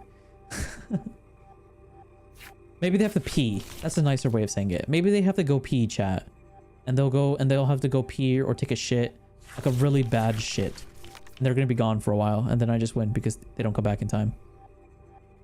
I want to pull for Baiju. I've heard he's kind of a mid 5-star. No, he's not mid. I don't think he's mid. I use Baiju all the time for my new Villette team. Yeah, good luck with the Chronicled. Remember, the Chronicle banner pity does not transfer over. If you're not able to get the 5-star, then you just wasted all your time. So it's better just to save your primos and guarantee a 5-star than try to risk it. Chronicle has all the good characters. Yep, they do. But it's you don't build pity. That's my biggest gripe with it. You don't build pity on Chronicle banner. Because like, even if I lose the 50-50 or if I don't get the 5-star, at least I know I am like 20 wishes or 30 wishes closer to getting another 5-star, you know. At least I have that going on. Oh my god, this game really does not want me to win, huh? I can't force Sealstone. I can't do anything with Dusclops. I can't attach an I just have to pass. This sucks. I can't draw a single supporter to help me get out of this sticky situation. La Rue, welcome back. I'm sorry if I butcher your name, by the way. Welcome back. Thanks for coming back. Genshin has the worst story I've seen in a video game. I'll be honest, I don't think so. But then again, I'm a baby. Like I like a lot of things that a lot of people dislike, and for me, like, my criteria for liking thing is very low. It's very low. Like if everybody needs a 100 to be happy, I need like a 10. I need 10. Like, what, for me to enjoy something or be mildly entertained, it's so low. I'm like a child. If it's like bright colored lights, good, like semi-decent voice acting, or they purposely make it memey, like if it's a meme video or it's funny, like, honestly, if you make a poop joke, I would probably smile or giggle. Like, my humor is like, or my entertainment requirement or stat is like so low that like anything will make me smile or laugh or be mildly entertaining. Chat, I watched a 10-hour video, or I listened to a 10-hour video of a person ranting about the economy. I didn't learn a single thing from that video, but I just had it in the background for 10 hours while I was like cooking up some dinners, because I roasted a chicken, I made mac and cheese, I made baked sweet potato fries. I did a lot of cooking yesterday, or not yesterday, but like during New Year's. So I spent the entire day cooking, and I just had that random ass video playing in the background, and the entire time I was cooking, because I spent all day basically cooking, because I had to cook enough for like a whole ass family, which is annoying because my kitchen is very small. So I had to cook like in batches, where like I had to cook like, okay, I finished this batch, but I have to make another batch, but I just don't have the space for it, or the refrigerator space for it. So I had to meticulously cook in a certain way to be able to get enough food. But yeah. I get entertained by random shit all the time. Luru. Oh, Luru. No, Laru. Got it. Thank you. I apologize for that.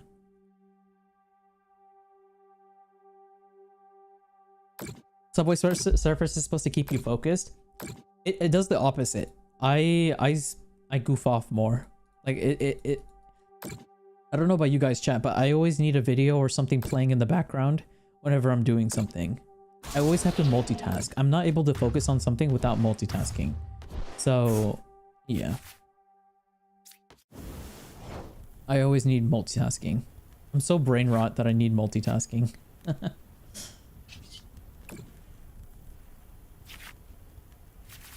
Okay, nice. We can actually do something with this. We can evolve this. Go into a Charizard here.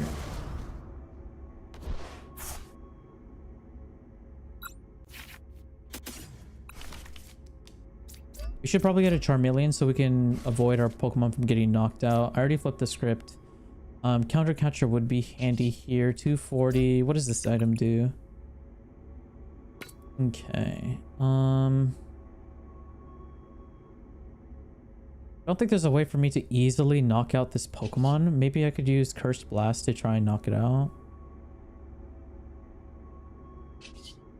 240, 130, 370. That will indeed knock it out. But they will probably get another one out very quickly, which would be pretty scary. So yeah, let's just get rid of it.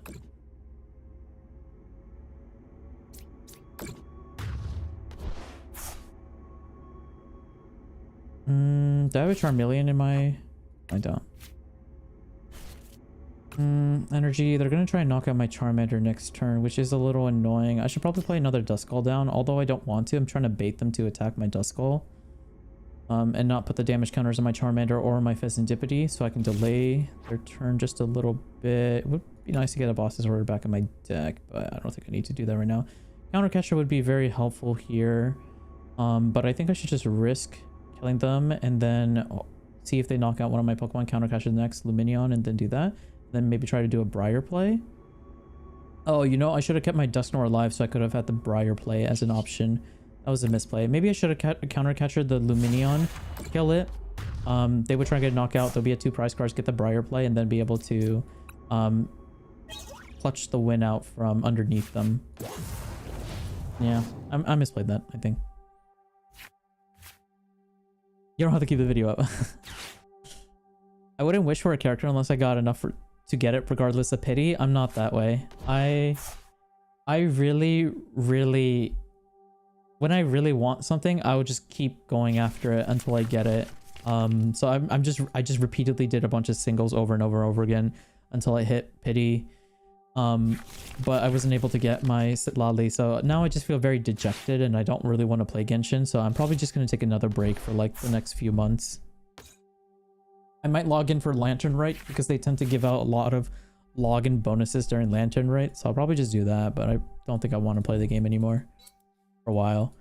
I really just want Snezhnaya to come out. I'm kind of tired of Natlin. I'm ready to move on. What's your one major issue about Genshin? What's the best card you've had this stream?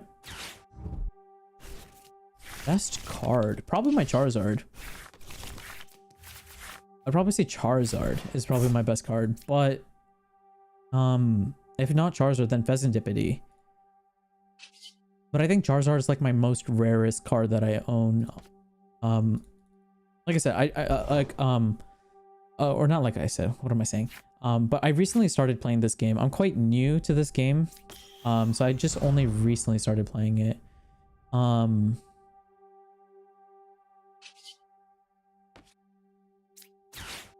So I don't really have much.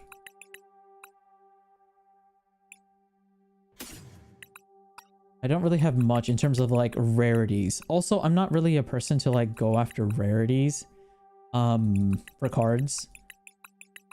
Like I don't really care too much about like going after like super rare cards or you know, stuff like that. I'm more of a minimalist. I always go for the cheaper cards, cheaper option, because it's easier to build a deck with a bunch of cheaper cards than with a bunch of like fancy ass cards. So I personally prioritize going for gameplay than collecting. But if I was to collect a card, I think the Ceruledge EX full art, if there's a full art of it, would probably be like my #1 card that I would want. But I don't want to really spend like hundreds of dollars for one card. I'd rather save that hundreds of dollars and buy like a Nintendo Switch with it, because the Nintendo Switch 2 is coming, is being leaked everywhere. If you go online, chat, you can see like images of the Nintendo Switch 2 and what it's supposed to look like. And actually there was a game convention, I think it was Gamescom, I think that's what it's called. They had a convention where the company that's directly working with Nintendo showed the Nintendo Switch Joy-Con, like the new one. So like that's crazy, you know? That's crazy they did that. So yeah, basically everybody but Nintendo has shown what the Nintendo Switch 2 looks like. And it's probably going to be like $300 or $500. I hope it's not more than $500. But if it's $500, I'm going to need to start saving up for it, because I would like to get it as soon as possible. So yeah. Have you won a good game yet? Honestly, we've been winning a lot. This is our first loss in a while. But I am one game away from unlocking this item that I really wanted. That's kind of why we're grinding so much today for this. It's because I really want this one. This item card right here. I'm very excited for it. So one more game and then we'll get it. Sadness and angst doesn't automatically make a good story good. Honestly, it does for me. If I become empathetic towards a character, then it's a good story. And I get empathetic very easily. Like pretty much every single Genshin character with a somewhat sad story, I become empathetic towards, and then I just end up liking that character a little more than I probably should. I'm a sucker for sad stories, chat. I joke about this all the time, but if somebody was to come in chat and tell me that they have a single mother and she's struggling and she has 3 jobs, and she's also an immigrant, I'll be very empathetic, because I will start thinking about my own mom, who's also a single mother, who had to raise me and my little brother by herself, and she was an immigrant. She didn't know English coming to this country, or coming to America, and yeah.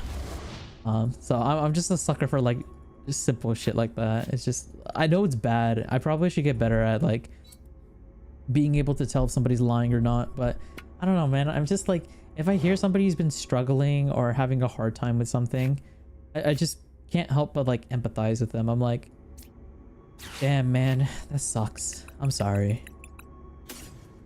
You want to just sit down and just chat about it? Or did you just want to get it off your chest and like, that's it? Oh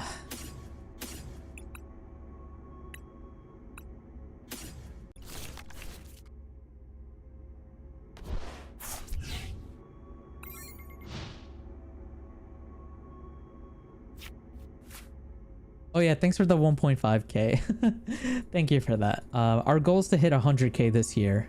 So by the end of December, I'm hoping to multiply it by 10. Go from 1,000 to 10,000. Or 100,000, sorry.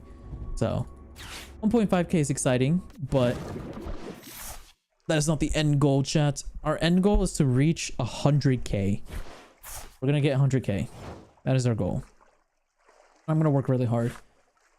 I'm prioritizing on focusing on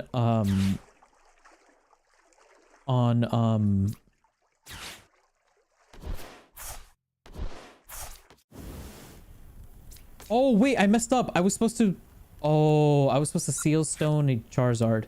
Oops. Thanks. Well, this guy gets an extra turn.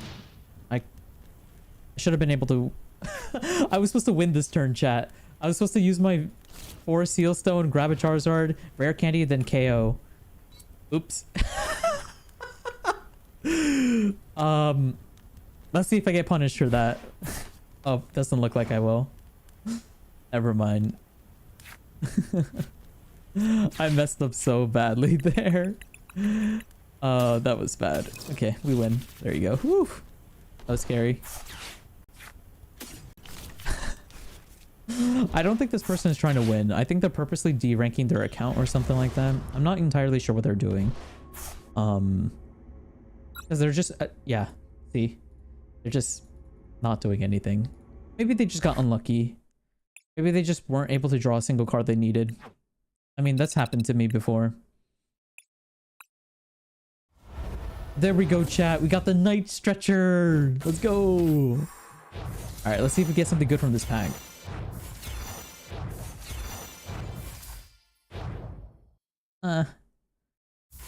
Nothing too crazy, but I mean, we got a Skeletor's. This Pokemon looks cool. I don't think I'll ever use it though, but looks cool.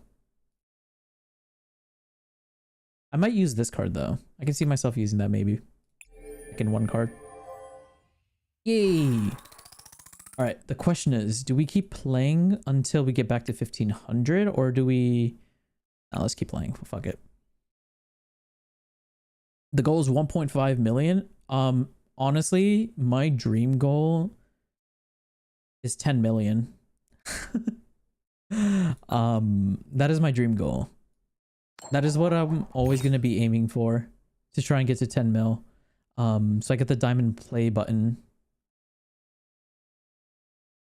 But you know what they say, if you aim for the moon and you miss, you land amongst the stars. So say if we don't get 10 mil, at least we land in the 1 million range. But honestly, my actual dream goal, I want this more than reaching 10 mil subs on YouTube. I want this to be a full-time career for me. Like, I want to make enough money where like I can just play video games, make content, edit YouTube videos and stuff like that, and that is my job. Like, that is my job. That is like best case scenario. But it'll take a while to get there. I have to work hard. The hard part is staying consistent. And one of my New Year's resolution for this year is to upload a YouTube short every single day for the year of 2025. Because although YouTube shorts doesn't really get you a lot of like long time viewers or people to tune into your streams, it does at least get it puts you out there in the world, you know? Because like how I personally found a bunch of my favorite content creators was through clips. I would see like YouTube clips of like somebody like doing something and I'd be like, oh, that's really interesting. And then I go and look for that streamer, or I go to their YouTube channel and watch their videos. And then the more and more I watch their YouTube videos, I'll be like, I really enjoy this guy. Maybe I should tune into one of their live streams. And when I started thinking like that, I was like, oh, that's what I need to do to get more people to watch me. I just need to make more and more clips. The hard part is getting good clips. I'm kind of running low on good or funny clips. I'll be honest, I've been relying so much on Tama with all of their clips that they've been posting in the Discord server. Explanation Discord if you'd like to join our Discord server. I just been scrolling through all of these clips and just grabbing every single one of these clips and just making a YouTube short through them. But I'm gonna need some more modern clips sooner rather than later. Yeah.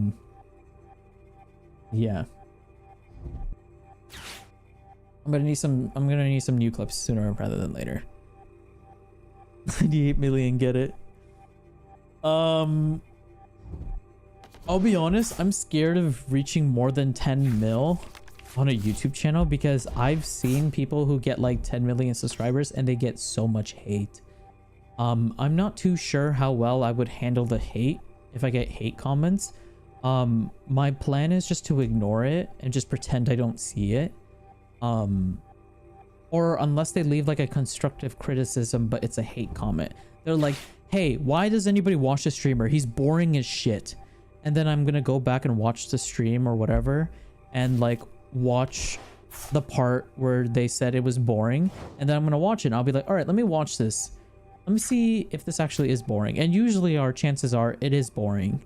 It usually is boring because That's something you need to be like self-aware of. You need to realize that everybody, you need to be entertaining. In order for people to want to watch you, you need to provide a service to them, and the service is entertainment. So that is why I have a huge habit of constantly talking. I'm always talking, chat. I'm always forcing myself to talk, no matter what. It is very draining and mentally exhausting, but you just have to do it. That's why you always hear me like cough, or like my throat is a little sore or whatever, because I'm really focusing and forcing myself to really talk. I'll be honest, before streaming, I think I speak like maybe 5 words a day. I'm not much of a talker. I know that's hard to believe because I yap so much on stream, but I kid you not, prior to streaming, I rarely talked. I am not much of a talker. Like, I barely talk to people. And usually when I do is through text messages, so I don't use my voice. Because like, I don't really see a point in using your voice to talk. I'm like, oh, you could just send a text message to someone. You don't really have to send a voice message or whatever. And the only real person I really talk to is like my mom, because like, it seems like she can't live a day without hearing my voice, and it's annoying.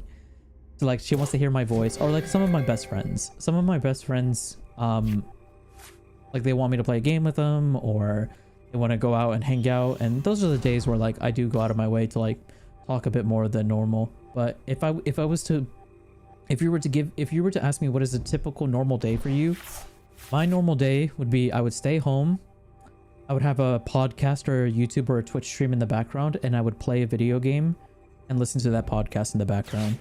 And then after I would play the video game, I would go to the kitchen and make a meal for myself, because you need sustenance. So while I'm making a meal, I would listen to a Twitch stream or a podcast or whatever, and then I would eat. And then usually after eating, I don't like doing the dishes, so I either have someone else do it, or I put them in the dishwasher and just say fuck it. And then while the dishes are being cleaned, I take a shower, I do some chores, I start reorganizing things. I love reorganizing. I love being organized and keeping things, like putting things where they need to be. So like, I have like my boxes everywhere, I have like all my paperwork in one folder, I have everything in like a manila folder, my laundry sorted in I have 3 different laundry baskets. I have dirty, super dirty, and I kind of wore this, but I don't want to put this with my clean clothes, so I'll just leave this here and then wear it again later this week. So I have like 3 different laundry baskets. Fun fact, they're black, red, and white.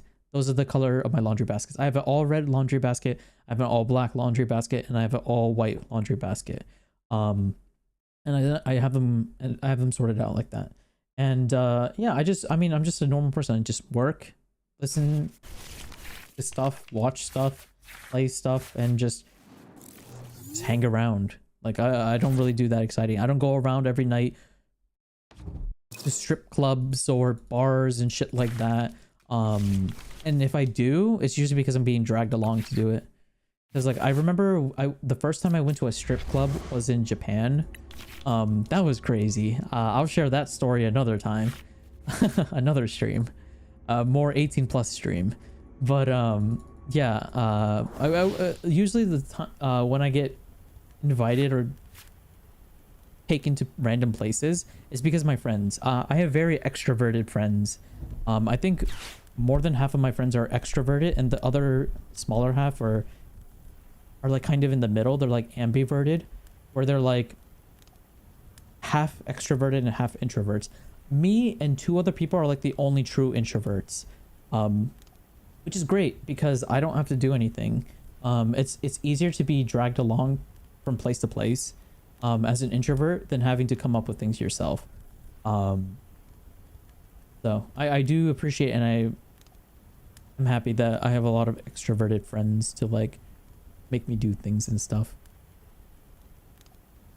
Yeah, so how I came to that conclusion of how to get more people to watch me, remember that one stream where I asked you guys, how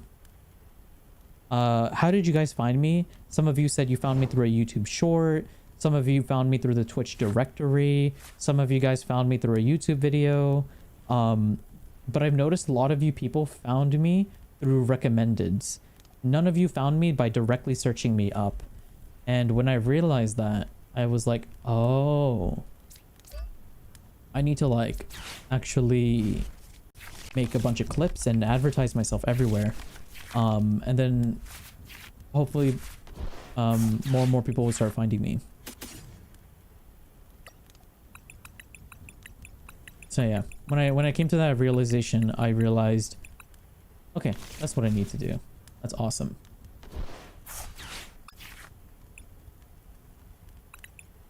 And it made my life so much easier.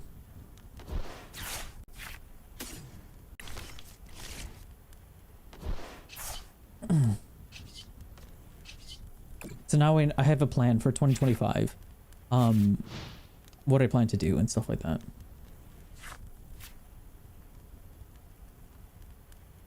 Usually after the first 500k, you don't read comments, you hire someone for that or ignore it altogether. No, I'm gonna read comments even if I become like a large content creator. Because the best way to learn about something is to read what the general populace thinks about your content. In my opinion. Because like, I mean, sure, you'll get your haters who like, oh my god, who would want to watch a VTuber, right? Like those type of comments you just ignore. But things like, hey, I'm a huge fan of Reiniyal, but honestly, him streaming Pokemon has been very boring. He doesn't really do anything or add anything to it.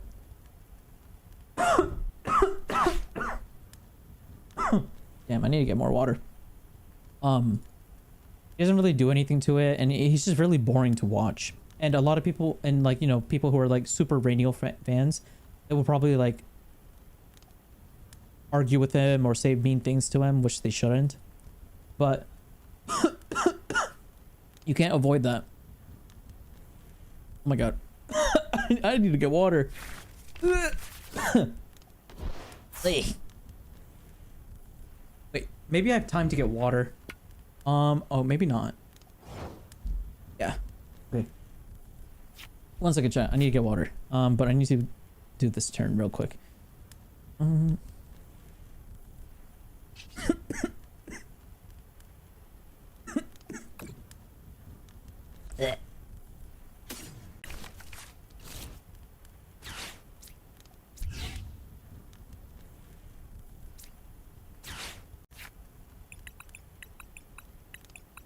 No, I don't have it. I thought I had my lost vacuum in my deck, but it is prized. Rip.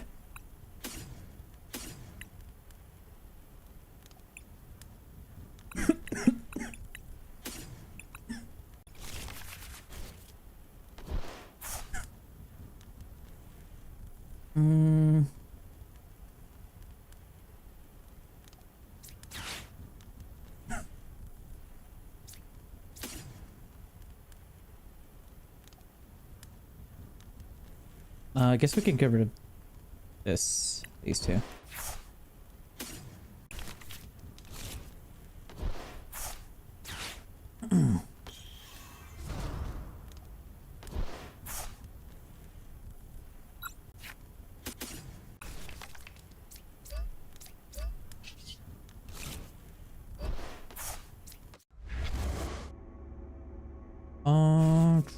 One energy.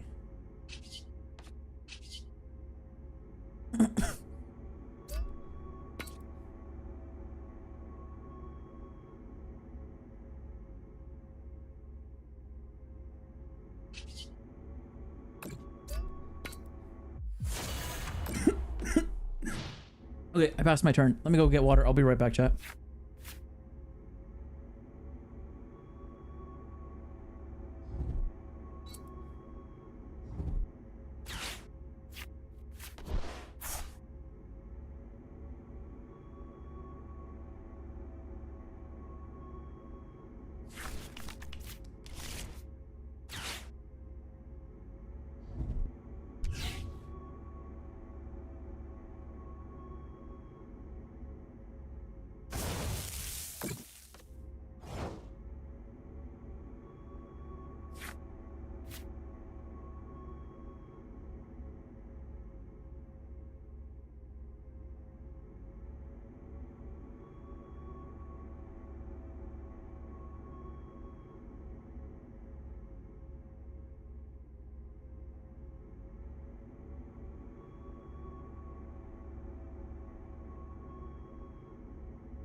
All right, I'm back. Oh my god, I got back just in time. Oof, that was close. Yeah, I have the buffering mode where it's like, so whenever I go AFK, I just do that instead of like that.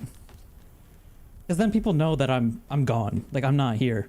I'm mentally not here. Yeah.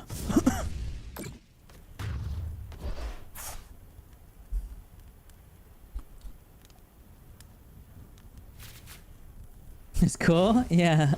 I was trying to think of like I've thought of like a bunch of like ways to like improve the stream. So I spent a lot of time thinking about it, and I have a bunch of things set up. I'm trying to figure out a way to use it, you know? That's what I'm really struggling with right now.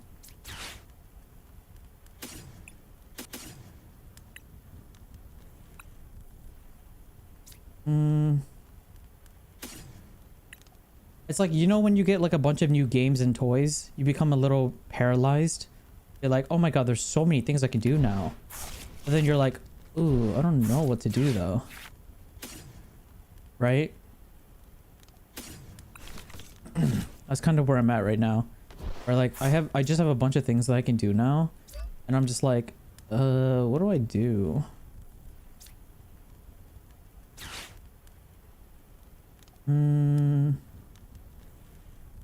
Guess we can get rid of you and probably Turo.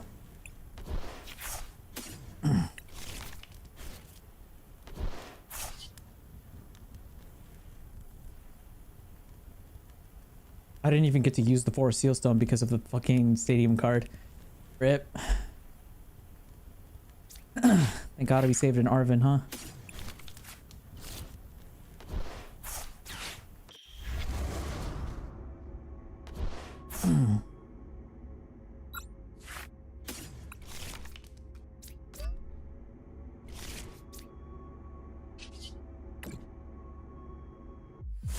Alright, there we go. Hopefully they don't catch her up a random ass Pokemon and ruin my life with it. But even if they do, we have the Briar. And we won. Nice. Real? Yeah. Cause like I have a bunch of sound effects and stuff like that. Like I have like whenever somebody says something lame. Because I've had so many opportunities to use that sound effect. I just keep forgetting that I have it. And like I have a bunch of things, like whenever something sexy is said, or we see a hot woman, or when I try to rizz up somebody, or you know, when I'm amazing like I always am, you know, stuff like that. I want to start abusing the vine booms a bit more, like that. And yeah, and I've also color coordinated my music. So now I have them all organized and color coordinated based on intensity of how I want to play. Like, so basically, like, whenever I want to hype you guys up for, like, war.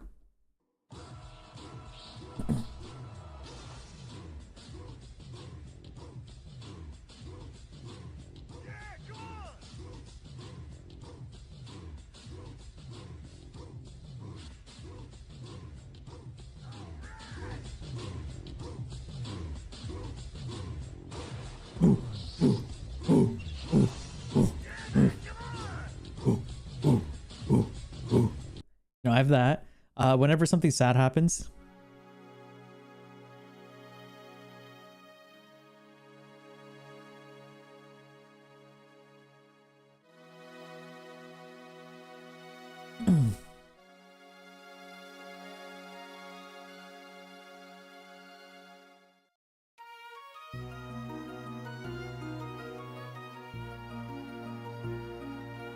Chat. I'm straight.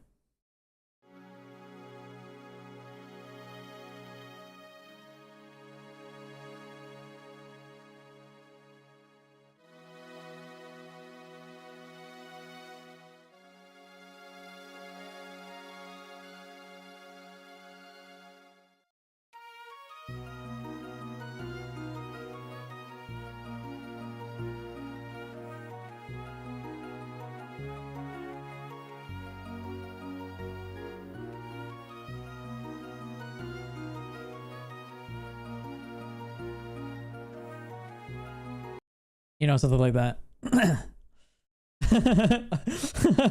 Oh yeah, I mean, I guess we could also do that too.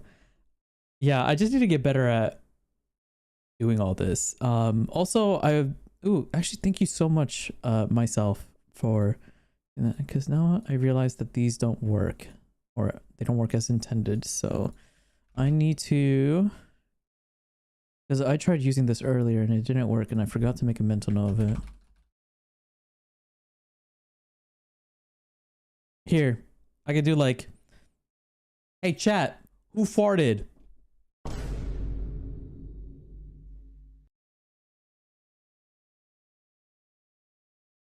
Wait, shit, I don't know how to go back. Oh, there we go. Okay, that one needs to be worked on. Okay, so this needs to be that. And then set that to that. Okay, so I should be able to now do that. But yeah, yeah, so I have like stuff like that. I've also color coded music and stuff like that. I did use it on this first stream that we came back, but I kind of forgot about it. Like, we have like dancing music whenever something hype happens.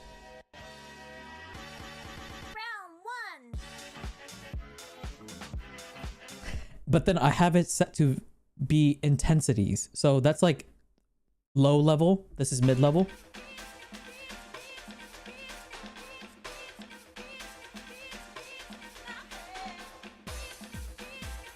And then we have a higher intensity level.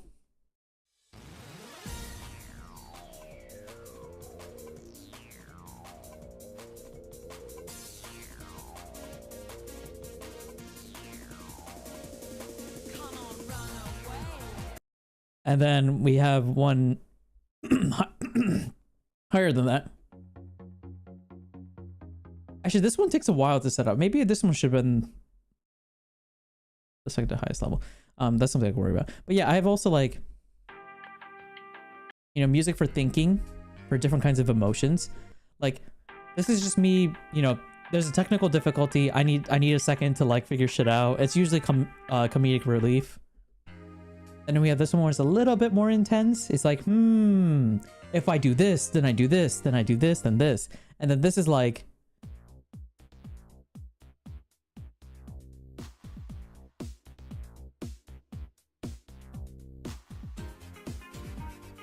this is like, I'm fucking with you right now. This is like Rock Lee versus Kimimaro in Naruto. I had a lot of alcohol and I'm ready, and I'm just dancing around, just fucking with you. And then this is serious.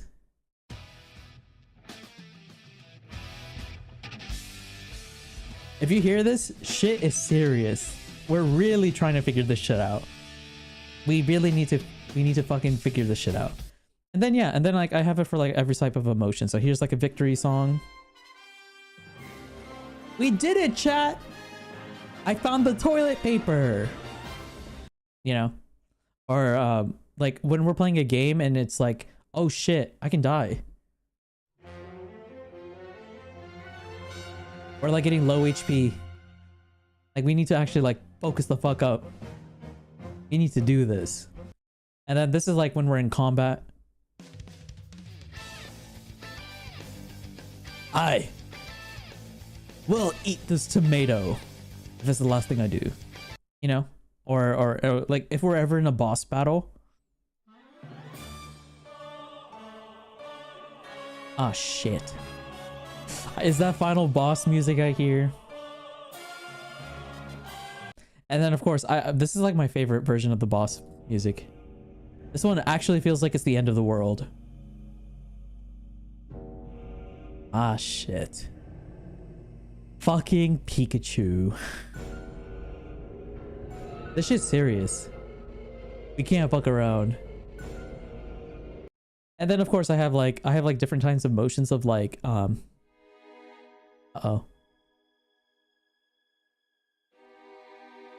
Chat, there's a bot in chat. There's a bot. They're selling illegal substances. Don't click that link. Or of course if it's something serious. Chat. I'm graduating. No more streams, no more YouTube. Everything's over. The world's ending. There's a purge. You know? So I have all that. I'm still trying to get better at like sequencing these things. I also have like all these other like random ass things too, where it's like if I'm landing on the moon,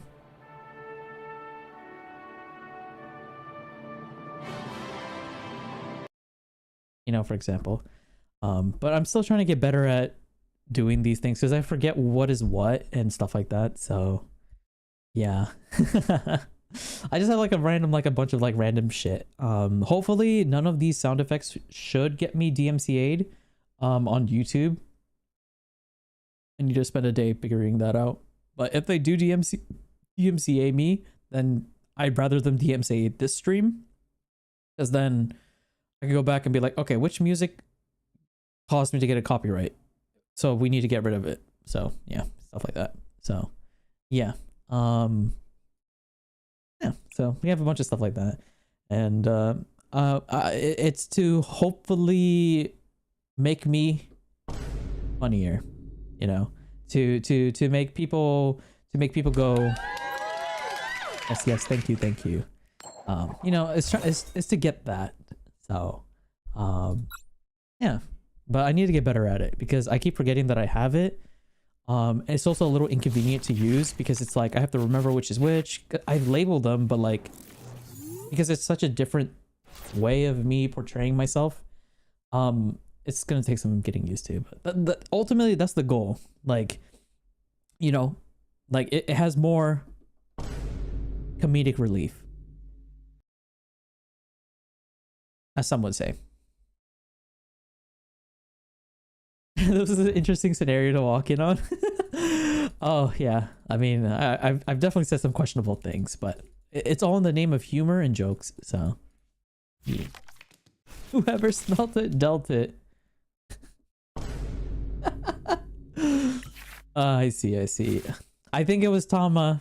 Tama was the first one to comment about it. So, ew, stinky. Stinky. Supersonic Racing. Yeah, I'm pretty sure a lot of these songs are pretty iconic. I did try to get a decent range of music, but I also wanted to make sure that I only choose music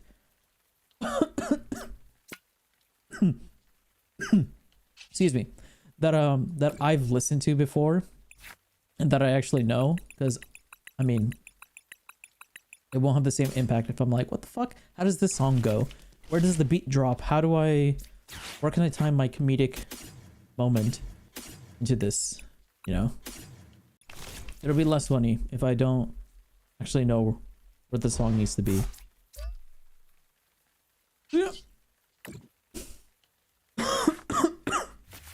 Why the fuck do I have Subway? Oh yeah, I forgot. I had Subway Surfer gameplay in the background. I was like, why the fuck do I have Subway Surfer on the on the thing, man? A stinky.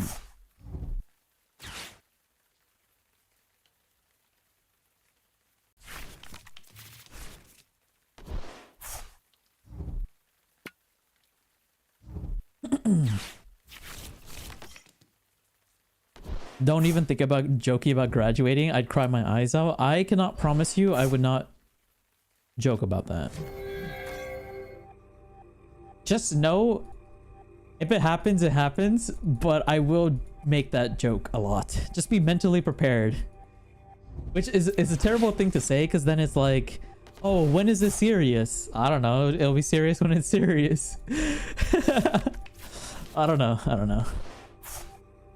Like I said, I'm not like a typical VTuber. I don't like to follow social norms or what people traditionally do, because I don't know, man, it's just boring. It's just boring and it's just not for me. So I'd rather just do anything but that, basically.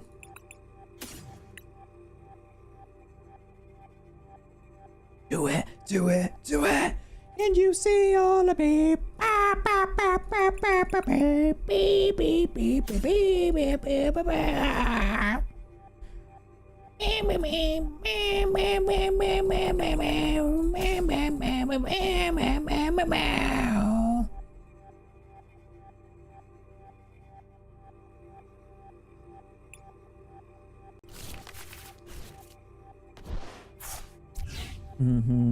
Evil black bum bum bum bum bum.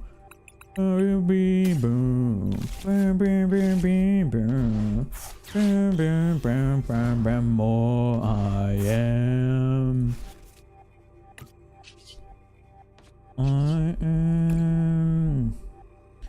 Oh god, here we go, buddy, here we go, buddy.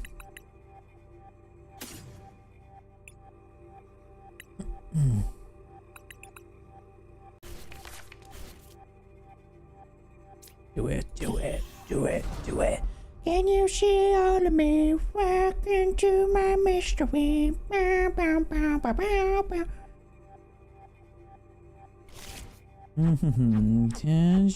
Just set me free. I think I can retreat here. Go to Pidgeot and just Rotom and pass. Because I don't need a Charizard this turn. I don't need one right now. I don't think so. I can't fart. I don't have a butt. What the fuck? Wait. I can't fart. I don't have a butt. Huh? What? Okay. Fair enough. Time to fight the super boss. Yeah.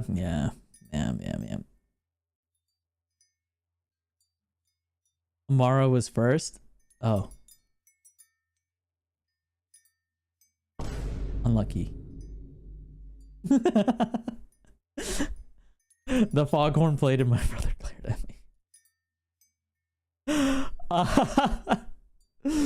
I guess you could say your brother is pretty stinky. I'm sorry. I should not say that about someone's brother. Actually, no. Yeah, I can. I have a little brother. I have every right to fucking make fun of brothers. Dude, having a little brother is so annoying, chat. I don't know about you guys or how disgusting your brothers are, chat, or your siblings are, but I swear to God, my little brother is a messy person.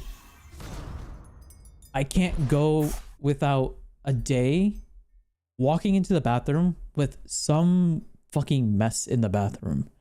There's like random shavings of hair on the floor. I don't even know what he's doing. I don't even want to know what he's doing. It's like, okay, not that. It's definitely bad. Like capital B-A-D, bad. Wait, what does this item do? 50 more damage to your opponent's EX Pokemon. Oh, that's interesting. Welp, I know you probably enjoy using that item, but you won't be able to now.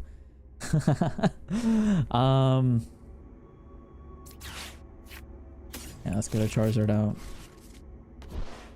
Save that for there. Marvin Trolley. Okay.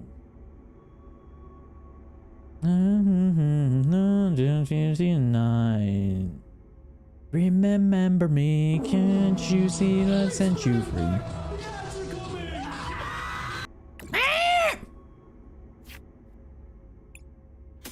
Not the ads! Yo! Not the ads!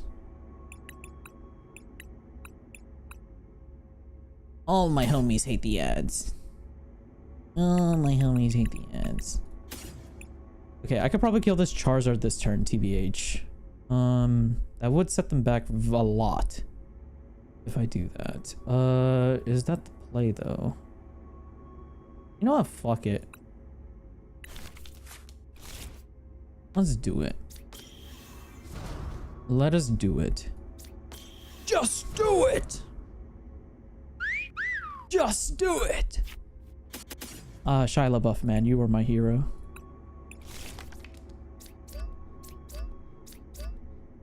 Okay. Let's see.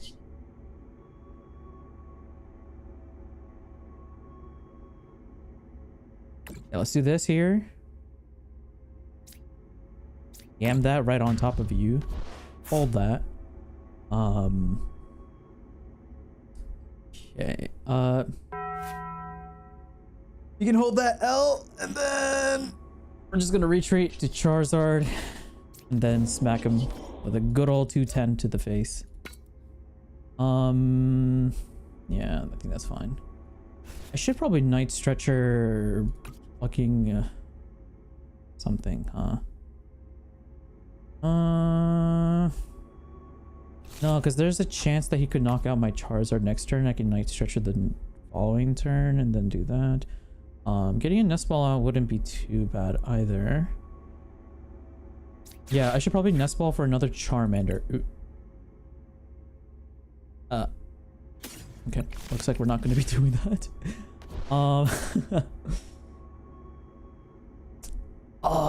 want to Iono. A part of me kind of wants to Iono here. Part of me kind of wants to Iono here. I feel like I should. I feel like I should Iono them. Just try my best to set them back a turn. We did get the Luminions, we could do that. We got the Counter Catcher, so we could do that. We got the basic energy for a Charmander next turn. Yeah, let's just 210 and just knock it out and just call it a day. Easy clap. He's older than me, it's so over. Okay, Brother Bill. Brother of Kai. Hey man. Your brother's name is Kai. That's such a cool and fucking badass name. There's no way you should beat up your little brother and bully them and be rude to them. As an older brother myself, that is disgusting. You should never bully your siblings. Ever. It's mean, it's rude, it causes them to have a lot of trauma. But above all, don't you guys love each other? And why would you want to bully something you love?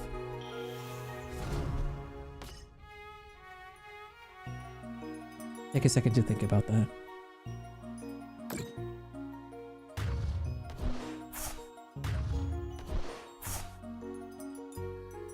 Alright, did you have a second? That's all you're getting. Because that's all you're getting. You're only getting a second to think about it. If you need more than a second, then I'm sorry, but... Brother Bill, you need some... You need to think faster. Face jump scare. What? How is it a jump scare? How is this a jump scare? Not a jump scare. Not a jump scare.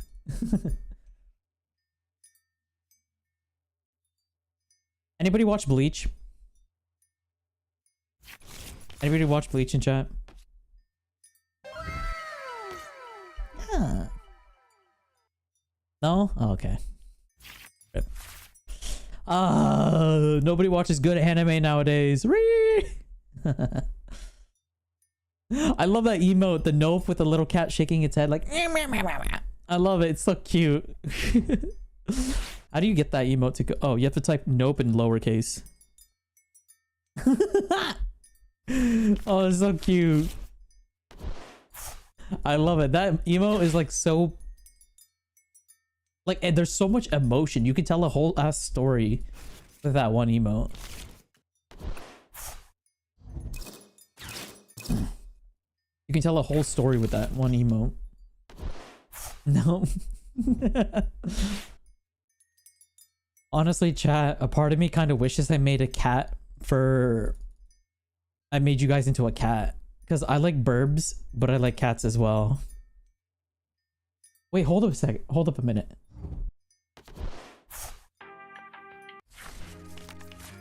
What if I made two? I can make you guys into cats and burbs, and then you can choose which one you want to be. It's like choosing a class in a video game. they're like asking you like, do you want to be a warrior, a paladin, a mage? You can kind of choose which one you want to be. Could do that. Or hear me out. What if I make it so that I oh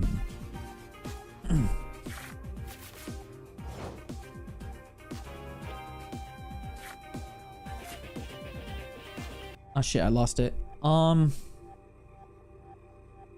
Wait, give me a minute. I will come up with something in a second. Oh, my brain hurts. My brain hurts trying to figure this shit out. Okay, wait. First I need to win this fucking video game. Let's play. Okay, we can't use counter catcher here. Okay. Buddy Buddy Poffin and Pidgey.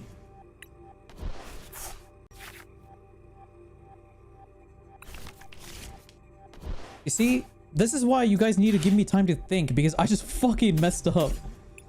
Oh, I was supposed to get a Dusclops with that fucking search, and I messed up. Ah, man, that sucks. That sucks. Okay, I messed up right there. Okay, yeah, I just lost the game because of you guys. Thanks, chat. Fuck. God damn it.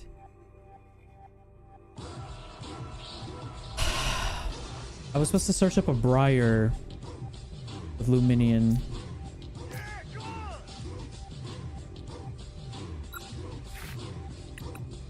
Oh my god, I did have it too.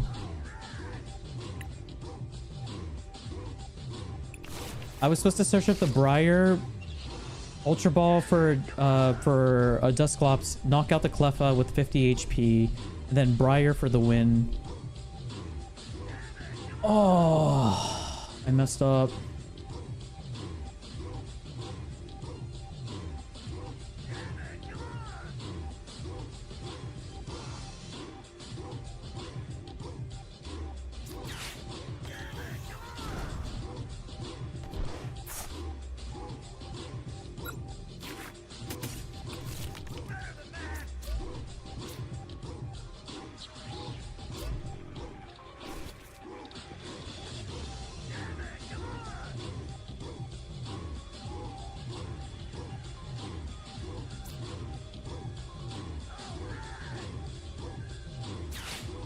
Fuck, I messed up again.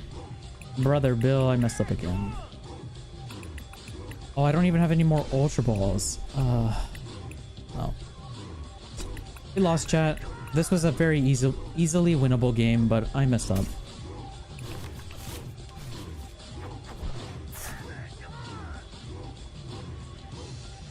Yeah, man, come on! Ah, God.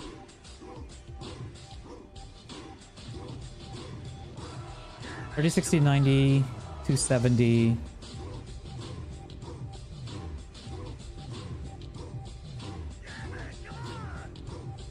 Wait, actually. Wait, hold up, chat. Wait, hold up. I can still win this.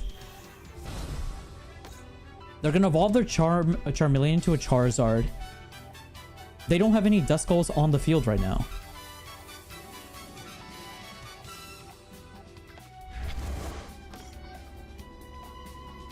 Wait, I can win this. They're gonna Iono me down to 1, which is a little annoying. Or 3, sorry. I got not a single good card. It is what it is. They're gonna probably get a counter catcher. No, prime catcher. I'll be honest, I do have grandpa memory. My memory is like super bad. It's very bad. That's why, like, for me to like, chat, you know, like here, let me tell you something. So you know how like sometimes you get viewers in your chat that come into your chat, or like you see viewers that show up and pop up into stream and they're like, hey, it's been such a long time since I've seen you, do you remember me? I hate getting questions like that because I'm the asshole if I don't remember them, but I'm also the asshole if I ignore them or if I pretend I didn't see that comment, right? So like I'm in a very awkward situation where I'm like, God, what do I do? So you know what I've been secretly doing? I'm outing myself out by saying this, but you know what I've been secretly doing is I have been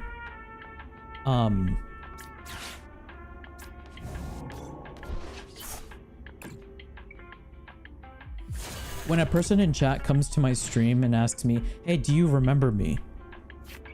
I click on their username and then I scroll up to their previous message that they sent on stream. And then I quickly read through those messages to figure out who they are as a person. And then I'm like, oh my God, yeah, I remember you. I remember when you talked about your grandmother dying and how sad and depressed you were, but you bought a cat, so now you're all happy and stuff. I remember that. I remember that. So, yeah. That is usually how I am capable of remembering people.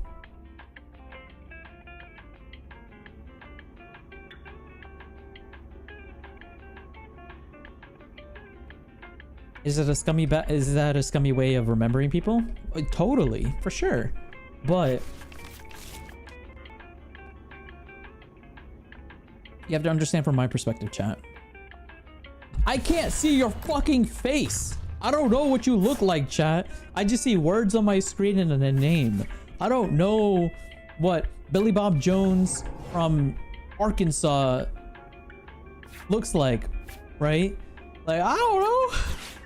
I don't know what Billy Bob Jones looks like. I'm sorry, but I just don't. I don't know what Billy Bob Jones looks like. I just lose here, chat. I think I just lose here. Because he probably has a rare candy. Or he has Radiant Charizard. And then he could just play that. Dude, I messed up so bad with that play of searching that Dusclops without it being in my deck. I sequenced that so terribly. I only see names. That's why if I like read your message and I vaguely know who you are, that should be like go to like a 7-Eleven or something and get like a lottery ticket or whatever if you're of age. Like, because that is crazy. Like that, for me to remember that is crazy. Unless you like show up to streams like so often and so frequently that I will just know who you are because of the quantity of the amount of times you showed up to streams, then like it's so easy to remember who you are. Like Tama, like I will not forget Tama because you show up to like literally every single fucking stream, and it's like even if I did want to forget about you, I can't because like I just see your messages and your name so often in chat that my brain's like, yeah, I know you're trying to forget who this person is, but like I'm just not gonna let you. And then I'm just like, well, okay, great, awesome, that's cool, I remember this person.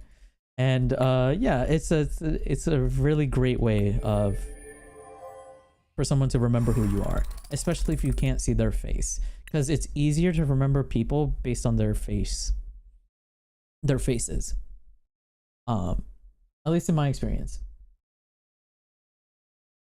I'm able to remember like people's faces and what they look like, or sorry, I'm able to remember what people look like if I have a name to a face. But it has to be like, it can't be like one of those Photoshop faces. Like if you were to Photoshop a face and make it like really pretty, or you can tell there's a bunch of filters on it, I will not be able to recognize that person, because like there has to be like a perfect fine balance between people's faces and not faces. Like if it clearly looks like you put in a lot of filters and like it's AI or it's artificial or whatever, my brain attributes that image or that person's face to like an Instagram model. You know what I mean? Like when you go on Instagram, you see a bunch of pretty people like all the time, but because there's so many pretty people, they all look the same. And that's like what happens to me. I just start seeing people and I'm like, oh, well, it's just another really pretty person on the internet. Or, oh, look, it's just another, you know, good looking person on the internet, whatever, right? Like you're just so used to seeing people who are just quote unquote pretty or whatever, all the fucking time. And it just becomes like, it's whatever, you know?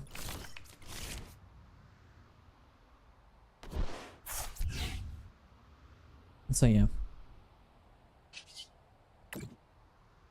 Damn, I lost that last game due to one little misplay. Due to poor sequencing. I needed to super rod the Dusknor back in, kill myself and get the Cleffa. We'd be down to 2 prize cards. Then whatever he brings out, it doesn't matter because then I just Briar, and then whatever I kill, I'll get 2 prize cards. So like there's no way for me to lose. And I also had the counter catcher too. That I think I would have less prize cards than him. But even if I didn't, would still put me in a game-winning position. Or actually, no, I didn't even need the Briar at that point. I just needed to kill the Cleffa, be at 2 prize cards, and then whatever he sends out, I can, like, if he sends out a weak Pokemon, like a stage 1 Pokemon, I could just Briar, get 2 prize cards off of it. If he sends out Charizard EX, then I could just boss's order another, like I can boss's order his Pidgeot EX and then just kill that. So, yeah. I'm a parasite. You're a good parasite. You're a good parasite. Okay, what the fuck am I up against?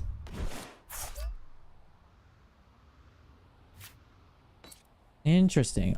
This is a very annoying deck to be up against right now. Huh. Okay.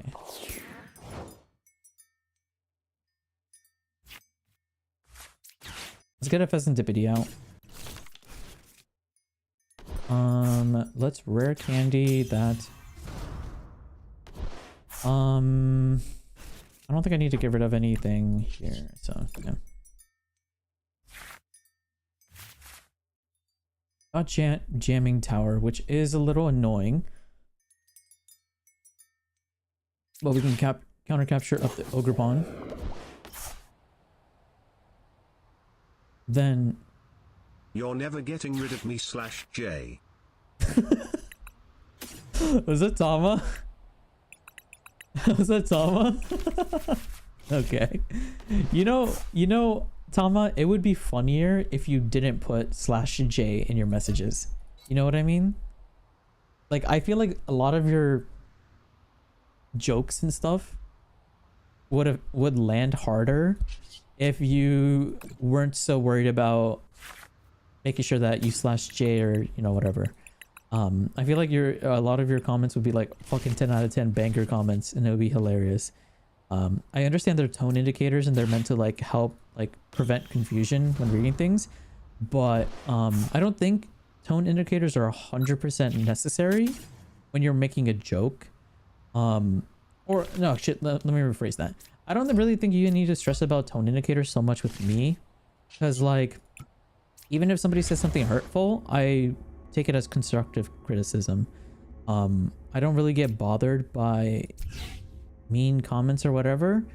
And even if it's like, if something is said and it's like not supposed to be taken as a joke, I will also, like, a part of me will also still read it or accept it as a joke. Like, I'm not too hard pressed about things. So yeah. I feel like if you're doing something to be funny, you don't need to worry about the tone indicators, chat. Like if like you said, you're never getting rid of me, and just that, drop the tone indicator, that would have been funny. That would have been fucking hilarious. But the /J makes me like, oh, this person's being careful what they're saying, which is a good thing. But if you're gonna send a TTS message, you know, go all in for the funny, or go all in the type of emotion you want to convey in your message. I don't think you should like be too stressed about what you're saying, unless it's like something heinous or a crime or illegal. or breaks one of my TOSs, then you're fine. You're fine. Don't worry about him. He wants to banter. Yeah. I want, because the thing is, the reason I included the TTS message is because I really want certain TTS messages to get read out loud. And if it's really funny, I can turn it into a YouTube clip. You know, I can turn it into a clip. And then it would be like, it would be amazing, you know? Like I can turn it into a clip. But like if there's a tone indicator, then it kind of, I don't know, it makes the clip not as clippable, if that makes any sense. Yeah, if that makes any sense. You're telling me I'm not funny? You're not funny when you are too worried about not offending me. Because at the end of the day, if you're going to offend me, you're going to offend me, right? Like, if it happens, it happens. I will take it on the chin, you know?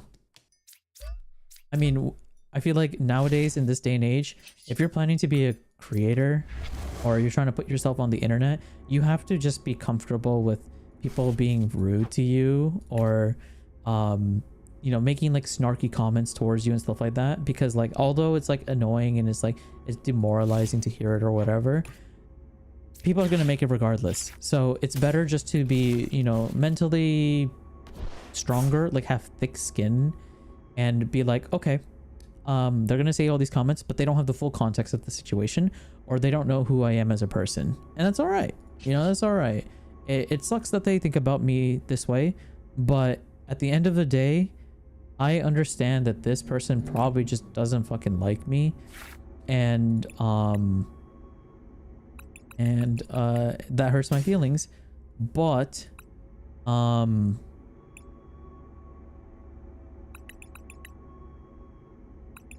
their opinions, or yeah, their opinions on the subject ultimately doesn't matter, because I don't care and I'm not gonna let it affect me.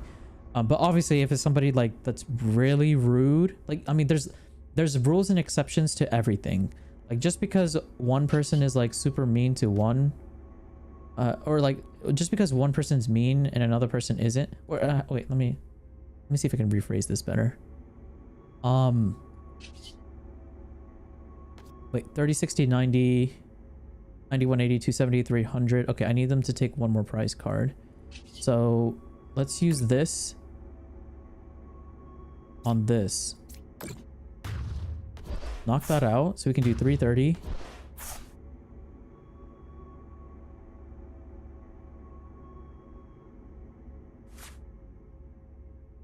Wrapper prize here. Buddy Poffin, that's trash that we can get rid of for Ultra Ball. And then we hit for 330 now. Okay, yeah, so what was I gonna say? Cancel this guy. I feel like you everybody has a different threshold for what they can take for criticism. But if you ever find yourself in a position where you hear something, or something is said to you and it really affects you, that's your threshold. Like, everybody has a different level of pain threshold. If you don't know what a pain threshold is, chat, a pain threshold is a way of saying, this is how much pain you can tolerate before it becomes unbearable. And when it becomes unbearable, then you understand, okay, this is like drawing the line. I don't feel comfortable with this. I don't want this to be said to me. And then you now know where you can draw the line. For me, because I'm communicating it to you guys, so you guys know where my threshold is, I am perfectly fine with you guys being banter or saying rude things, like calling me an idiot or stupid or whatever, because I can make it funny. I can make it funny. If you like, you know how I always talk about food and how much I love food and I want to do food eating streams. I don't care if people call me a fat ass. I'll be like, hey, Reiniyal, what the fuck, man? Stop eating so much. You're causing an earthquake. And I'll be like, what do you mean by that? An earthquake? In America?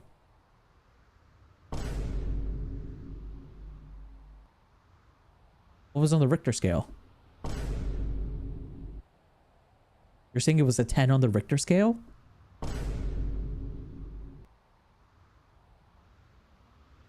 Sure it wasn't your mom? You know, shit like that.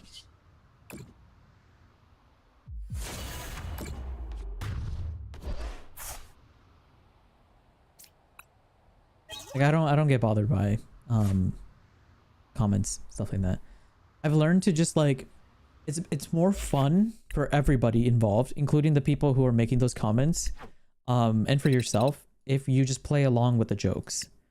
You know, just play along with the jokes, because at the end of the day, people are saying these things because they want a reaction from you. If you play in the joke, then it makes you appear as a much better person. You know, like other people will be like, "Oh my God, this guy can handle you know, insults pretty well," or "This person is like pretty level-headed," or like "This person doesn't seem like they're bothered by a lot of things. This is really cool. They must be nice to chill with and talk with," or "This guy's hilarious," or "This guy's funny," or whatever. So, yeah. Yeah, and that's what I'm trying to become, because I have noticed, maybe because of the culture that I was raised and grown up on, I was always told to be very snappy towards people who said anything remotely wrong to me and just like cut them off from immediately. But then as I've grown older and older, and now I'm 69 years old, I've learned it's easier just to make everything a joke and just play it off and just have fun. And if somebody is really bothering you, you just leave the situation, or you just kick them out. You know?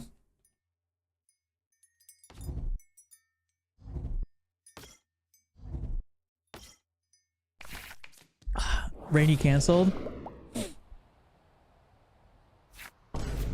Sorry, chat. I'm graduating. Bye-bye. I gotta get out. Oh no. But yeah, I have a debilitating fear. Debilitating fear. What does debilitating mean? Debilitating. Making someone very weak and infirm. What does infirm mean? Not physically or mentally strong, especially through age or illness. You're dying? What? Oh yeah. Could you not go to a doctor and get that checked out? I'm so confused. What?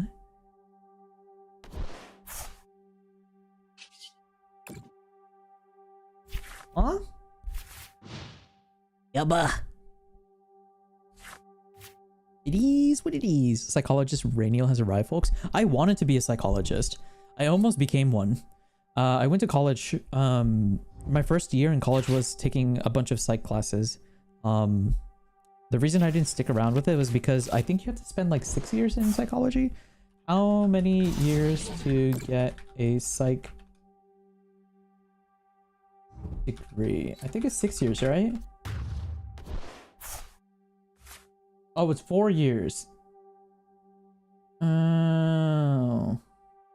Maybe I should have got a psych degree. I might have enjoyed that a lot more. But yeah, let's see. We got Arvin. This is an annoying Pokemon to go up against. I'm not gonna lie. I should probably counter catcher up the Dino. That card can get annoying fast. Probably do this. Probably want to get the Terra Orb and this. To make sure we have them. We're probably gonna be able to knock out the Dano, and then he's just gonna have the Executor, which is gonna be pretty annoying to deal with. We're gonna evolve into Charizard.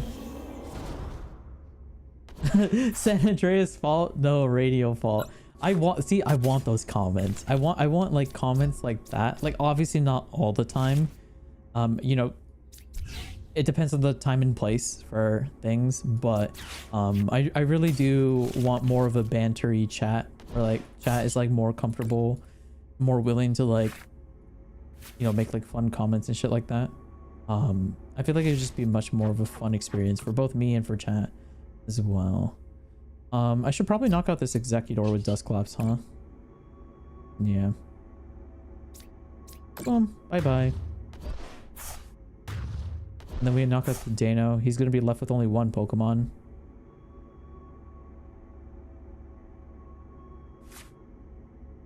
We can try and super rod back our other Pokemon. We gotta switch in case if he tries to catch her and just try to stall out the match for from us. Yeah, I guess we just knock him out. 240, huh? Okay.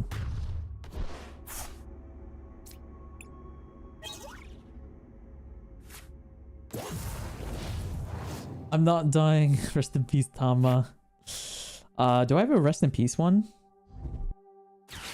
Here, we can use this one for rest in peace. Rest in peace. Oh, rest in peace. I'm sorry to hear that, Tama. Oh, actually, this is perfect to play at somebody's grave or funeral. This guy's watching porn.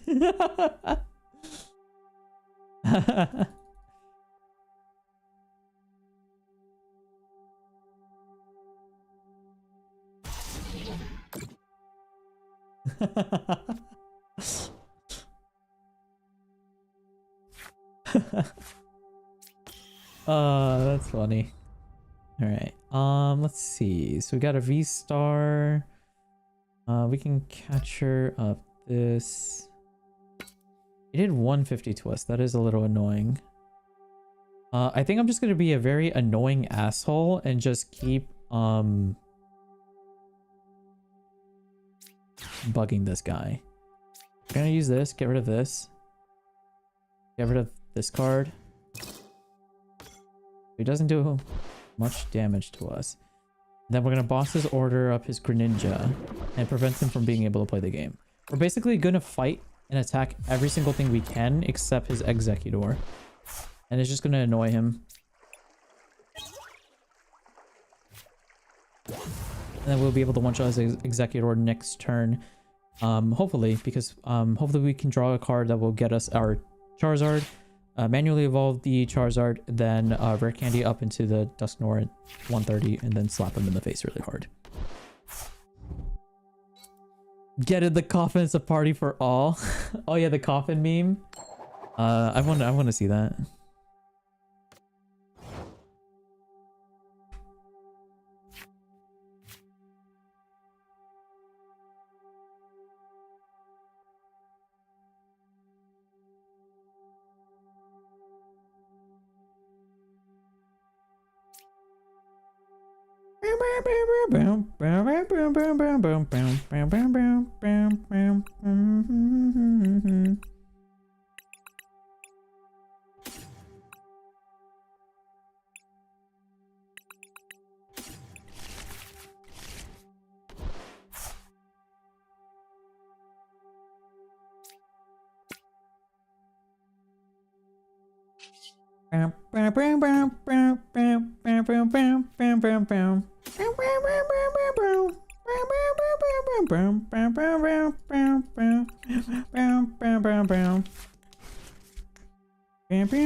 Also, one of my favorite things to do, I know a lot of you guys, actually, I don't know if the VOD is still up, but there was a stream where I had a bunch of people coming in saying they were like 8 years old or 12 years old or like 4 years old watching the streams.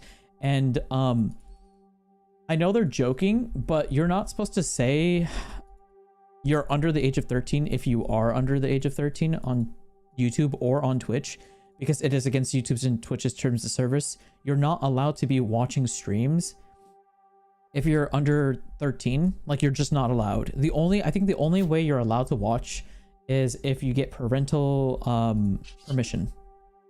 Like, you need permission from your parents, and we all know those kids are not asking their parents for permission to watch a stream. So one of the things I have been doing lately to get people to be like, hey, it's cool that, you know, like, you want to watch me and stuff, but like, don't go around just sharing your age or personal information about yourself.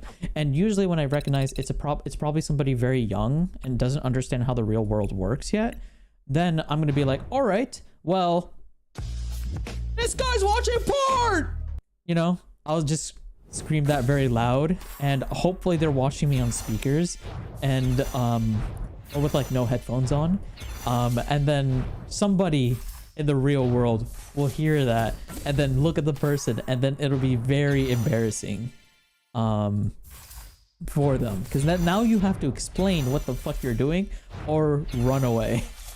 There's no in between. Oh my god, we got two full art cards. That's kind of cool. Or like illustration cards. We got the Slack Off, which honestly, this is a vibe. This is me right here. With the one little flower here too. This is a vibe. I like that card. And then this one's just really pretty. Very pretty card. But I like this one. I like this one. This is me.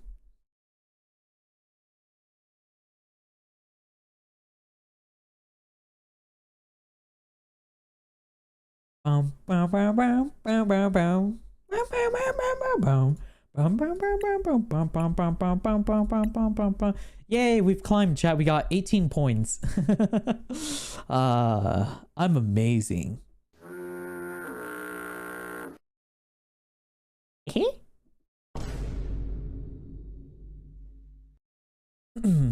Curbs, hello. Long time no talk. Oh, wait, shit, I pressed the wrong button. Long time no talk. Welcome back. It's nice seeing you again. I normally never have headphones. I just stay in my room and nobody cares. Ah, perfect. Awesome. Just to make sure. That's evil? Well, yeah, it's evil, but it's also a defense mechanism.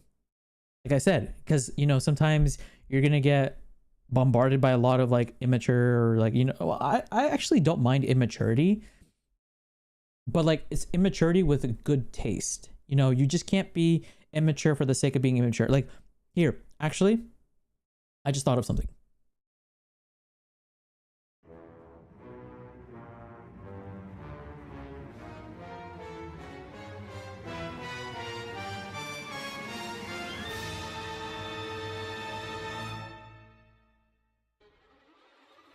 When if I ever do a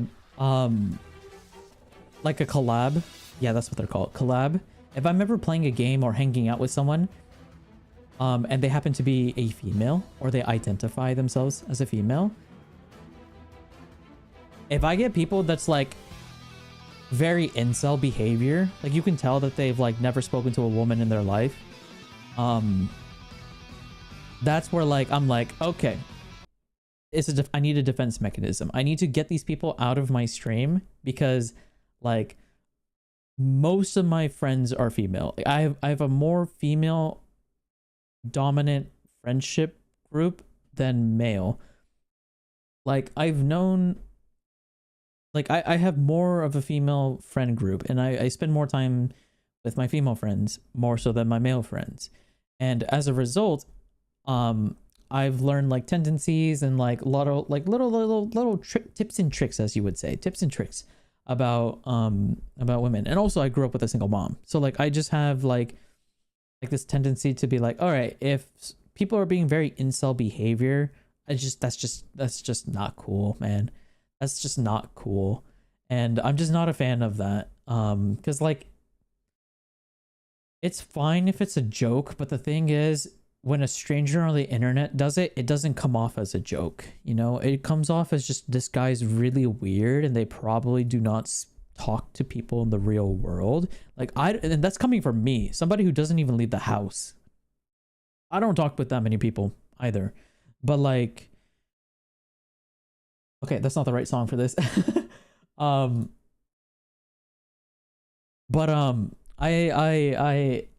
like, I still know how to be respectable, and like I know how to conduct myself in public, right? I'm not going to be like, oh my god, female, and then just point at the woman and be like, can I see your breasts? Can you take off your shirt? Why can you go naked? I will pay you money. You know, like that's incel behavior, and like unfortunately lots of female streamers have to deal with that. Or just people in general, like they just exist, and then boom, it's just those like incels just spawn like a fucking like a zombie, or like it's like you play a trap. It's like there's a bunch of trap cards on the field, and they just step on the landmine and they trigger a trap card, and then it just spawns a bunch of incels. Like it's really annoying, and I don't like that, and it always rubs me the wrong way, because like I've been in a position, not in exactly the same position, but I've been in a position where there's weird people trying to go after you, and you're just trying to vibe and have fun, and it is very uncomfortable. So I have like a no tolerance policy for like if I'm hanging out with a female, or like a girl or whatever, like on stream, over if I bring a friend over or whatever, I expect you guys to be very respectable and kind to the people that I bring on. It doesn't even actually, that doesn't even have to be exclusively towards women. It's just anybody. If I bring any friend or whatever on stream, even if you don't like their voice, like their voice is annoying to you, or you just don't feel comfortable with them, or like the jokes that they're making are not landing and you just can't fuck with it, that's okay. You know, they're not your friend, they're my friend. They're just here for the journey or for the ride. And if it's so jarring and it's so bothersome to you, like you literally cannot watch the stream because of this person, then don't watch the stream. Come back tomorrow, or the next stream. They probably won't be streaming with me because I don't really have the energy to do stuff like that day to day. So they probably won't be in another stream, and that's fine. It's perfectly fine to have preferences of who you like watching and stuff, because obviously that's how the world works. I like watching one person, but I don't really like this other person because maybe they're just not as funny, or when my favorite streamer is collabing with another streamer, they spend less time on themselves and more of just making an overall good experience for everybody. And that's perfectly fine. Like that is perfectly fine, and it makes sense why stuff like that happens. And it's okay to have preferences. I'm a big advocate for having preferences, and I think it's perfectly cool and all right to have preferences towards creators and stuff like that, because obviously it's your free time. You should, it's within your right to be able to choose who you want to watch and who you don't want to watch. You go nuts, go crazy, do whatever you want. I don't really care. I just have a problem when it's targeted towards my friends, or you know, people I care for, whatnot, and that's just a low blow for me. Like I'm just like, come on, bro, really? You really need to say that? You really need to do that? You know. That's like my reaction towards the towards that situation. Like it's just not, I don't know, it just doesn't feel necessary to do stuff like that, in my opinion. I'm hoping that the day I ever grow the balls to feel comfortable doing a collab with someone, you guys are respectable, and if you don't like it, that's fine. Just click off and just don't watch. Yeah, don't watch. Just go watch something else. You know, it's not like they're gonna be here all the time. So yeah. Sorry, that was just like a little yap session, I guess, about that.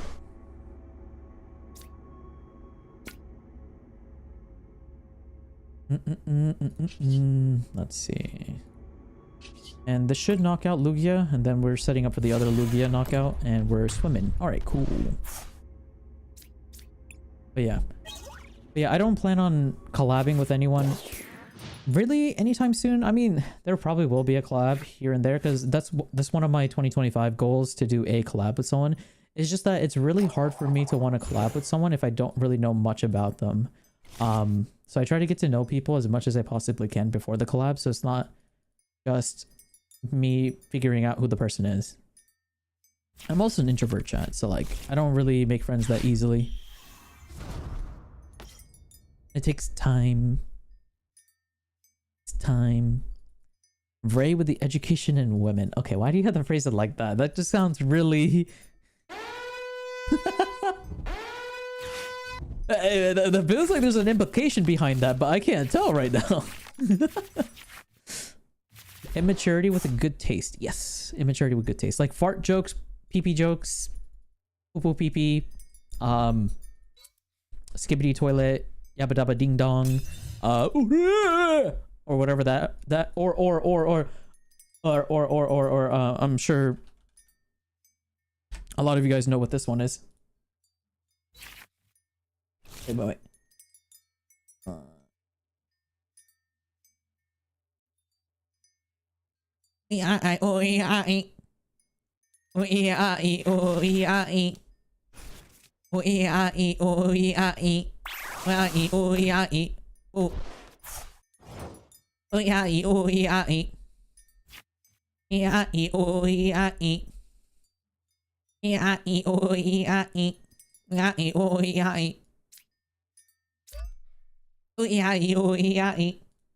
You know that.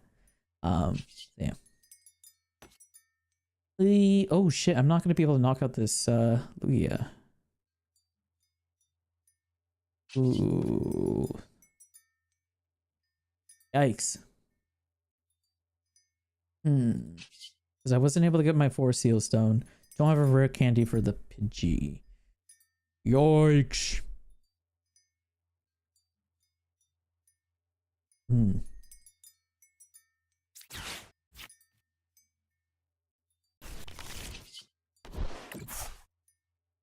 Wait, you guys don't know what the Ui is? Wait, I have to show you guys this. This is amazing. This is like the greatest thing to come out of like 2024.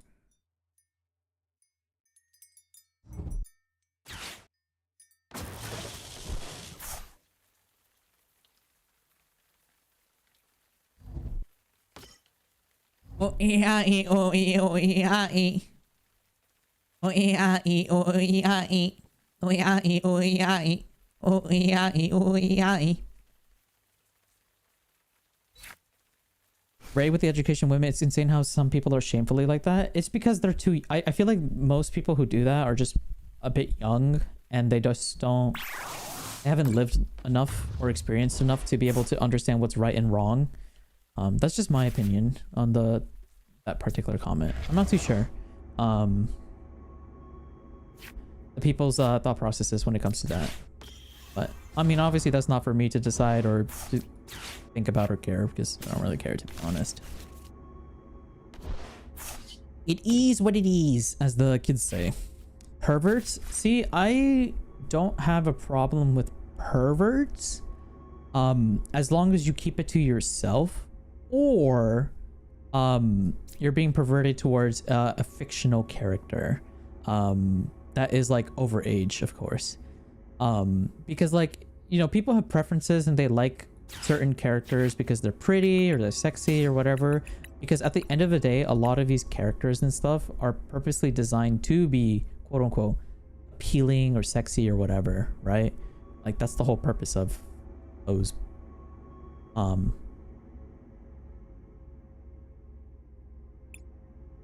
That's like the whole purpose of a lot of these whatchamacallits.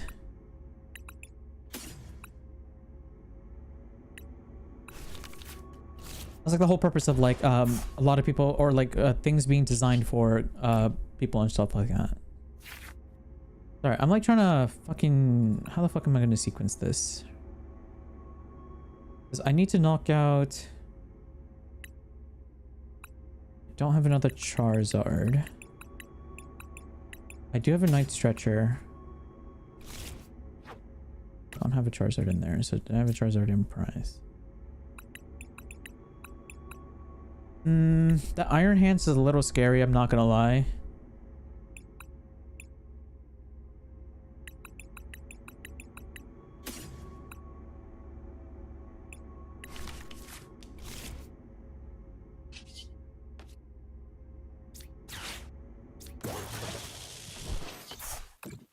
I don't know if this is the right play, but I think me getting rid of this Iron Hands and basically sacrificing my Charizard to the Lugia is the better play. Because now I have 2 win conditions. I can now just knock out the Lugia. Wait, why did I only get 1 prize card? Oh my god, it's because of this card. That's annoying. Shit. Okay. Actually, wait. I'm gonna keep the video up, but I need to mute that because I can't fucking think with that in the background. It's like when people who comment on your looks or outfit for no reason when you're just out doing errands like grocery stores. See, I don't have a problem with that too much because if they're like, hey, you look really good in that shirt or you look really sexy in that outfit or whatever, just take the compliment, just go on. I've gotten comments like that before where I was like, I remember I was walking on my college campus and some guy just stopped me and was like, hey man, I just really wanted to say you look amazing in that hat. Your long hair is like really nice and silky and smooth. It looks really nice. I just really wanted you to know that. And I'll be honest, I was weirded out. I was like, what the fuck? But I just, you know, I was like, thank you for the compliment. And then I just walked away. And then I was like, huh, I guess that conditioner and shampoo combination that I use made a big enough difference because it caused somebody to, you know, to like or enjoy my appearance a bit more or whatever. So yeah. But obviously, like, if you're at the gym, then it's like, it's really weird because it's like, you know, you're just trying to work out, you're just trying to do your shift. You're just trying to do your shit, you know? And it's like, I don't know, it's a little tiring. I don't know. I feel like there's like nuances and there's situations where certain things are good and certain things are not, and it's just so, it really depends. It's case by case. I feel like it's case by case. I feel like a lot of the times when someone's like, oh my god, I hate when I get comments at the gym about my appearance, and it's like, yeah, that's kind of dickish to receive a comment about your appearance, especially when you're at the gym, the one place where like you shouldn't be commented on your physical appearance, because most people are there to either try to retain a particular image of themselves or they're trying to, you know, continue looking good, or, you know, they're working towards their goals and stuff like that. But if it's like, but context matters. Were they commenting on your shirt? They say, oh my god, I love that shirt, I'm a huge fan of that band, or I know that artist, I really like it. Or if it's like somebody's like complimenting on like they see you doing like a bicep curl with like a 45-pound dumbbell, and they see that and they're like, damn, you have really big arms, what did you do to get there? Instead of being weirded out, you know, they complimented you to initiate the conversation, but then they asked you a question about how did you get that big, because their goals probably are aligned with the similarly, where they're trying to get bigger and buffer, and they notice that you have like your arm sizes are similar to what they're aiming for. So they want to know your regimen. They want to know, how did you get to this position? Like, what do you eat? How do you work out? Blah, blah, blah, like stuff like that. So context matters, I believe. But most of the time nowadays, because everybody does things for clicks or for the clout, or people, you know, people do things for a particular reason, and they always like omit certain context from conversation to paint a picture or a narrative that is true, or that's true but untrue. You know what I mean? Like, because like most of the time I feel like people's intentions come off as incorrect because you can't really tell what they're trying to do. So time and place matters, location matters, how you come off, and the vocabulary and words that you use is also very somewhat important when it comes to making a comment towards somebody's appearance. I mean, there's been a lot of times where I just commented on like a person I know or a stranger that I've met, that I'm like, oh my god, I really like your purse, or I really like your hair, or those are some nice shoes you got. I've said that, and I've had no intentions other than letting that person know I like your shoes. It's like, I remember seeing this one guy with like a nice pair of Air Forces, and I was like, hey man, those shoes are nice. And they're like, oh, thanks. And then I think he was expecting me to continue the conversation, but I didn't. I just said that comment and I walked away. Yeah, and like I had no ill intentions, or I had nothing planned or heinous in mind. I just wanted to let that guy know that those shoes were fucking sick, and I wanted to continue doing whatever I was doing.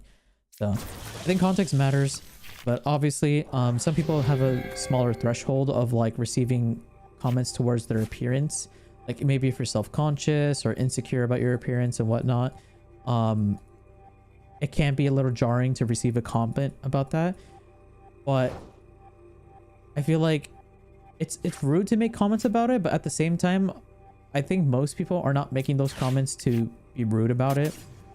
They just wanted to let you know they thought you were pretty cool looking, or what you're doing is awesome or whatever. So context, I believe, matters. And it really depends on who you ask. And yeah. But obviously if you don't have anything nice to say to someone, don't say it. I mean, that's like one of the most common golden rules you hear kids being taught about in school and stuff. If you have nothing nice to say about your neighbor, don't say anything. You know, just don't say anything. It is not nice to say something about someone else. Yeah, it's not nice to say something to someone if you have nothing nice to say. If you have nothing nice to say, keep it to yourself, basically. Sorry, I just went on like a small little rant there. But yeah. You showed me to your teacher? Oh my god, what did he say? What did your teacher say? He didn't really say much. He was just like, huh, cool. Fair enough. I mean, I'll take that. My friends have already lost their hearing from me talking about things I've been doing lately, as in drawing or watching these streams. Oh, that's cute. Yeah, I mean, if you hear the same thing over and over again, it can be a little annoying and jarring. Because like I have a friend that always exclusively only talks about Genshin and only Genshin. And I'll be honest, it's a little annoying because like I'm happy that you really enjoy Genshin, but like sometimes I'd like to hear something else. You know, like what did you have for lunch today? Or did you go anywhere interesting? Or how was your shit? Did you have a good shit? Did it come out smooth, or was it like rough? I don't know. Like, you know, something random. Like, you know, just add some spices to the conversation, you know? Nobody wants to just eat plain white rice 24/7 for the rest of their life. You know, you gotta add some chicken, you gotta add some vegetables, you gotta add some spice, man. You gotta add some yummy num-nums into the conversation.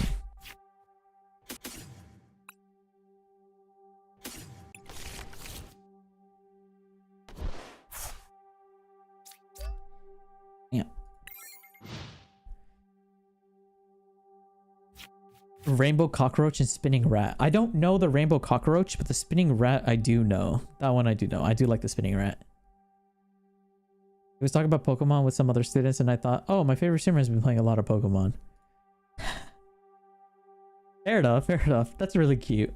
But most of the time, I would imagine if somebody in the real world is talking about Pokemon, they probably are just talking about Pokemon for the sake of Pokemon. They probably don't care about streamers or content creators that happen to also do Pokemon. But I mean, it never hurts. It never hurts to bring up a conversation. But I from personal experience, chat, every time I bring up Pokemon, and then if I, God forbid, bring up a streamer or a content creator about Pokemon, most people's reactions that I've received are like, oh yeah, that's cool. Or, fair enough. Or whatever. What's the point of you bringing this up? You know, like those are the type of comments you end up receiving. And it's just like, well, I feel like an asshole for bringing it up.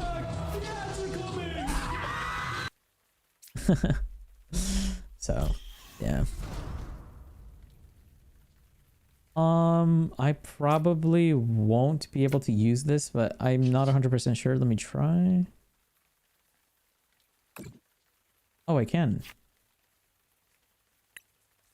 Okay.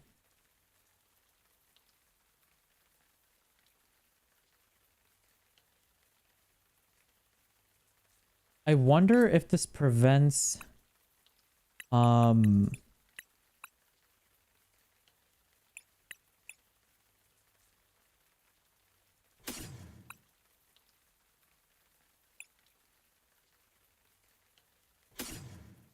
I wonder if this prevents... Let me try something. Because if I knock myself out, I can counter capture the 3P.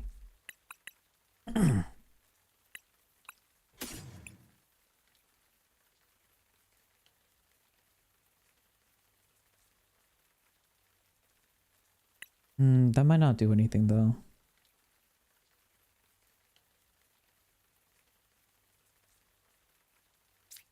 Oh, this is tough. This is tough, chat. I don't really know what to do in this situation. Oh, I don't really know what to do in this situation. Maybe I should have gotten an Ultra Ball and then Dusknoir. Yeah, maybe I should have done that.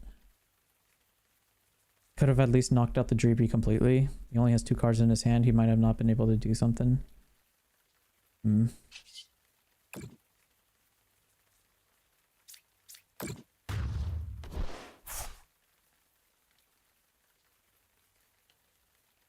Yeah, I think I might have misplayed that a bit.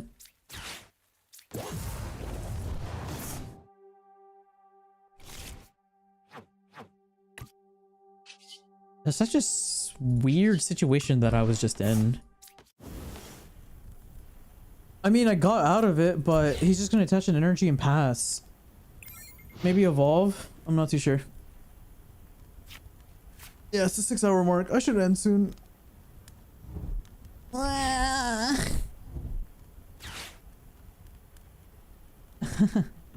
Add hell. If you're watching this stream and you have a Twitch Prime, consider using that Twitch Prime on me. And then you can watch me without getting any ads whatsoever. Also, if you are watching the stream and aren't followed, hit that follow button, turn on notifications so you get notified when I go live. That is cool. But yeah, I don't know. I just kind of rambled a bunch and now I kind of forgot what I was doing. My brain is turned off. I'm gonna end stream after this match. I know it's been 6 hours, but it just dawned on me it's been 6 hours. I still need to edit a YouTube short for today. Yikes.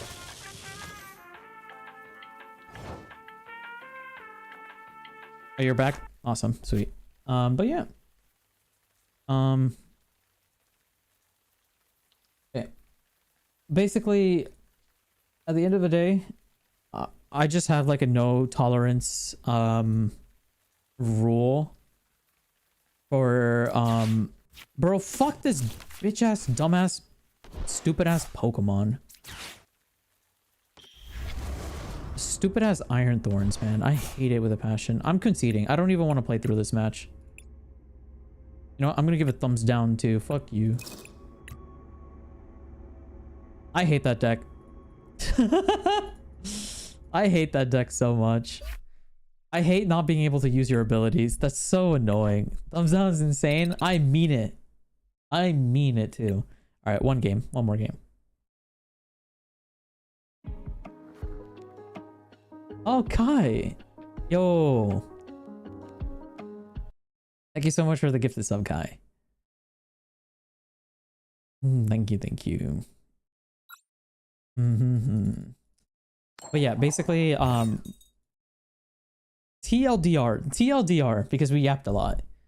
I'm okay with banter and jokes. I promise you, I will not get too offended about anything really, and I will try my best to make a joke about it, and if I don't, I will just awkwardly just stare at you and be like...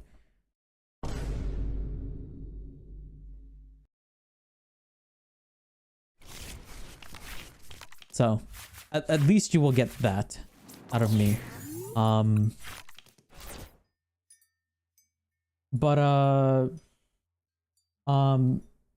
Comments towards real humans, like real people, because like VTubers, I know it's hard to like remember, but VTubers are also real people, and it's also hard to remember that content creators are also people with feelings as well.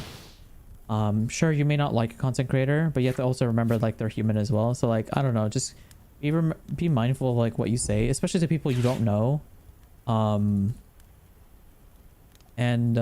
me personally, I do not appreciate any negative comments towards my friends or people that like I hang out with or if I'm collabing with on stream, Because I mean, they're taking time out of their day to do something with me, so I'd appreciate some level of respect towards that, and understand like they're inconveniencing themselves by spending time with me or being together with me or whatever, or trying to do something with me, and they're trying to do it in the hopes of being entertaining, most likely, or just to spend time and have a good time.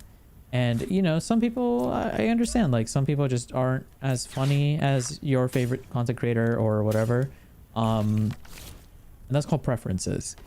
But I don't know, just be chill, chat. It's not the end of the world. You know what is the end of the world though? Me not fucking having another Charmander. 2 Charmanders are prized in my deck. Damn, that sucks. They're probably gonna get a turn 2 Charizard, because that's usually how other people's luck works, and I'll probably get knocked out. I should have probably put an Pheasantipity on the field or something.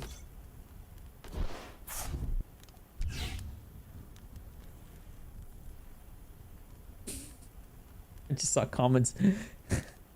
Let me read this out. That guy's pants looks like he pissed himself. What? Who? Couldn't be. Nice. Okay, that last one. Okay, that one did not hit well, but you get the picture. Just be chill, to be honest.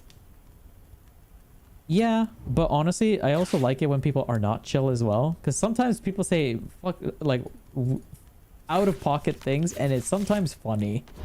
Like the fucking San Andreas fault joke earlier, that made me chuckle. That made me smile. Like, that's so out of pocket, but that was good. Basically, you just want your attentions to be clear. Like, if it's a joke, make it obviously a joke. If you're trying to be coy, make it obviously coy. If you're trying to be a D1 hater, get the fuck out, you know? So, yeah. Oy, my brain hurts because I just went on a small little whamma. Oh, I'm dead. Well, GG's. Time to concede and give up.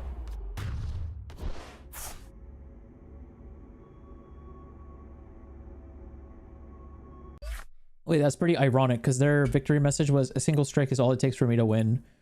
And I died in a single hit. They're not wrong.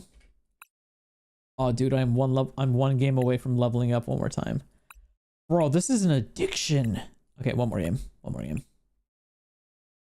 One more game. I'm your #1 hater, trust.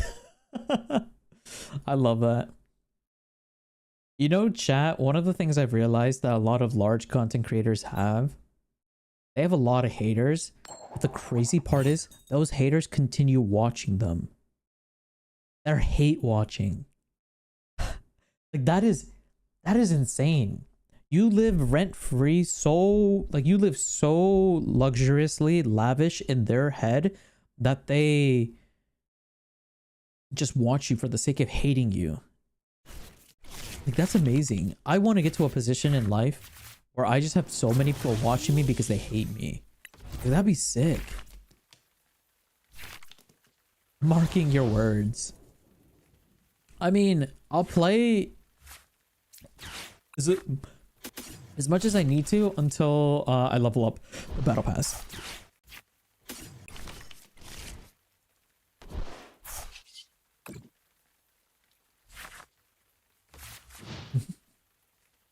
Don't give up this time. I mean, the last game that we just gave up, it's actually impossible for me to win because they KO'd my Charmander and I didn't have a second one. There's actually no way for this deck. So this is the one bad part about the Charizard deck is if two or more of your Charmanders get prized, you just lose because you need Charmanders to get to Charizards, because Charizard is your main win condition. It's like the Charizard in this deck are your arms and legs. Without your arms and legs, you're just a potato. You're just a potato that just rolls around, and you're not going to be killing anybody rolling around. Sure, maybe if you're like on top of a mountain and you have like so much protective gear that you don't die from the impact of rolling down the mountain, and you build up enough velocity and your body is like aimed directly towards somebody standing still that is just waiting for you to roll down onto them, then maybe you can kill them. But you know, that's like murder with a bunch of extra steps. It's not the same. It's not the same. So it just doesn't work. It just doesn't work. Those hiccups sounded painful. Honestly, it hurt my chest. Yeah, those were like those hiccups where like a bubble like forms in your chest and it pops and it causes a hiccup. So it's like you feel the pain from the bubble popping in your chest and then the hiccup. So yeah, it is what it is though. Ouchie. Oh! Wait, do I have a sound for that? I guess this. No. Nope. I guess this is the closest that we got. Ouchie! Ouchie. Wait, did I just get Iono'd? Oh no, I got judged. Oh my god, that's the worst thing that could have possibly happened to me. I had a rare candy and a Charizard in my hand too. Yikes. I might lose. This match might be pretty difficult as well. I just squawk and pass though.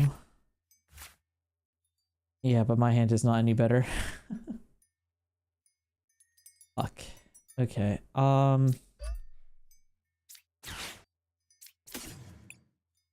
Damn. This happens too often. I always get Iono'd when I have the perfect hand. It always happens. Every time I have like an amazing hand or the perfect hand, I get Iono'd every single time. It's like, I'm like, oh my god, this hand is amazing.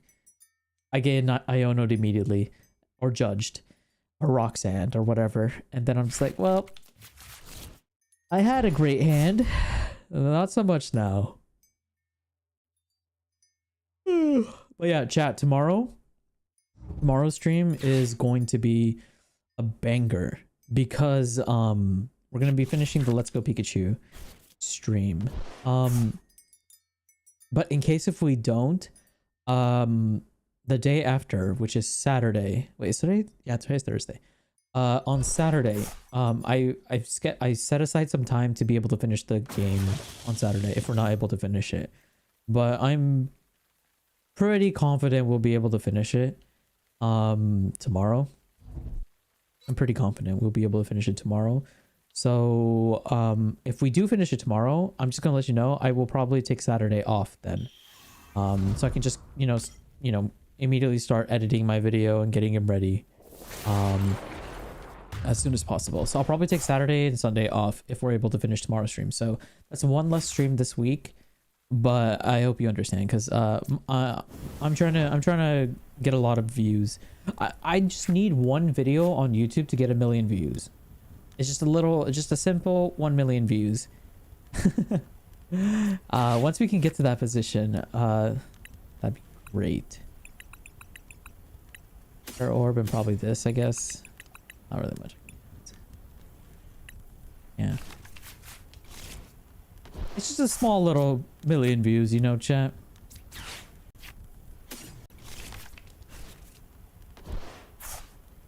Just a wee million views. Okay, let's grab 2 of these. Touch one here, touch one here. You do knockout, right? 270, yeah. That Iron Hands is a little scary. But I think we should be fine. I should probably ultra ball here. Luminion would be nice here. It forces them to have to use an Iono.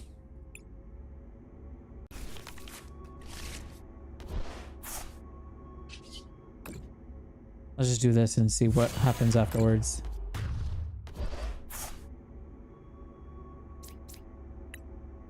I do need to get a Dusknor. There it is. I need to get a Dusknor to be able to knock out that Magneton ASAP. You're so mean. Quit listing all the highlights of the stream. I have to miss for work. How could you? I'm sorry. I'm sorry. But work is important. Work is important. But yeah, because what am I? Oh, I don't think I ever. Okay. The start of tomorrow's stream, I might do a quick like 10-20 minute segment in the beginning of the stream, listing out my goals and the things I want to do for 2025. Because I just realized I never made a resolution, New Year's resolution with you guys. I don't think I have, right? I don't think I have. Basically, I mean, I'm just gonna list them off real quickly. This is not all of them, but these are the ones I can think of off the top of my head. I'm planning to upload a video on the shorts channel, like a YouTube short every single day for the next year. So there's going to be 365 YouTube shorts by the end of this year. But I'm also planning to really focus on try my best to get one full-length YouTube video out every week. That is my goal, to get one full-length YouTube video out every week. Yeah. And then after that, I also have like other smaller goals and stuff like that. But oh, also another goal that like kind of, I guess, directly affects you guys or whatever, is I also plan to, one sec, let me think. We probably need boss's order. 230, so I got 240. Yeah, it one-shots the Iron Hands. Miraidon's a little scary. Yeah.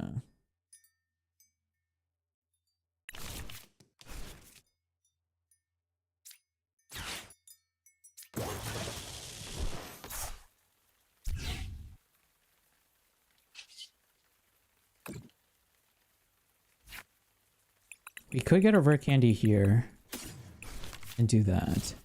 But yeah, one of the things, one of my goals of 2025 is I want to,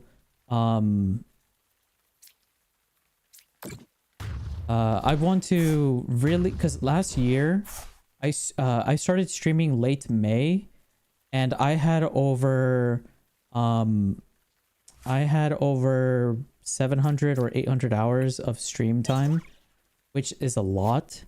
Although I'm very happy with the growth that we made, I feel like I could have grown more if I focused on streaming less and more on making YouTube videos and stuff like that. So my goal for this year is to, so this is my thought process. My goal is to spend more time making good YouTube videos, really good YouTube videos and YouTube shorts, and just consistently churn those out and have those people come over to Twitch. And when they come over to Twitch, that's amazing. We get one extra viewer, right? Or however many extra viewers we end up getting. That's the perfect end goal. Then, once we average roughly 100 viewers every Twitch stream, then I'm going to start spending more time streaming and less time on YouTube. Where I'm going to, still continue doing the YouTube shorts and whatnot, but I'm only going to upload one YouTube video a week instead of 2. Because right now my mind is focused on trying to get 2 YouTube videos out every week. So every 3 days, have a new YouTube video out. That is my goal. Whether if I could do it or not is a little different because since I do everything on my own, it just takes a lot of time and effort to be able to do it on your own. But as a result, instead of streaming 7 days a week like I used to, or 6 days a week like I used to, I'm going to aim for 3 to 4 streams a week. So it's still the majority of the week. I don't want you to feel like I don't want to stream, because I realize I have a very bad habit. When I stream, I like streaming, and I like streaming for a long time. Like today. Today was only supposed to be a 3-hour stream. It's nearly 7 hours. I've learned this because a friend of mine, or someone I know, mentioned this in passing. I have a very bad habit of wanting to stream. I enjoy streaming more than doing anything else, which is not good. Which is not good because you need balance in your life. So I've realized this. So now my goal, what I'm going to be focusing on is I'm going to be primarily focusing on trying to find a balance where I spend half the week streaming and the other half on YouTube. And yeah, that is ultimately it. So yeah. Rip, we lost chat. Unlucky. Well, we tried our best. What can you do? 30, 90. Damn. That's lost. Take care of yourself and be careful, burnout. Yes, I have a plan. That is actually the main reason why I'm forcing myself not to stream so much. I know I'm not doing a good job, but my goal is to stream a little bit less so I'm more energetic for the entire stream. Instead of doing like 12-hour streams, I do like, the goal is roughly 4 hours, 4 to 5 hours. Well, 3 to 5 hours is roughly like the range I want to go for, because then it's 3 to 5 hours of me in my peak condition. Because right now I'm exhausted. I won't lie. I've been rubbing my eyes. I'm a little exhausted. I'm very hungry. I haven't eaten yet today. So I'm like, or you know, I'm a little mentally drained and exhausted, and like I like and whatnot. So this is not like peak performance me. It's not peak performance me. So that's why I'm like, okay, I need to stream a little bit less, but still enough so it's not like I'm neglecting you guys, but I still want to stream enough so like I can do things together. But streaming also doubles as my recording sessions, because I tend to, for not all the streams, but most of the streams, I tend to use the streams as footage for my videos in the future. So it's not like I'm wasting my time streaming and then just not being able to do anything else with it. It's both a recording session, but also for me just to hang out and do whatnot, because I like streaming. Because ultimately, I'd like to be in a position where... What the fuck? We got 2 Kirums? Asagiri. My low tick. Pikachu. The gold one. Oh. Cadet, that's cool. Drayton. Oh. Wait, I just got a bunch of cool stuff. Lots of shiny stuff. Wow. Got 2 of these guys. That looks cool. That's cool. That's pretty. Yeah, I've realized I enjoy streaming so much, and I want to be in a position where I can stream and then have a YouTube editor, like somebody that edits my videos and does everything for me. I would like to be in a position like that, but I'm not in a position like that because I can't afford an editor right now. So that's why I have to do everything on my own. But that's my goal. I want to get to a position where I have an editor and they edit my YouTube videos for me. I just give them the footage and I record some narration lines and stuff like that for them, and then they put it all together and make the magic happen. And then I can focus more on streaming. That means I can stream like 5-6 days a week for like 8 hours at a time and not have to worry about YouTube at all, because I have someone else taking care of that. So that's what I want to do. I want to get to that point in my time or my life to be able to get to do that. But that's the goal. That's the goal. We're not there yet though. It's past 8 p.m. What do you mean you haven't eaten? I told you guys, I've been busy. I've been so fucking busy today. There's been a lot of things I needed to take care of, a lot of chores I needed to do, a lot of planning stuff I needed to do. I did a lot of paperwork and stuff and whatnot. So I was just busy and I forgot to eat. I didn't realize I didn't eat until just now because my stomach is grumbling. I'm like, oh God, I'm hungry. I don't even have anything in the fridge because I ate all my leftovers yesterday. So I gotta cook. Maybe I'll make spaghetti or something. Hee.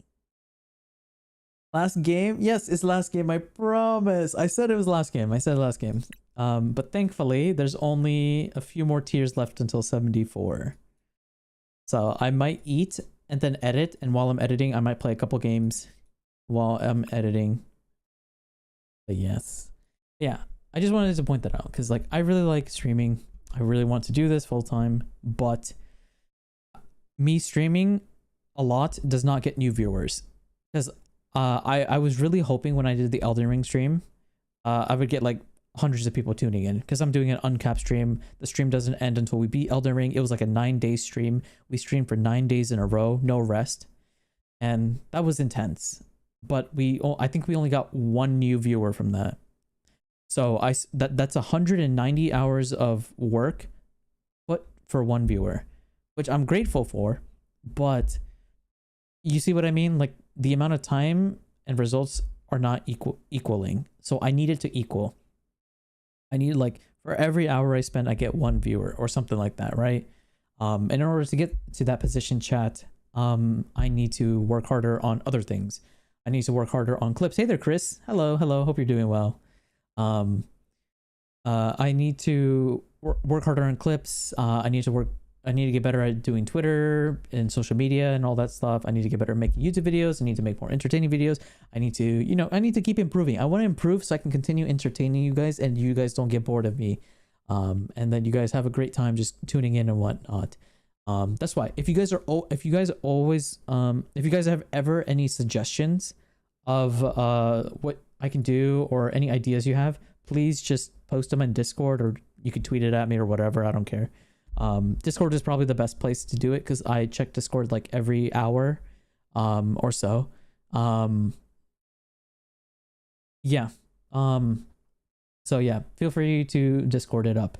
I am also planning to do a new segment that I like to call Would You Rather, or React Would You Rather, where it's like every week I want to just spend like an hour or two just reacting to content or clips that you guys send me. So if you guys have any YouTube shorts, TikToks, YouTube videos, or anything interesting or funny, send them my way. Also, if you guys get like, you know, those like random TikTok shorts or YouTube shorts where it's like, I'm going to list 6 food items and you have to rank them. Like stuff like that, I would love to do. So if it's like, would you rather do this or this, like those type of videos, I'm down for. If it's like rank these items, like rank these types of food, or rank these locations of where you would want to live in, or rank these Pokemon or whatever, you know, like literally anything like that. If you guys have anything, please put it there, because I'm going to stockpile it. And once I get like a decent amount of them, then I'm going to spend like a stream, like a good chunk of a stream reacting to all that. And then that's going to end up becoming a video as well. But you know, it's also a way for you to find something that's interesting or funny and then share it with me. Because even if you, like if you find something funny or just interesting, or just, you know, oh, I wonder what Reiniyal thinks, save it or just post it in the channel, and then boom, that's perfect. Because then I get to see what you guys want me to see without it interfering in the middle of the stream. Because like, you know, like say if I'm playing a video game and you're like, hey, Reiniyal, check this out, this is really cool. I'll be like, I can't, I'm playing a game right now, you know? Like, this is the best way for me to see something that you're interested in or whatever. You just post it there and we see it all together and whatnot. And it also becomes a free YouTube video for me. Some of you guys may think it's labor, but is that the bell I hear? Oh my god, I have to go now. Somebody's knocking on my non-existent door. So yes, I'm gonna go take care of that. So thank you so much for watching, chat. I appreciate it. Please, if you're watching the stream, feel free to hit that follow button, turn on the notifications so you get notified when I go live. And if you're watching the stream and you enjoyed, consider subscribing. It does help the channel out. And I will see you guys tomorrow for Pokemon Let's Go Pika. We are finishing our journey of catching a shiny Pokemon before every gym. Tomorrow's the last day. So it was a long journey, but I hope you guys are happy to see how it ends, and I'm excited for that. And of course, if we finish it tomorrow, that means no stream on Saturday, so I can start editing. If that is the case, if that does happen, I will make an announcement on Discord, so you guys will see it. Also, wait, let me take a second. Who posted that cute cat photo? I forgot to check who the person was. Who was it? Oh, it was Kai. Yeah, I saw the cat. A cat. The clingiest cat I have ever met. So cute. If you haven't seen it, chat, go into Discord and look. It is cute. It's cute. It's cute. My favorite one is the third photo where it's like sitting on his tushy and it's just staring at you like, what the fuck are you looking at, bitch? Huh? What you looking at? That one's my favorite. That third one is my favorite. So yes, cat. Please send cute animal photos and stuff like that if you have animals or pets. I like staring at them and coming up with weird scenarios in my brain.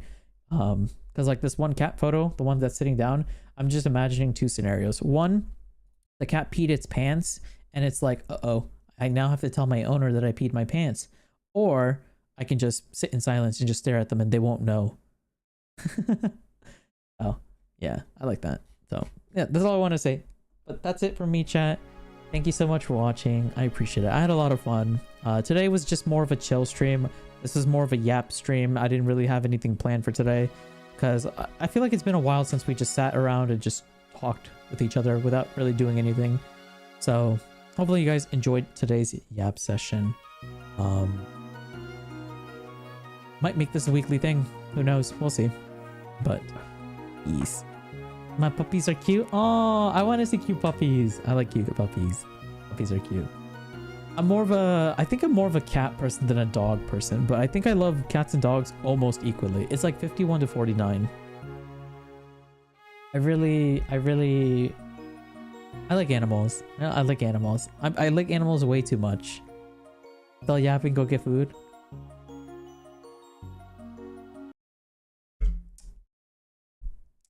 Fuck. Caught me red-handed. Caught me red-handed. Fuck. I'm addicted to streaming. Why? Why? Someone needs to just like cut my internet. Ah! Someone cut my internet! Please! Somebody cut my